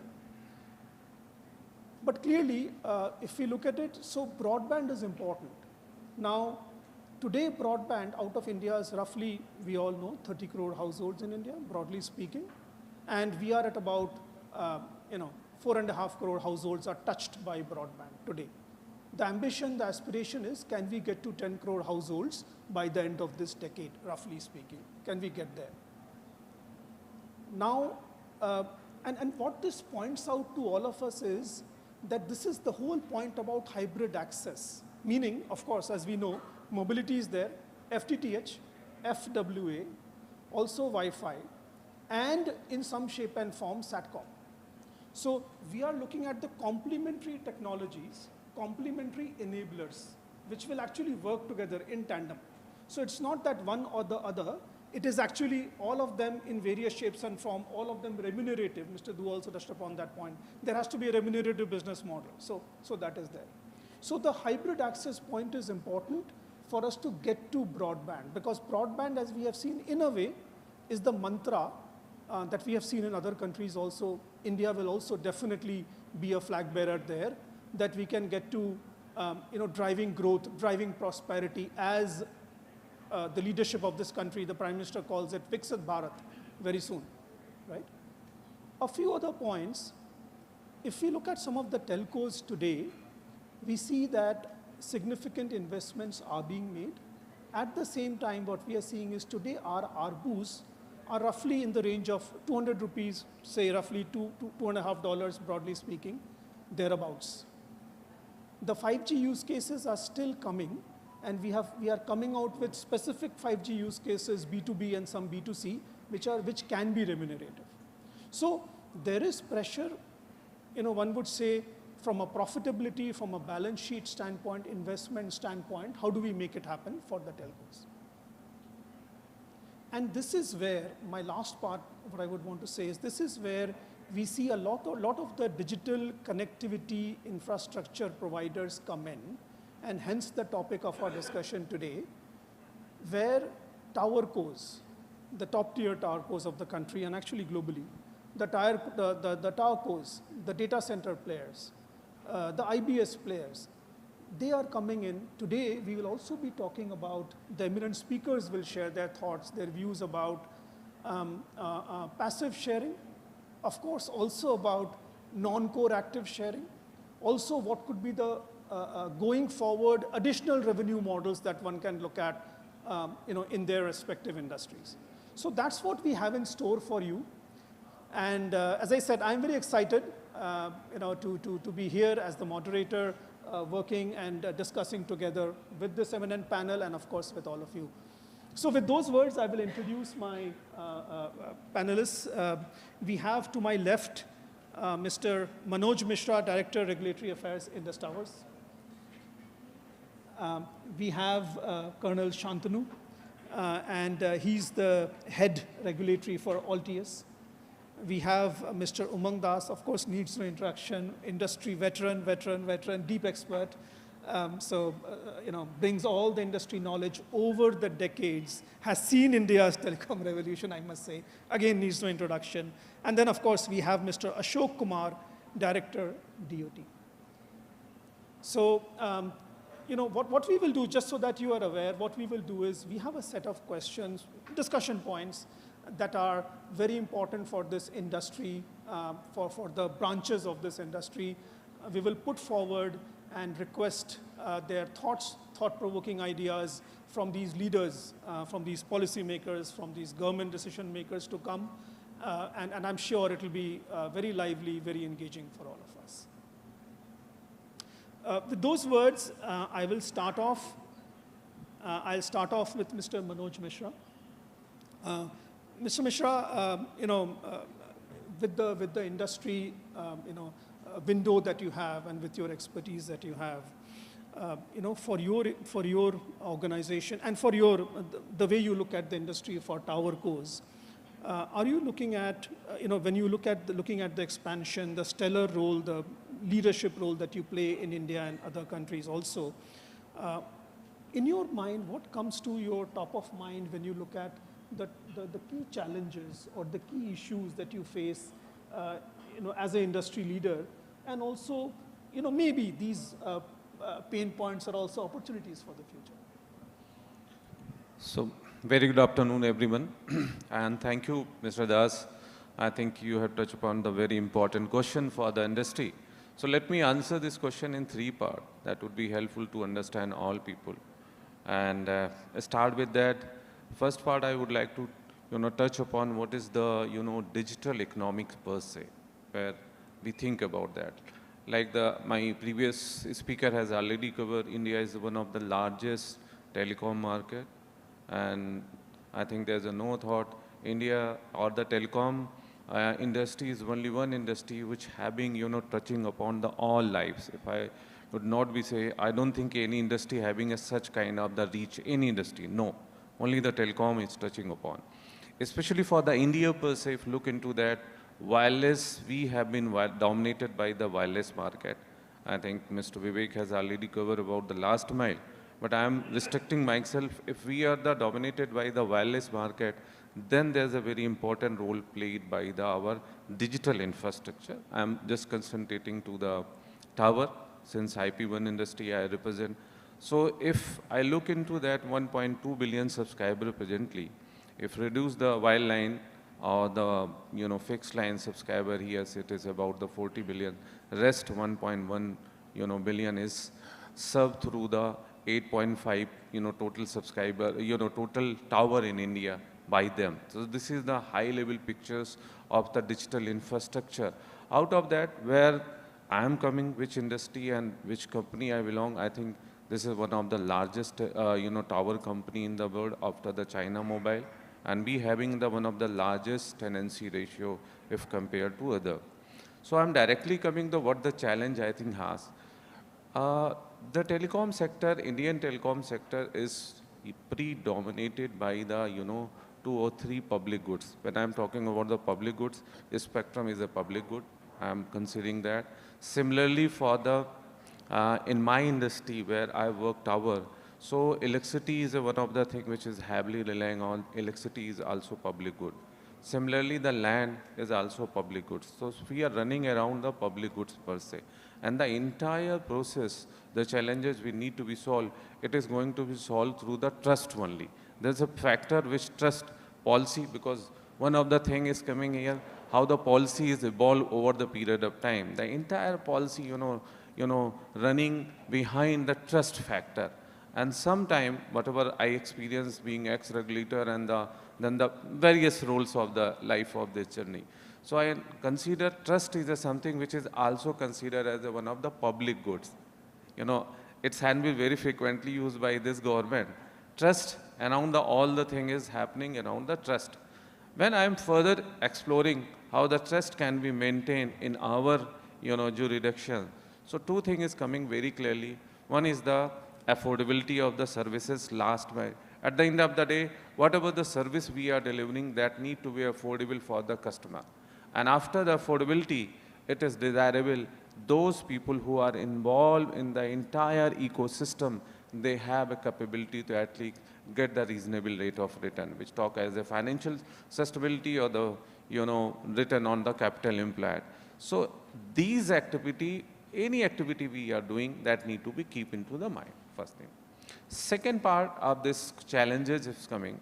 Yes, of course, over these last 5 years, this government has made tremendous progress in terms of the regulatory framework. And government, I think, very clear about when they are talking about whether any slogan they use, ease of doing business, cost of doing business, trust of doing business. In fact, government is very frequently talking about the less government, more governance. So these framework has enabled to us to achieve one of the largest and fastest 5G rollout. That happens because of the certain good measurement has been taken by the government of India through the policies. Whether this policy act is coming new, the Telecommunication Act, or Right of Way Policy 2024, or the policy which is under discussion with the government, National Telecom Policy, which is under discussion previously, was the digital policy. So first time, we realized that there is a specific provision has been made to some of the challenges which has been faced by the industry. Like I can take an example of IP1 industry was facing right of way. And the first time under the Telecommunication Act, there is a specific sections has been created. Chapter 3 has been written to the right of way only. There are the 9 sections has been inserted, and these are the very helpful to, although, telecom is a central matter, but still there are challenges I will cover in that. So this provision has supported us to get the fastest rollout. Similarly, ROW policy is there. So these were, rules and regulation and the regulatory framework, I believe, is going to help to us to achieve the digital nation or the digital society, which I think very much we deserve. In fact, when we are looking about the 5 trillion economy, out of the 5 trillion economy, government is targeting at least 1 trillion is coming from the digital ecosystem. So we can understand the kind of the responsibility and role supposed to be played by this telecom industry in totality. So this is the importance. I'm coming to the very specific to the problem which faced by us. If I am taking into the account, first, of course, I will not touch upon related to wireless industry, but yes, like I was talking about the public good. Spectrum is the one of the critical thing which need to be evaluated, work in such a manner, because affordability is required to be maintained for both. So I'm putting being a public goods, it need to be dealt very carefully, where government or the stakeholder who are involved should work. They should work in such a manner, affordability and sustainability both should maintain parallelly. Now, coming to the rollout of the telecom infrastructure or the tower company or the tower co. Generally, I use the word tower is nothing, is a combination of 2 things. One is the space plus power is equal to tower. When I'm talking of the space, space is generally governed by the, in India, right-of-way rule. Presently, previously it was land and building related issue, the state government. There was too much challenges, but thanks to the government of India coming out with such a clear-cut policy or the rules and regulation on the right way, which is helping to us. There are certain challenges, the structures of India, because federal government is there, state government is there, then the municipal corporation is there. Still we are facing, big challenge as a municipal corporation level now, and which is, requires some kind of the sensitivity at a local level. What is happening? DOT has did tremendous, very good job along with the industry. So now there's a very much clarity at the central government and some extent or totality in the state government. Like I provided data out of 36 state and UT, broadly now, 34 state and UT has principally in agreement to implementation of the right of way policy. Perhaps there are certain states which they are struggling to implement, but we believe as an industry it is going to implement it over the period of time. Next, because they also understand the kind of the infrastructure which is going to be created by the telecom, which is very important for them when they are going to get investment for the state itself.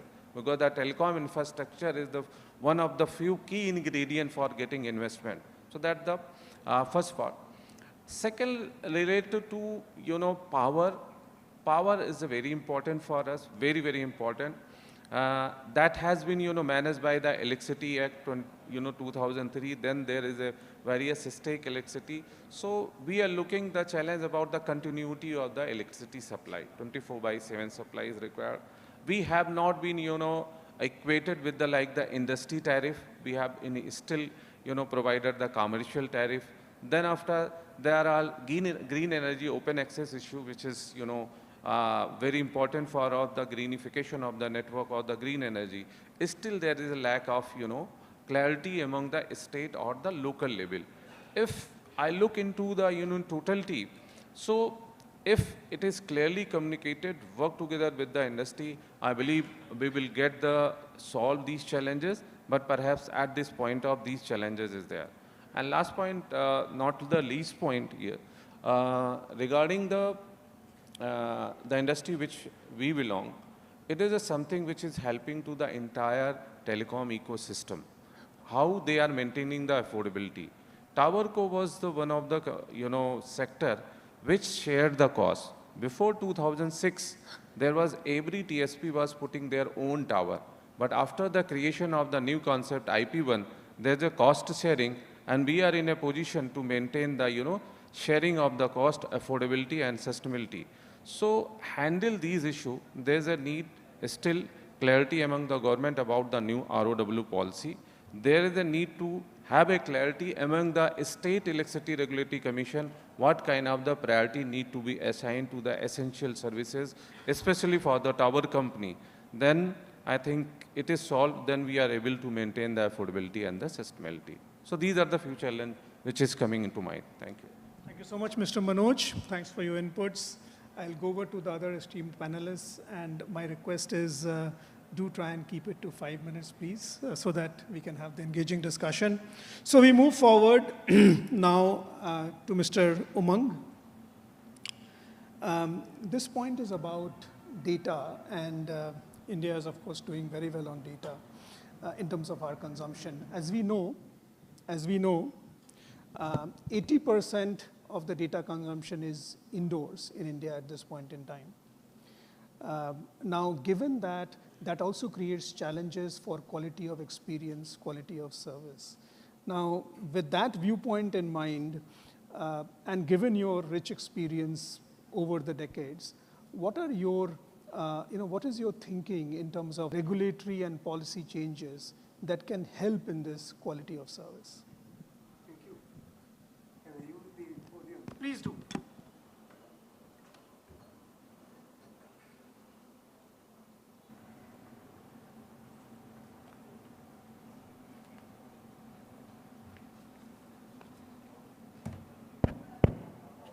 Good afternoon, distinguished members of the dais and equally distinguished audience that I have in front of me.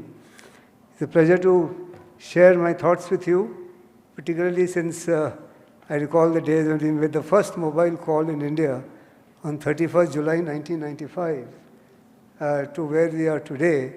It's a complete sea change of how we were trying to convince people that they need to have a mobile phone, and if we had 30 connections in a day, we were having a party. And today we are talking of 85 out of 100 people with a mobile phone. It has become a way of life. So it is a complete sea change, and it is in that context that I would like to address the issue of now, which is a digital society, it's a digital empowered society. Everything is digital, and India is now right in the lead when we were laggards way back in 31st July 95. So given that situation, today data is the new oil. That is what we generally hear, and which is a fact. The data has become the basis of everything. So this data deluge has to be backed up with a digital infrastructure ecosystem. And it is not merely about creating standalone networks. It will encompass a connected system that includes elements such as fixed cable infrastructure, mobile broadband, and mobile has been our story. But today we'll have to look at it in a broader sense. So mobile broadband, in-building solutions, small cells, optic fiber cables, backhaul infrastructure, Wi-Fi, SATCOM, digital public infrastructure. It's a complete ecosystem that we have to look at. And in that, from a customer point of view, what he or she is looking for is a reliable digital infrastructure which pervades day-to-day perception of quality of calls and is now in every sector of the economy. The quality of service to our consumers is ultimately dependent on the reliability of our digital infrastructure. Working at the pattern of and therefore we will have to look at the pattern of usage as rightly brought out that while 80% of the data generation is indoor. So given the fact that we have a very predominant usage, more so after the COVID times, I would say that the usage pattern inside buildings is very different from outside. While as a country we are a mobile-driven community, and our mobile usage has gone up generally between 20 to 30 GB per month. When we realize what is happening in indoor, the usage level is far, far higher. In fact, it is almost 10 times more than what it is in the digital, mobile. Is in excess of 200 GB per month. In many cases, it can shoot up to 300 to 400 GB per month. So from 20 GB in mobile, the usage of the customer requirement indoors is far, far different. And therefore, within the mobile ecosystem, we will have to ensure that we are able to meet his expectation. With quality of experience, quality of service, quality of the calling pattern, instead of we running to different windows to see that our call is made. Today, the usage is in multiple devices. It is not only on the mobile phone. So given that, the importance that we should give to quality of service and quality of experience for the consumers, the indoor building solutions will necessarily have to include optic fiber, small cells, high-speed broadband, Wi-Fi, and backhaul network to address the customer expectation, which is paramount in terms of quality of experience. That is where a layered approach is required, which reaches every nook and corner of the building and is generally referred to as in-building solutions, IBS, which was something unheard of way back in July 95, and even today is still gathering momentum. We have still a long, long way to go. That is why I welcome the government approach in the new policy formulation of nomination of digital connectivity infrastructure provider, DCIPs. And this has been rightly proposed by TRAI, and it's been going on for the last 2 years, as a matter of fact. but we are hoping that it will be incorporated with its rules and regulations, etc., in the National Telecom Policy, as also in the Telecom Act, which is, to be very precise, what is called 3.1b, which is the network rules, which we are hoping will be coming out shortly. And that will then clarify the rules and regulations and the policy coverage of what is included in the scope of the digital connectivity infrastructure provider. This will be a major go-forward step to help in ensuring the quality of experience that a customer will rightly desire in indoor applications. Now, the DCIP, therefore, the emphasis in that will necessarily be on high bandwidth, and the kind of bandwidth which is required, mobile alone cannot fulfill, and fiber will be a very major factor, including the indoor Wi-Fi based connectivity, so that he gets a holistic view and does not have to run here and there and gets the best of the quality of experience. At the same time, the DCIP portfolio will necessarily not only require all these, all the kind of players that you need, it requires a certain specialized expertise. It is not that all the 1,500 IP1s that we have today will suddenly become DCIPs. It's perhaps a very few of them who will really become digital connectivity infrastructure providers because of the need in terms of special skills, the special understanding, the designing of the networks, and therefore this will also require for significant financial capacity.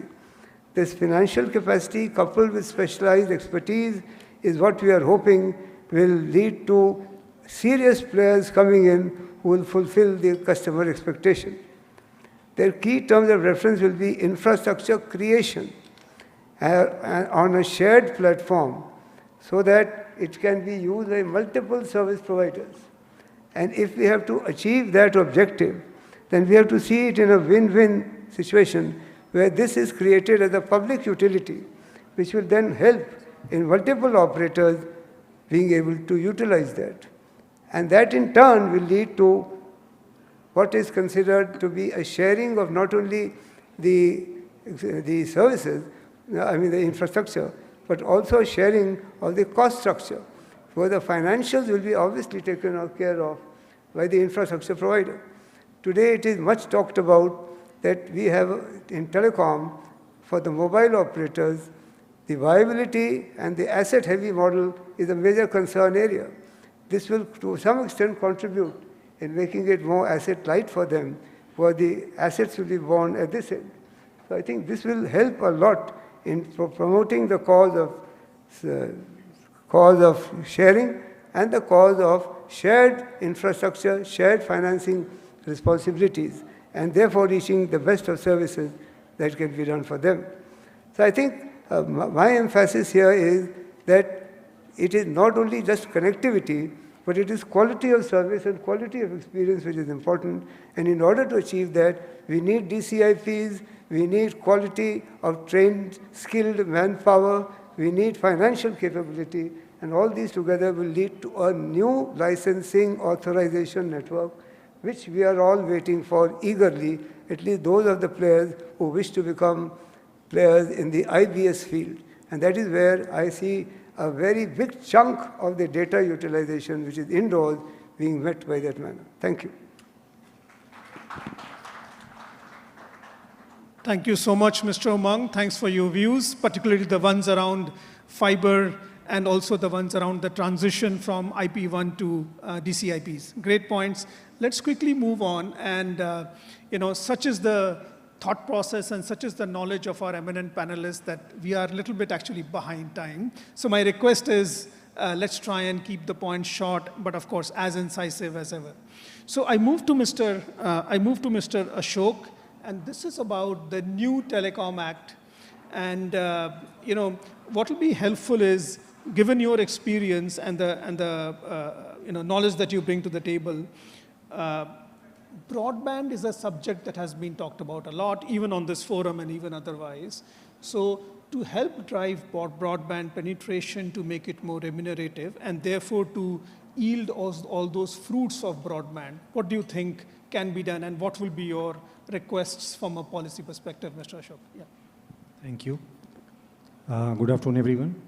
So, as you rightly pointed out, and earlier speakers have also pointed out various issues which are related to infrastructure. So, the basic concept in the new Telecom Act has been to promote the growth of infrastructure. So, that's why we have introduced Section 3(1)(b) separately. Earlier, there was no concept of a network kind of entity, but it's all encompassing in one entity which is providing all kind of telecom services, including network. So, keeping the 3(1)(b) has been to encourage infrastructure providers, because as we know that it's a capital intensive industry, and so the common infrastructure which can be used by other entities who are providing services will be of much use.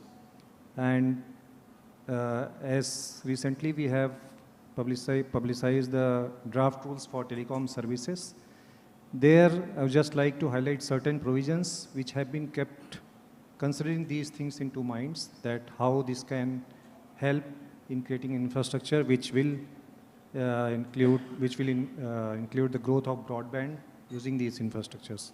The one and foremost is that we have allowed the use of submarine cables for domestic users also. They can use even the international submarine cables which are coming, but say some of the portion is unused due to that can be extended and can be used for domestic. So earlier, to connect two domestic cities, it was not allowed. So now we have given a provision that if there's spare capacities, or even if we have to connect to coastal cities, then we can, terrestrial option is always there, but if there's a possibility, then we can connect those two cities, especially in coastal areas, through submarine cables. Second is the unified service license, which we have introduced just to leverage the scale of economy of the large operators instead of having circle-wise or LSA-wise licenses. So if somebody is already having licenses in multiple areas, then they can leverage the economy so that, and we have relaxed various provisions in those, that they can locate their equipments, or they can locate their switches at one single place, and then that can be used further. So that will, I think, will help a lot, because, and it will further be reviewed after 2-3 years, because there are a lot of still issues which needs to be taken care. So, and third point is about the use of network rules, because we are now in the process of framing, and it will be coming most probably in a week or 2 weeks time, which Umang sir has also said that especially we have various provisions of IP, DCIP, and there are certain categories like SESG, Satellite Earth Station Gateways, because that is a major component which are involved while providing satellite connectivity. So that can be a separate entity. And another one which we have included is cloud-based telecom infrastructure. So that is a new addition, because we don't had earlier a clear-cut rules about the cloud-based infrastructure or cloud-based connectivity, or because most of the things now we are moving towards IP, and most of the core network are also now moving into the cloud. So that we are enabling through that mechanism. And as Manoj has pointed out, right-of-way rules, so that we have already published and final rules are already. So that gives a certain kind of certainty that these are the rules which are in place, which have to be mandatorily accepted by state. Earlier it was state-wise rules and guidelines for ROW, but now it has been centralized, and with passage of time it will help a lot. And one aspect which in the service rules which you have deliberately taken a decision that there will no separate authorization for satellite-based services, because satellite itself is a medium of communication, and it can be used in any kind of authorizations, whether it is in access service or internet service or long distance service. And there's also possibility that we are using combination of terrestrial and satellite. So once you have taken authorization, there's no need of separate license or authorization for satellite communication. Yeah, there will be an additional security conditions because there are some concerns from other ministries, so that we have taken care of. So that is a big help, and that will, from policy perspective, I think it will help in connectivity also, especially in rural or remote areas, because that will give a possibility of using the combination of terrestrial and satellite network both. So these are the certain provisions which we think have been introduced and which will help the telecom sector in a long way. So considering the paucity of time, as of now, we'll pass to the next. Thank you, Mr. Ashok, and one more word of thanks for keeping to the time. So great points, particularly the one around submarine cable for internal use is also a fairly novel point of view that came across. Thank you so much. We now go to Colonel Shantanu, and Colonel Shantanu, given your background and your organizational strengths, what is of importance is. And of course, given your global experience as well, what do you think and what is your viewpoint on how we can further streamline the infrastructure developments for a faster digital rollout in the country? I think for a faster rollout, firstly, we need to dwell upon the kind of challenges that the country as such poses for an infrastructure company like us. We are the most populated country right now, and taking cue from my fellow panelist who mentioned certain stats that 1.2 billion mobile subscribers with data consumption soaring each day. And yet, when we consider our connection density per 100 people compared to the global figures, we are way below the level. To top it all, as I mentioned, the population is huge, and we have a diverse demographic background, and many of our states are much bigger than certain European countries. So this poses a huge, huge challenge for the infrastructure companies to cater to the requirements to roll out the digital infrastructure. Government, through its initiative of viability gap funding through the Digital BharatNet or the erstwhile USWIV, has been doing its bit to bridge the digital divide. However, in my opinion, I think there needs to be some amount of tweaking to that effect. In the initial, initiatives, I would say that what the approach the government was taking was very much required. But if we analyze or dissect it in its current state, what we find is that whether we consider the 4G saturation or we consider the 365 villages saturation, what happens is generally such projects basically go to one particular OPCO, and the government is funding the majority of it for a sizable period of 8 years or so. Now, the tweak that I talk about for a faster rollout and for a diverse rollout is that right now we are not in a scenario where there are multiple operators. That used to be a time way back in 2006, 7 or 8 where multiple operators were there. When the government is funding such kind of projects for a faster rollout for bridging the digital divide, in case it tweaks its approach by bringing in the tower companies also into its ambit, wherein the tower companies can house more than one operator. This not only is going to reduce the load of the government on spending the DBN, but will also incorporate versatility as far as the number of operators which are going to get included in rolling out such kind of an infrastructure. So firstly, this kind of a change or this kind of a thought process is very much required by the government for a faster rollout. And secondly, there is also the nudge which the government requires to do for certain locations. Like if we see our previous precedences, there are certain states, there are certain locations which are disaster prone, which are very critical. And as it is difficult for the government to manage any kind of a disaster occurring out there, it is very difficult for the telecom operators and the tower companies also to manage their sites on such locations.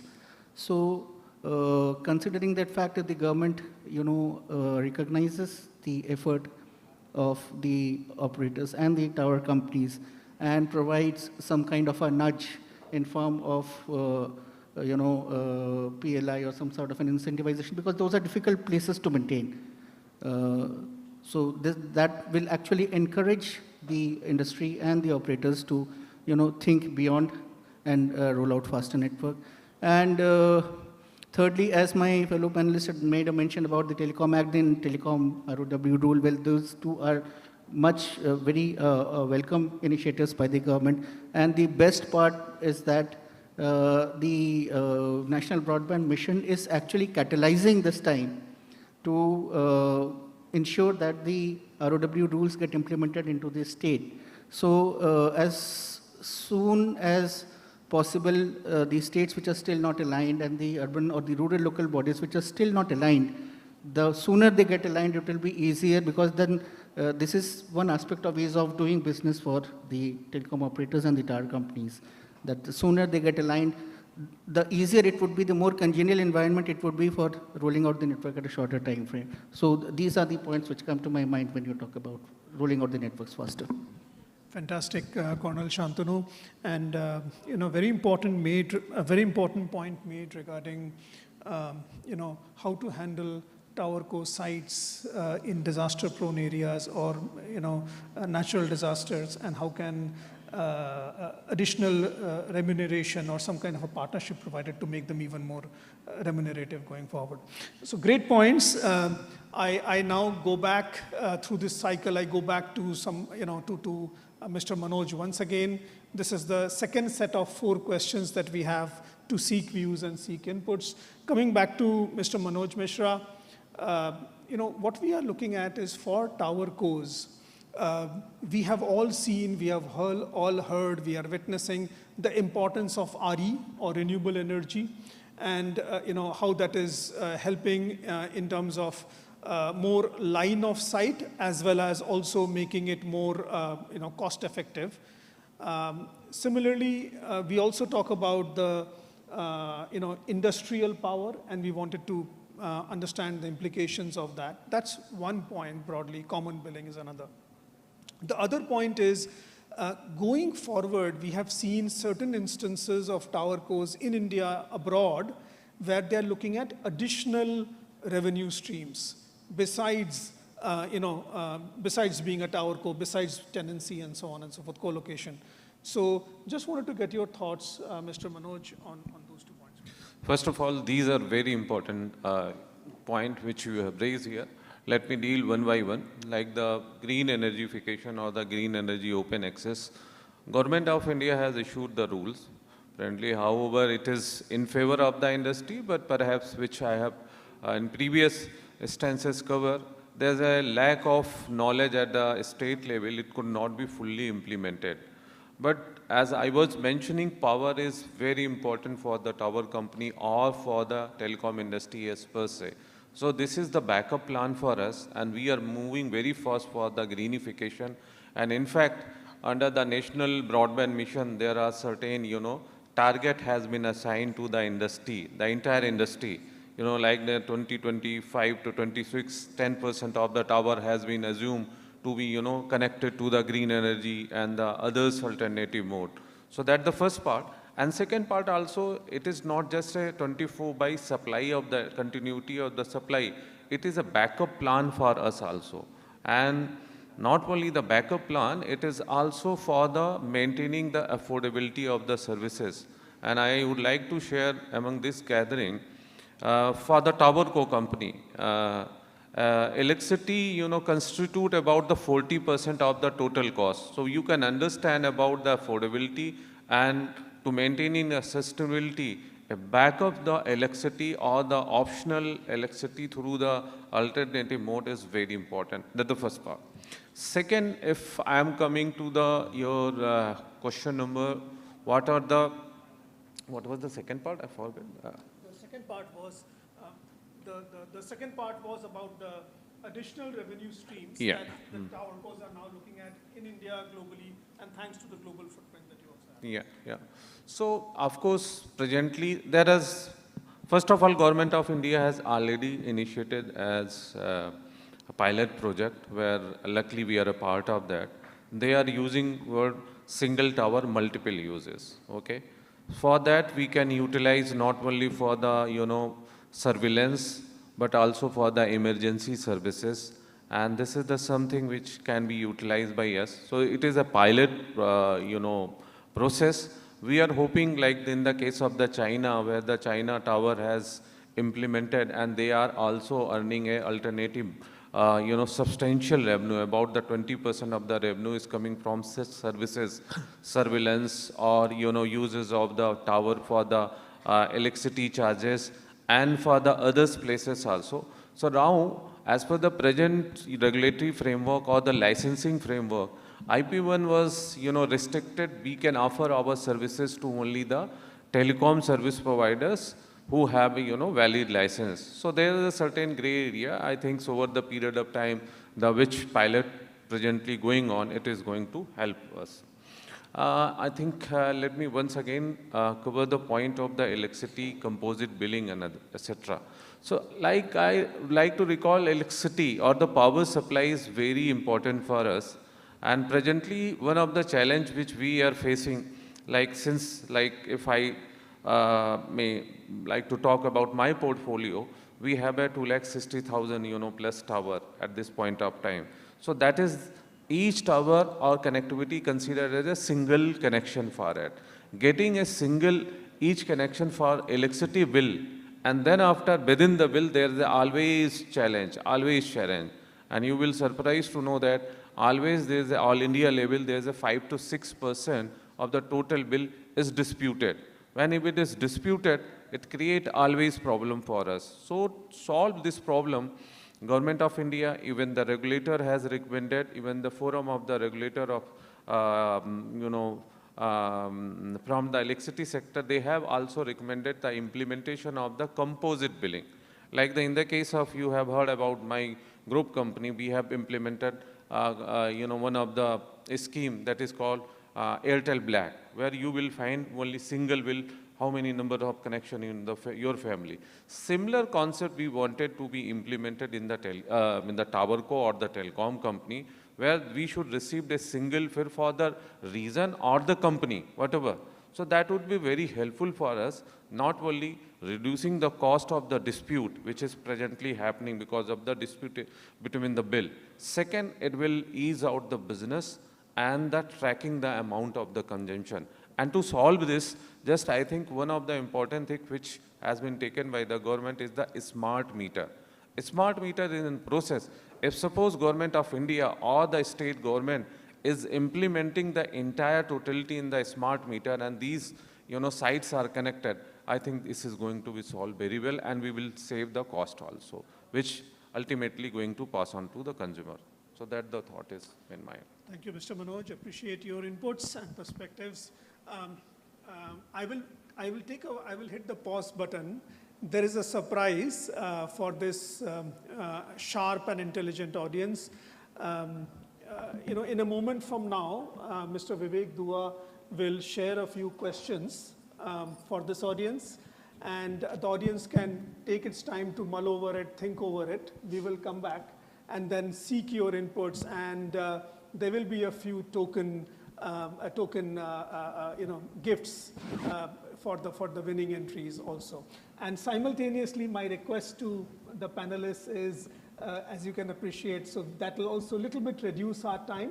So we will maybe do 3 bullets kind of an answer. But I think this is great, interesting. So audience, we will leverage your knowledge, look forward to your inputs and your industry perspectives.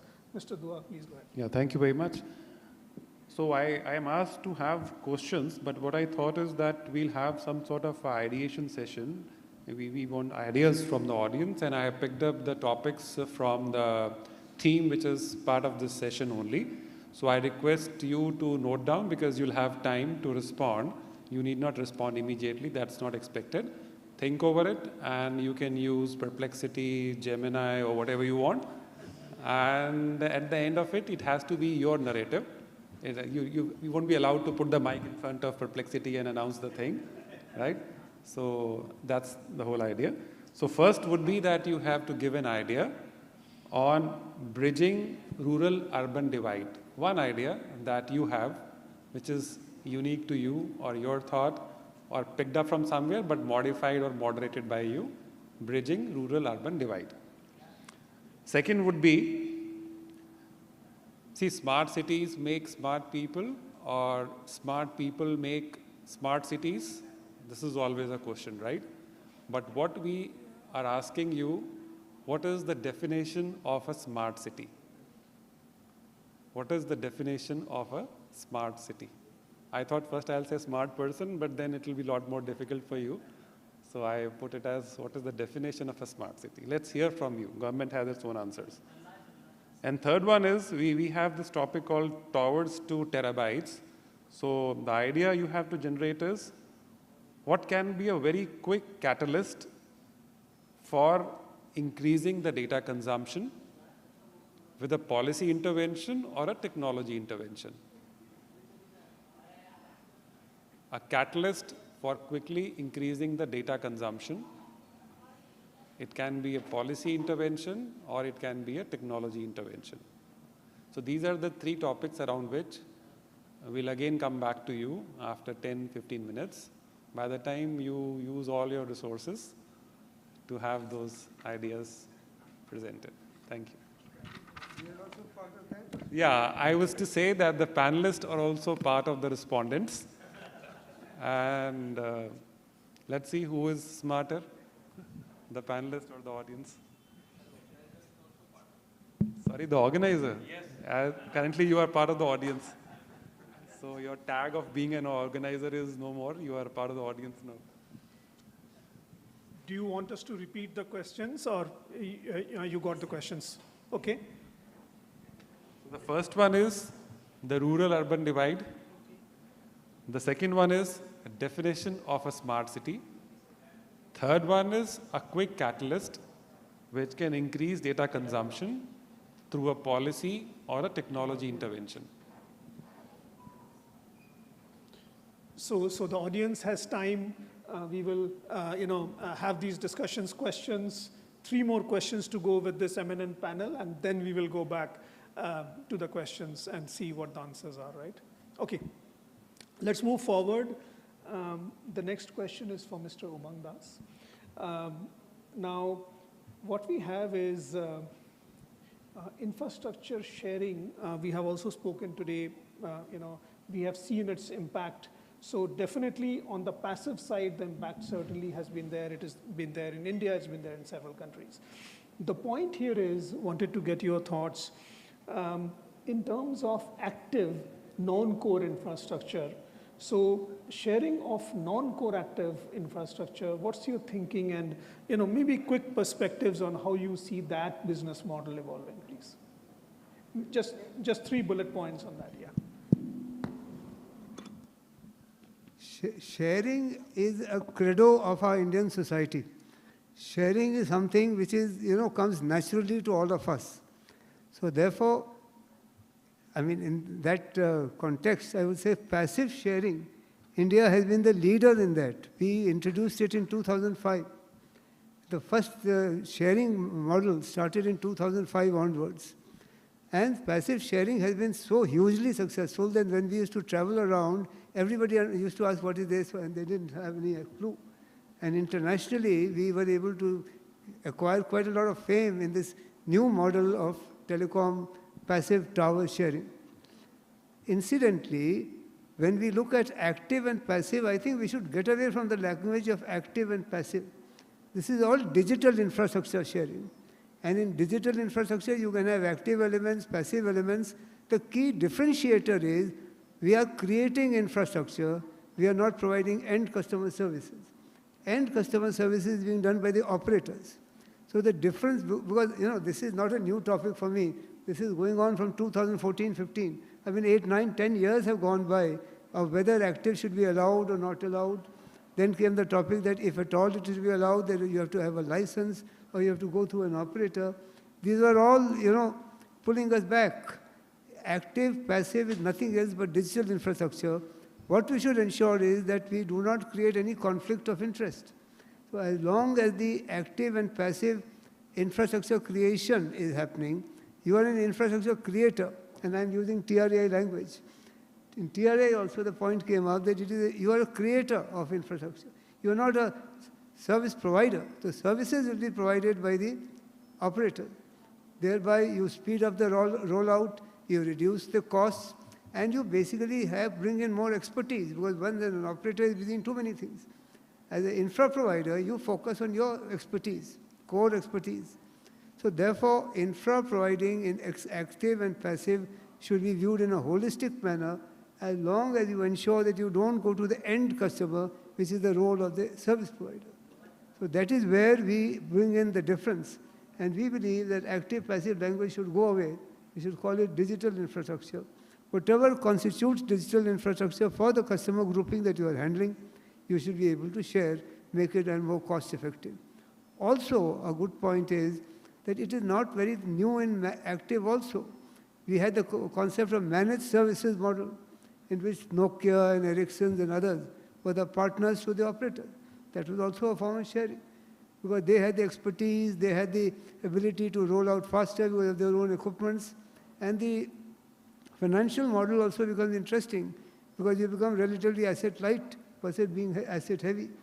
So I think I see it only as a win-win, and nothing should hold us back in sharing whether it is active or passive, as long as we don't come into any conflict of interest, which the policy should be very clear.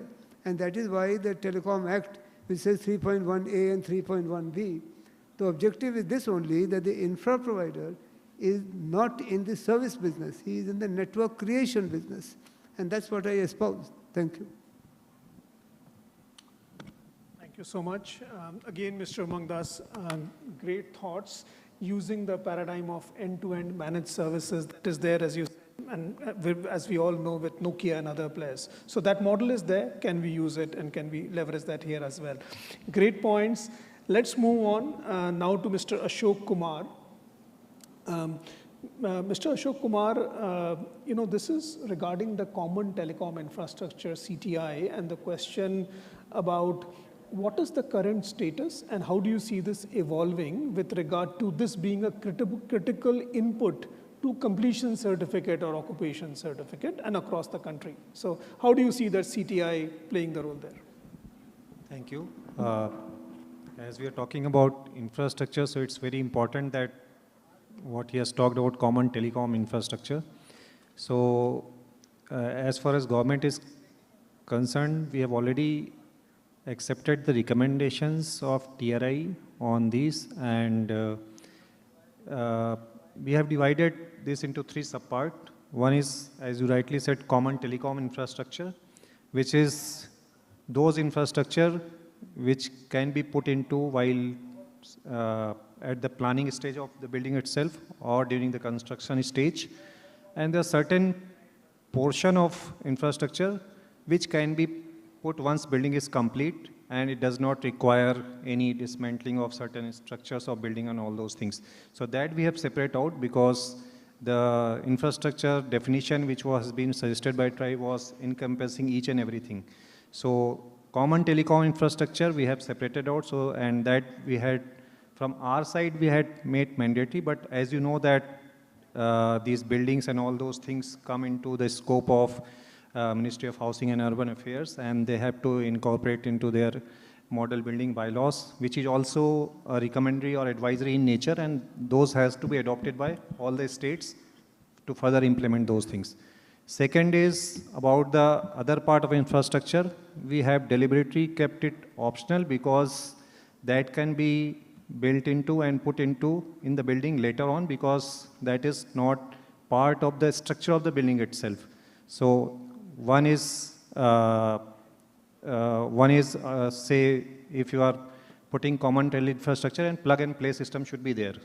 So, and for that, whole system has been devised, and we have already sent the notifications to the concerned ministries, especially MoHUA and BIS, and hopefully within 1 year it will be implemented throughout India.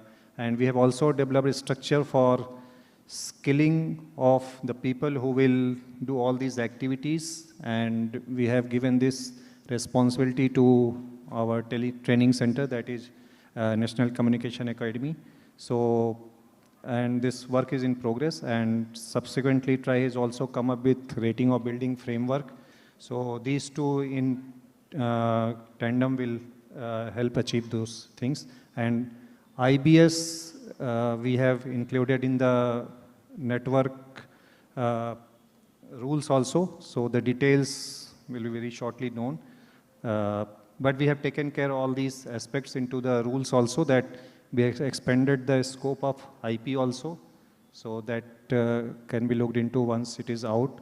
And suggestions are always welcome because it is in public, and other one will come in public within short time. So if there are certain shortcomings, hopefully we'll be able to incorporate those also. Thank you. Thank you so much, Mr. Ashok. I now move to Colonel Shantanu, and a topic that is also very close to my interest and close to my heart as well, which is regarding data centers and edge data centers in particular.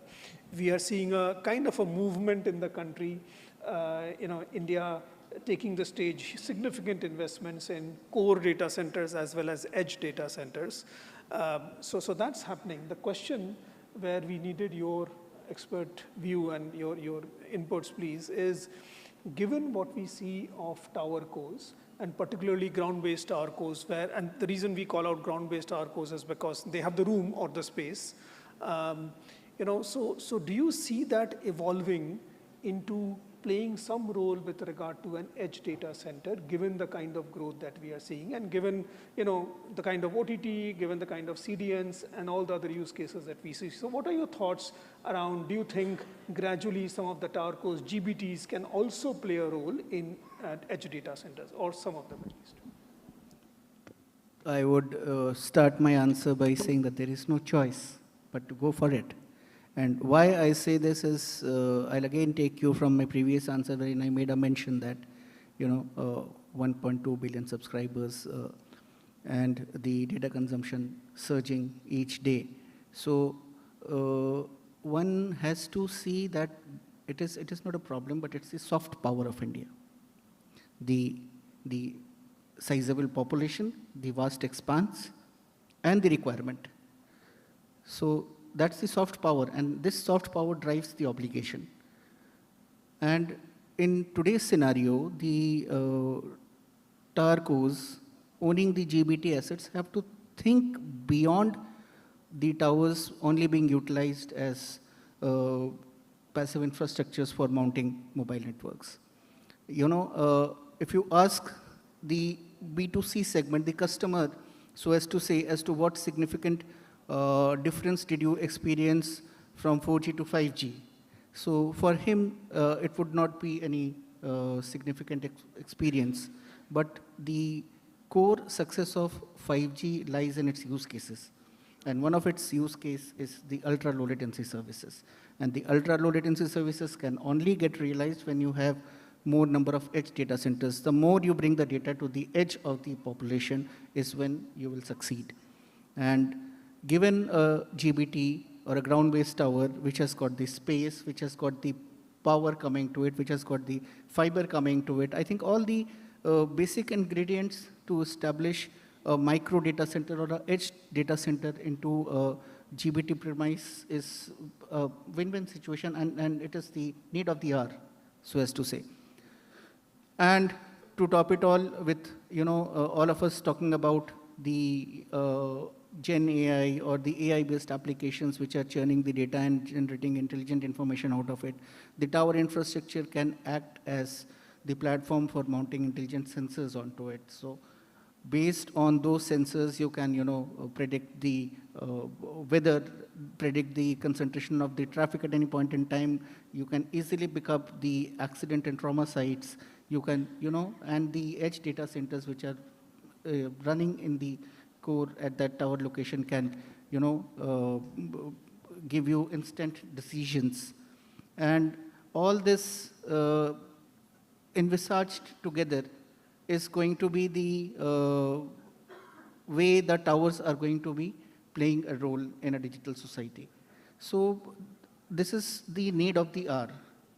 This is an obligation. This is not a choice anymore. So one has to go for it. Fabulous points, Colonel Shantanu. Need of the hour, win-win for everyone concerned, all parties concerned. Great points there. Also, very interesting to see the point that you made about sensors also. The point that you, can you hear me?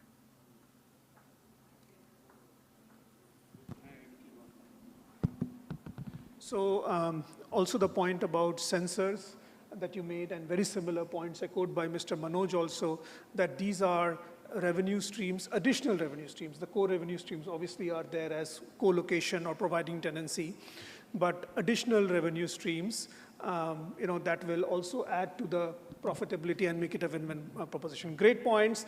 That in a way closes out the section regarding insights from this panel of esteemed experts. We have covered 8 questions, fantastic inputs, all of course bearing the imprint of deep expertise, industry knowledge over the years, over the decades. So thank you. But now yeah, of course. Round of applause for everyone concerned, all the experts. We now go back to that section, around seeking answers and keeping this phenomenal audience engaged. So let's go back to those 3 questions that Mr. Vivek Dua articulated. So look forward to answers and opinions, please. And of course, there are gift tokens also. So we'll go with the first question or the first ideation, which is around bridging the urban-rural divide. So here's the first one. Yes. Everybody will get a chance. Yeah, can I speak? My name is Professor Rakesh Mehrotra. I'm not going with the sequence what you are saying. I'm just raising an issue because the policy person, Ashok, is also here. Now, the thing is that in the Western world, there is a question which is being raised at the moment to restrict the data centers because they are the power guzzlers. And they say about this much of power we should not waste. We should optimize the things. So we are going blindly after the power center. There's data centers, random, no planning, laga lo, jitna lagana ho, laga lo. So there has to be some policy looking forward, 30 years, 20 years, some planning over there, so that we can get rid of these particular type of issues which are going to come. That's one. Second thing is that where the decision makers have to take a decision, and nobody has done it, it is the garbage what we collect in the data centers. You make one video or something like that, it has got 100 copies lying in different data centers. So what we are doing? We are wasting our infrastructure and wasting energy on all those things. Can't we do something on that? So there's a question to Umang and there's a question to Ashok. And also to you, Mr. Das. What we are going to do on that? Why don't you respond, and then I will also add a few points, please.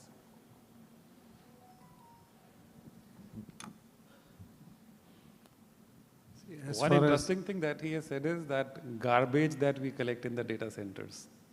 It's quite a question on moralities and ethics in the society. And it's a much larger thing that he has presented, which is way beyond the technology aspect that we generally mingle with. So as a parent also, sometime I have this question in mind, that how much I have contributed in having those social values driven to the next generation as a parent.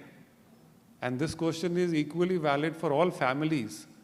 It is very easy to pose such questions in the forums and ask for answers.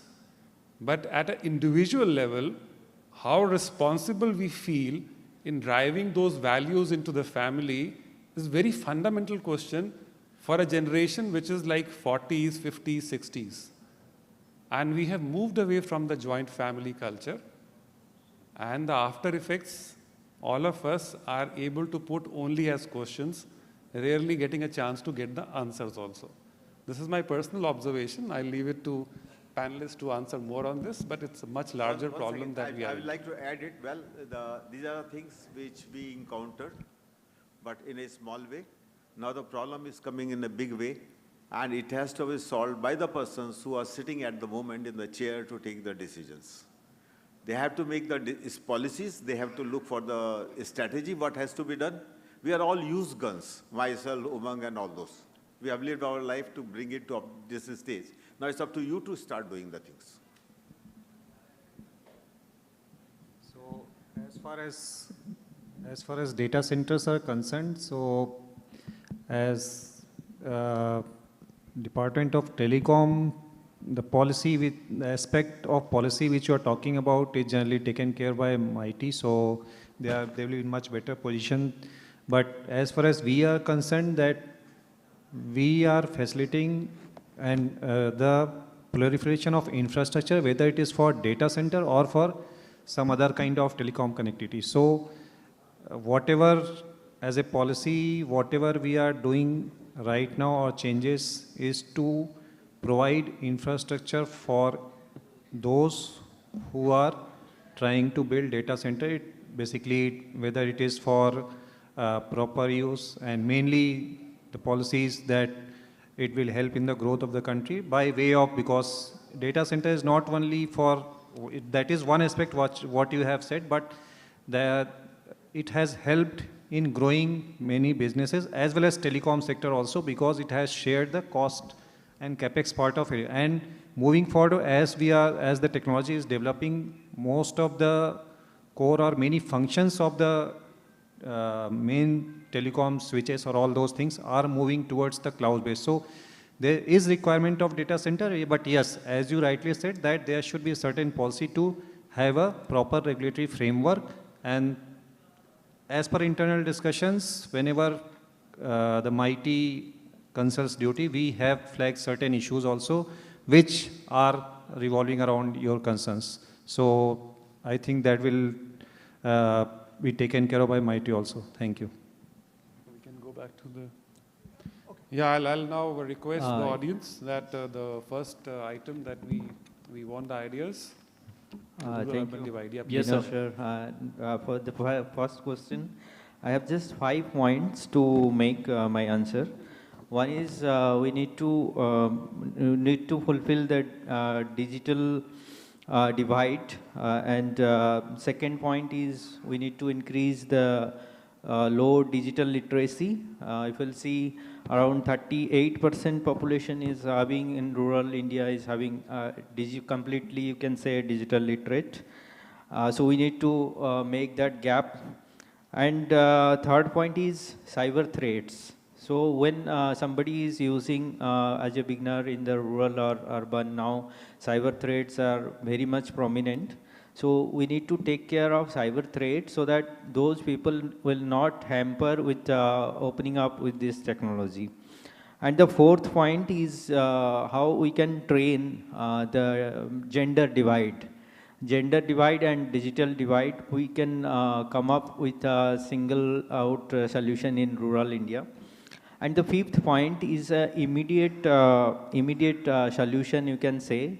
That is my own concept, that is not from any other media or something. That is a concept of digital donor. If you'll see, we are sitting in this hall and everyone is occupying a bandwidth in their mobile phone, and still they are not using it throughout the day. So with that period, we can donate. There is a concept of donation of our digital bandwidth to the rural India. In that bandwidth, those people who need the bandwidth at that point of time or reading something, so they can utilize that bandwidth. That is a very broad concept. It is not so easy, but that concept we can realize for a immediate relief for that digital divide in rural India. My name is Amitav. I'm working in Nokia. Okay, Amitav. Thank you so much. Thank you. Hello, sir. So good evening, first of all, everyone, and to all distinguished guests. So, sir, my answer would be the first, bridging rural-urban divide.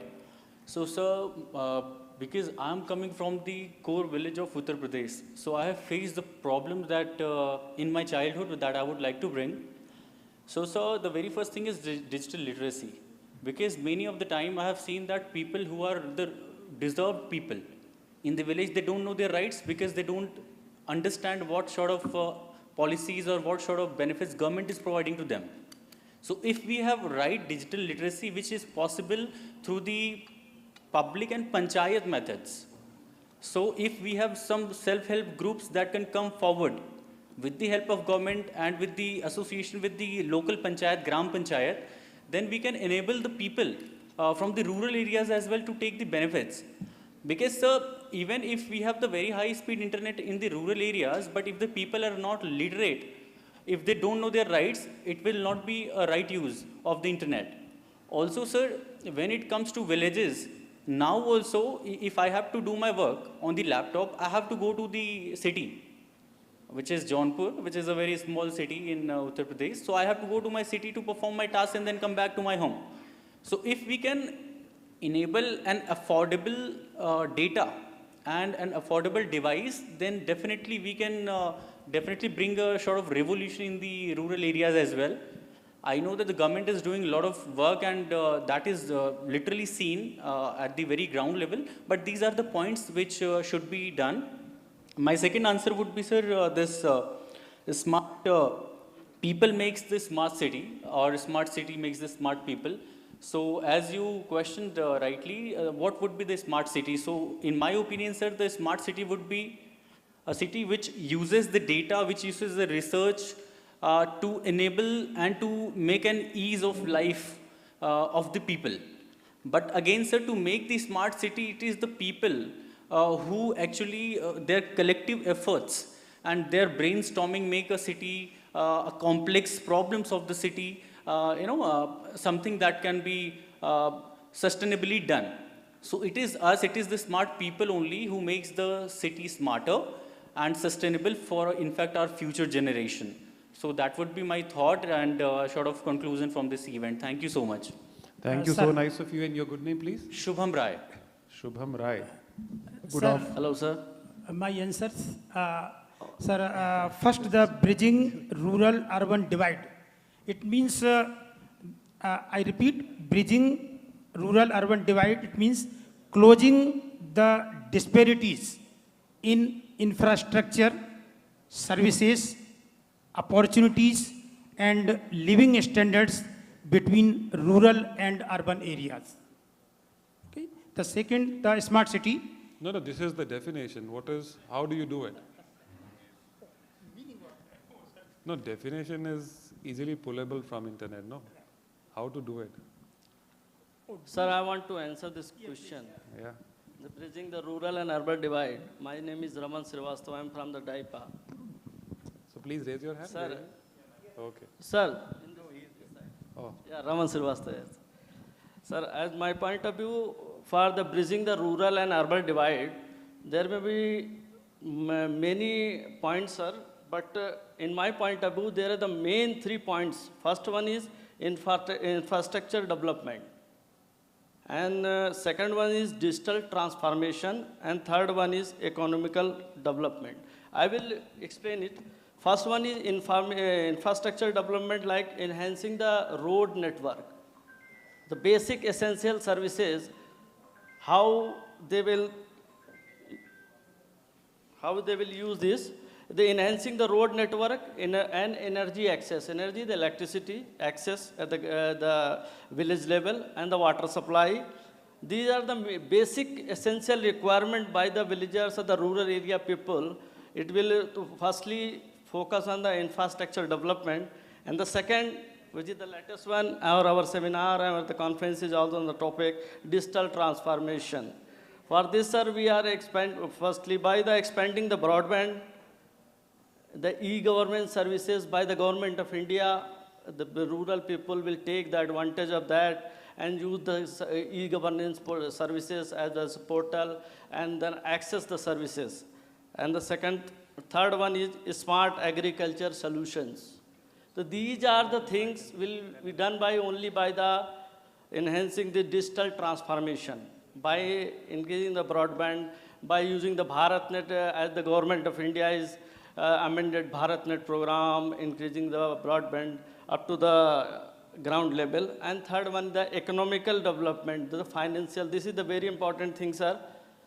So, in my point of view, sir, the government also should mandate, at least in the urban projects, the rural resources must be, some part of the rural resources must be occupied and used in this, so that the financial level of the rural peoples will be enhanced.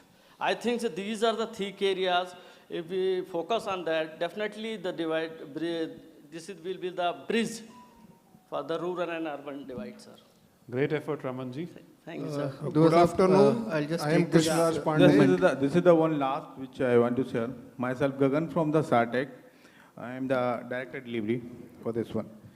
So, everyone is talking to fill that bridge. First of all, we are saying just we need to educate them. Being educate them just to reduce the complexity of that system, come to their level. The things which we want to percolate by bringing to them, filling that gap, let them make the system more verbal, or you can say the more physical way. By that way, they will be more interactive and they will be close to that system or the database or the infra which we want to implement. First thing. Then we need to see, since India is having the geodiversity in that model, different culture and all, we need to capture and consider that area also, okay, how their cultural things are not getting, then they are accepting these things and coming to your point of view. So for example, if I am giving to the northeast and going to the Rajasthan, so the things which I am bringing to their level, that should be in their local language, or that even government is doing those practices. But the thing is that how comfortably, because the person who is doing that level at the grounded level, they are just completing their task. To reach that level, to understand their pain area and bring to that in frame, take that feedback and design the model in that way, that will work. Third point is, bring to make more satisfactory, just to, first we need to do a competitive environment to them. Better health policy, educations, and with the infrastructure in that point, then they will come to in a competitive mode with the urban policies. So interruptive the data and power what we are having in the village, but the city we are having the continuation in that part. So if you are stabling that part, then only they will think to be onto that prospect. To bring to our level, we have to make their comfortable, then bring it to our level, and then gap will be filled. So this is my criteria for the bridging between rural and urban divide. Thank you very much. Good afternoon. I am Krishnaraj Pandey. Sorry? Your good name? My name is Gagan. Gagan Rusia. Gagan from SATEC.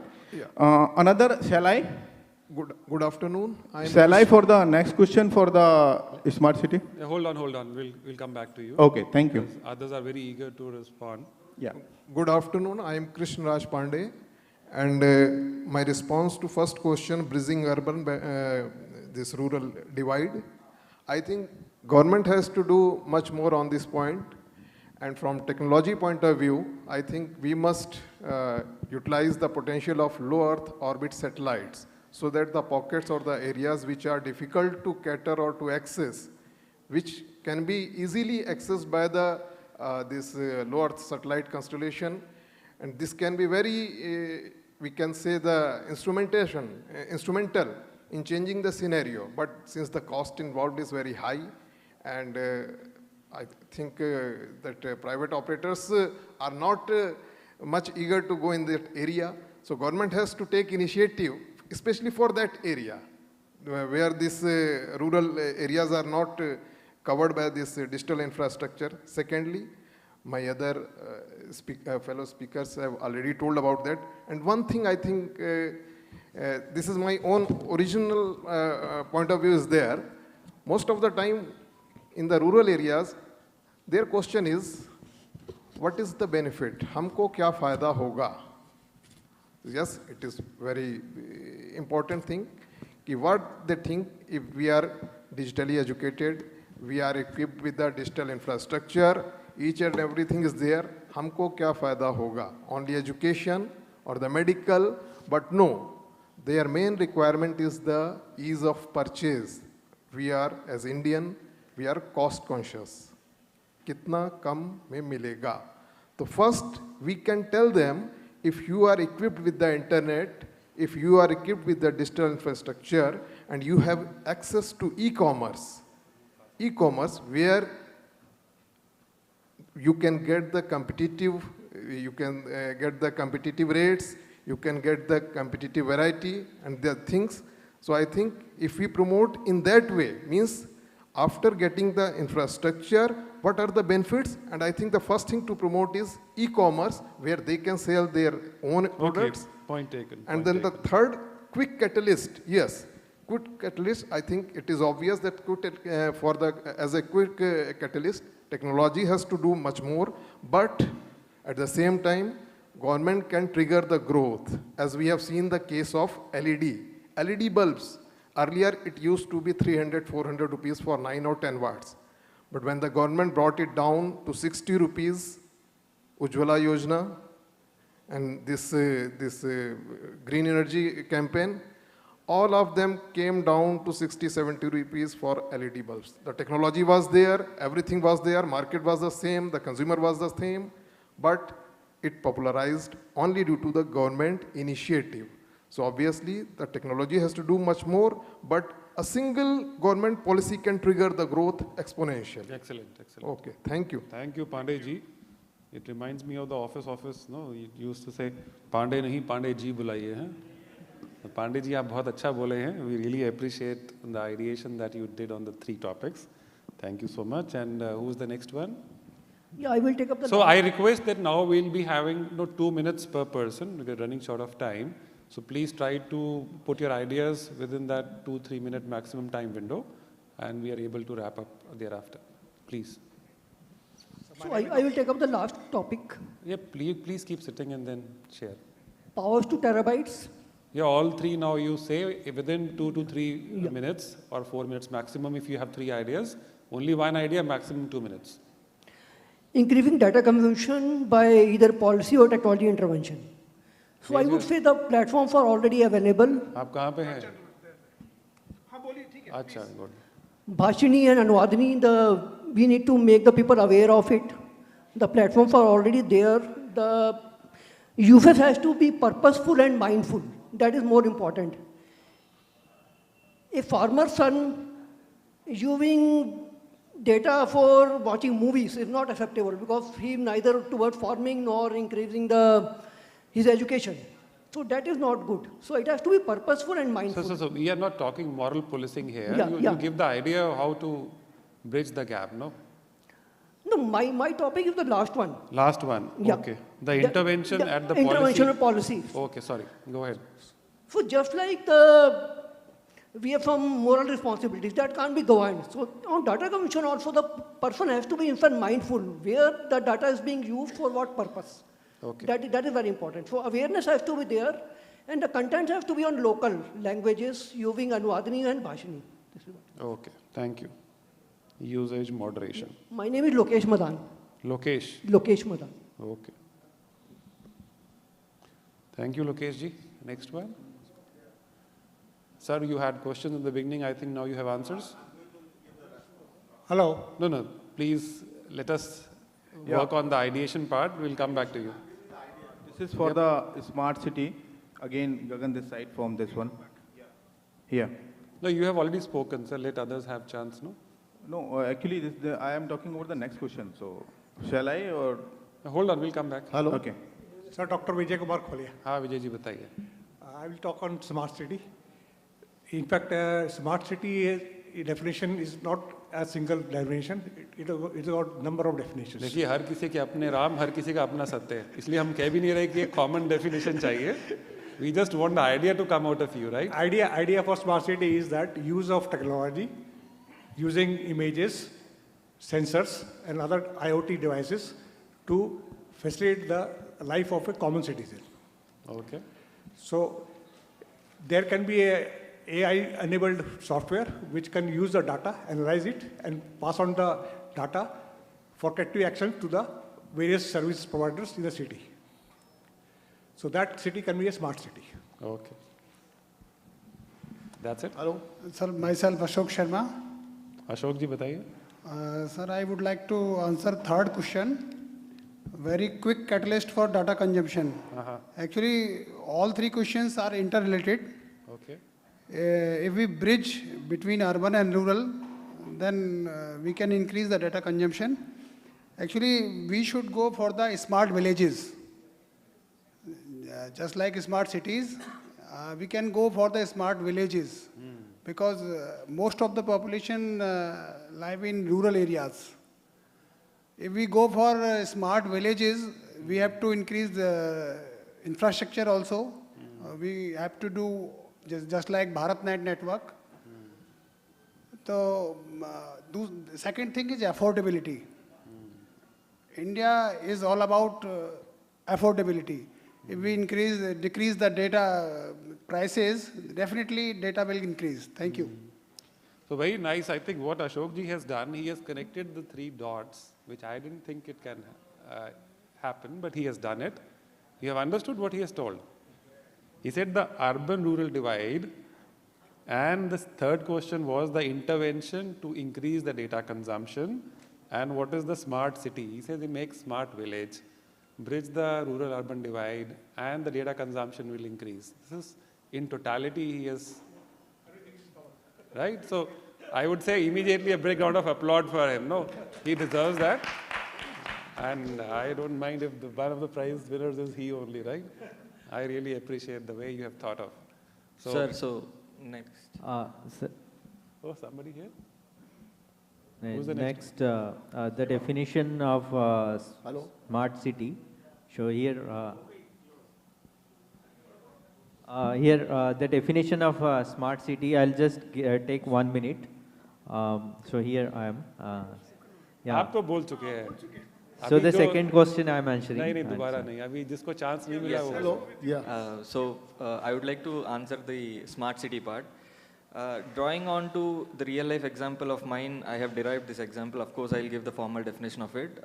This example is based out of my mother's use case, which she being a pensioner, she had to report to bank for every year, once in a year, for giving the life certificate. Yeah, correct. But then that was done 10 years ago. But then once the government rolled out the online reporting of life certificate, that was made much easier. She need not travel now from Delhi to South India. Correct, correct. So that's where I'm coming from with this definition.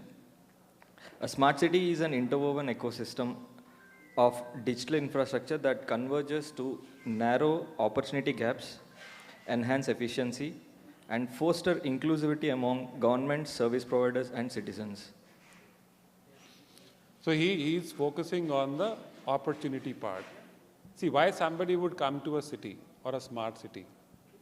Somebody traveling from a village or a semi-urban area to a smart city, so-called, what is the reason?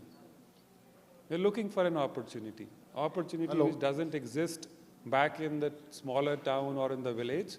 And he or she came over to that smart city to live a smarter life, to innovate, to find more freedom in terms of thinking and doing, which you couldn't do back in the small town or the village. So this is the vibrancy of life that young people seek to live while they are in that city, and they could never think of doing back in the smaller town or the village. This is the way the movement happens. This is the way the life moves from one location to another location, seeking for a larger opportunity. We always strive to do bigger and bigger. And something which stifles or stops me at the current place, I try to break free from that. That's the whole emotion behind it. And the cities which permit you to do all of this are called the vibrant or the smarter cities. So I think people around have done a good job in opening up, thinking, and sharing that what is possibly a smart city, how the rural-urban divide can be bridged, what can be the catalyst for improving the consumption. Improving the consumption simply means you are learning more. And somebody had a question that whether it's real learning or it's something else which is not required, These are some moral questions, yes, which are very important to answer. But then you need a good framework for this morality to operate in a right manner. What is that framework is the question. मैंने जैसे पहले कहा, joint family एक framework था उस morality को operate करने के लिए, समझाने के लिए बच्चे को जो बड़ा हो रहा है, that what are the moral grounds on which you have to stand all through your life. Today, if you ask somebody a question, what are the 4 foundational pillars of your life, very few will answer. What is this question you're asking? Because people do not like to answer those tricky questions, foundations, right? So ये सब सवालों के लिए अभी ये forum तो नहीं है मेरे हिसाब से. This is more around technology that we're discussing, but they are very pertinent questions. So I thank audience for being so participative, and because we have 4 prizes or 3 prizes announced, what I could at least gather from the conversation, one is Mr. Shubham Rai, please khade hoiye. Yeah, he's the first one who really contributed well. All contributed well, I'm sorry, but yes, somebody was outsmarting others. Then Pandey ji hamare, please aap bhi aage aiye. And then Ashok ji, aap bhi aage aiye.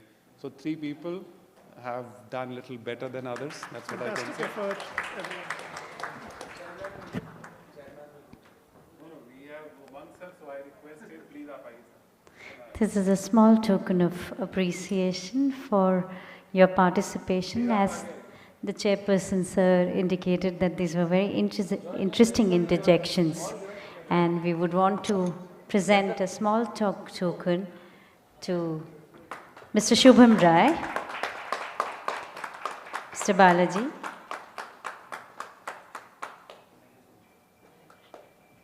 Congratulations, and yet another small reward.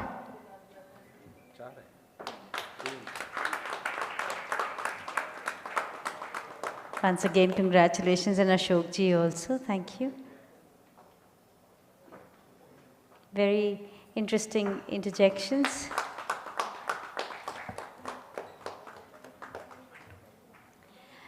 Thank you so much, Honorable Chairperson, sir. Thank you so much, moderator of the session and esteemed speakers of the session. With that, we would conclude the session and also the summit.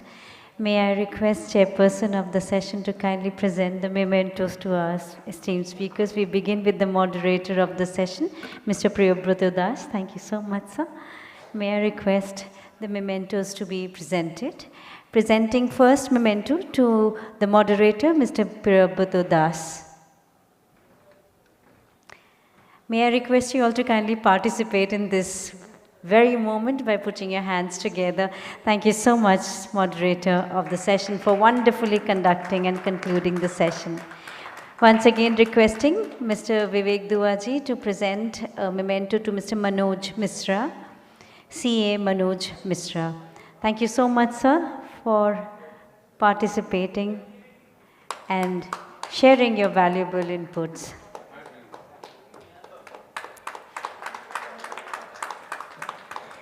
We now present a memento to Shri Ashok Kumar ji, requesting Mr. Vivek Dua to present a memento to Mr. Ashok Kumar. Thank you so much, sir, for joining us this evening. Thank you for your valuable input. We now present a memento to Mr. Shantanu Das. Shantanu Das. Sir, may we request you to present a memento to Mr. Shantanu Das. Our heartfelt gratitude to Mr. Umang Das. Thank you so much, sir, for sharing your valuable notes with us. So may I request you to present it to Mr. Umang Das. And ladies and gentlemen, a huge round of applause for the chairperson of the session, and may I request Shri Sashi Tharanji to kindly present a memento to Mr. Vivek Duaji. Thank you so much, sir. May I request all the dignitaries on the dais to kindly join us for a group photograph. We quickly take this moment for a photo opportunity. With that, ladies and gentlemen, we have reached to the concluding moment of not just the panel discussion, but also the Bharat Digital Infra Summit 2025. We really thank each one of you for participating so well, and we look forward to your participation further in future. Thank you so much. Please take care of yourself. Namaskar. I'm Sushmita signing off from the podium, and I request you to put your mobile phones back to its ringing mode. Thank you so much.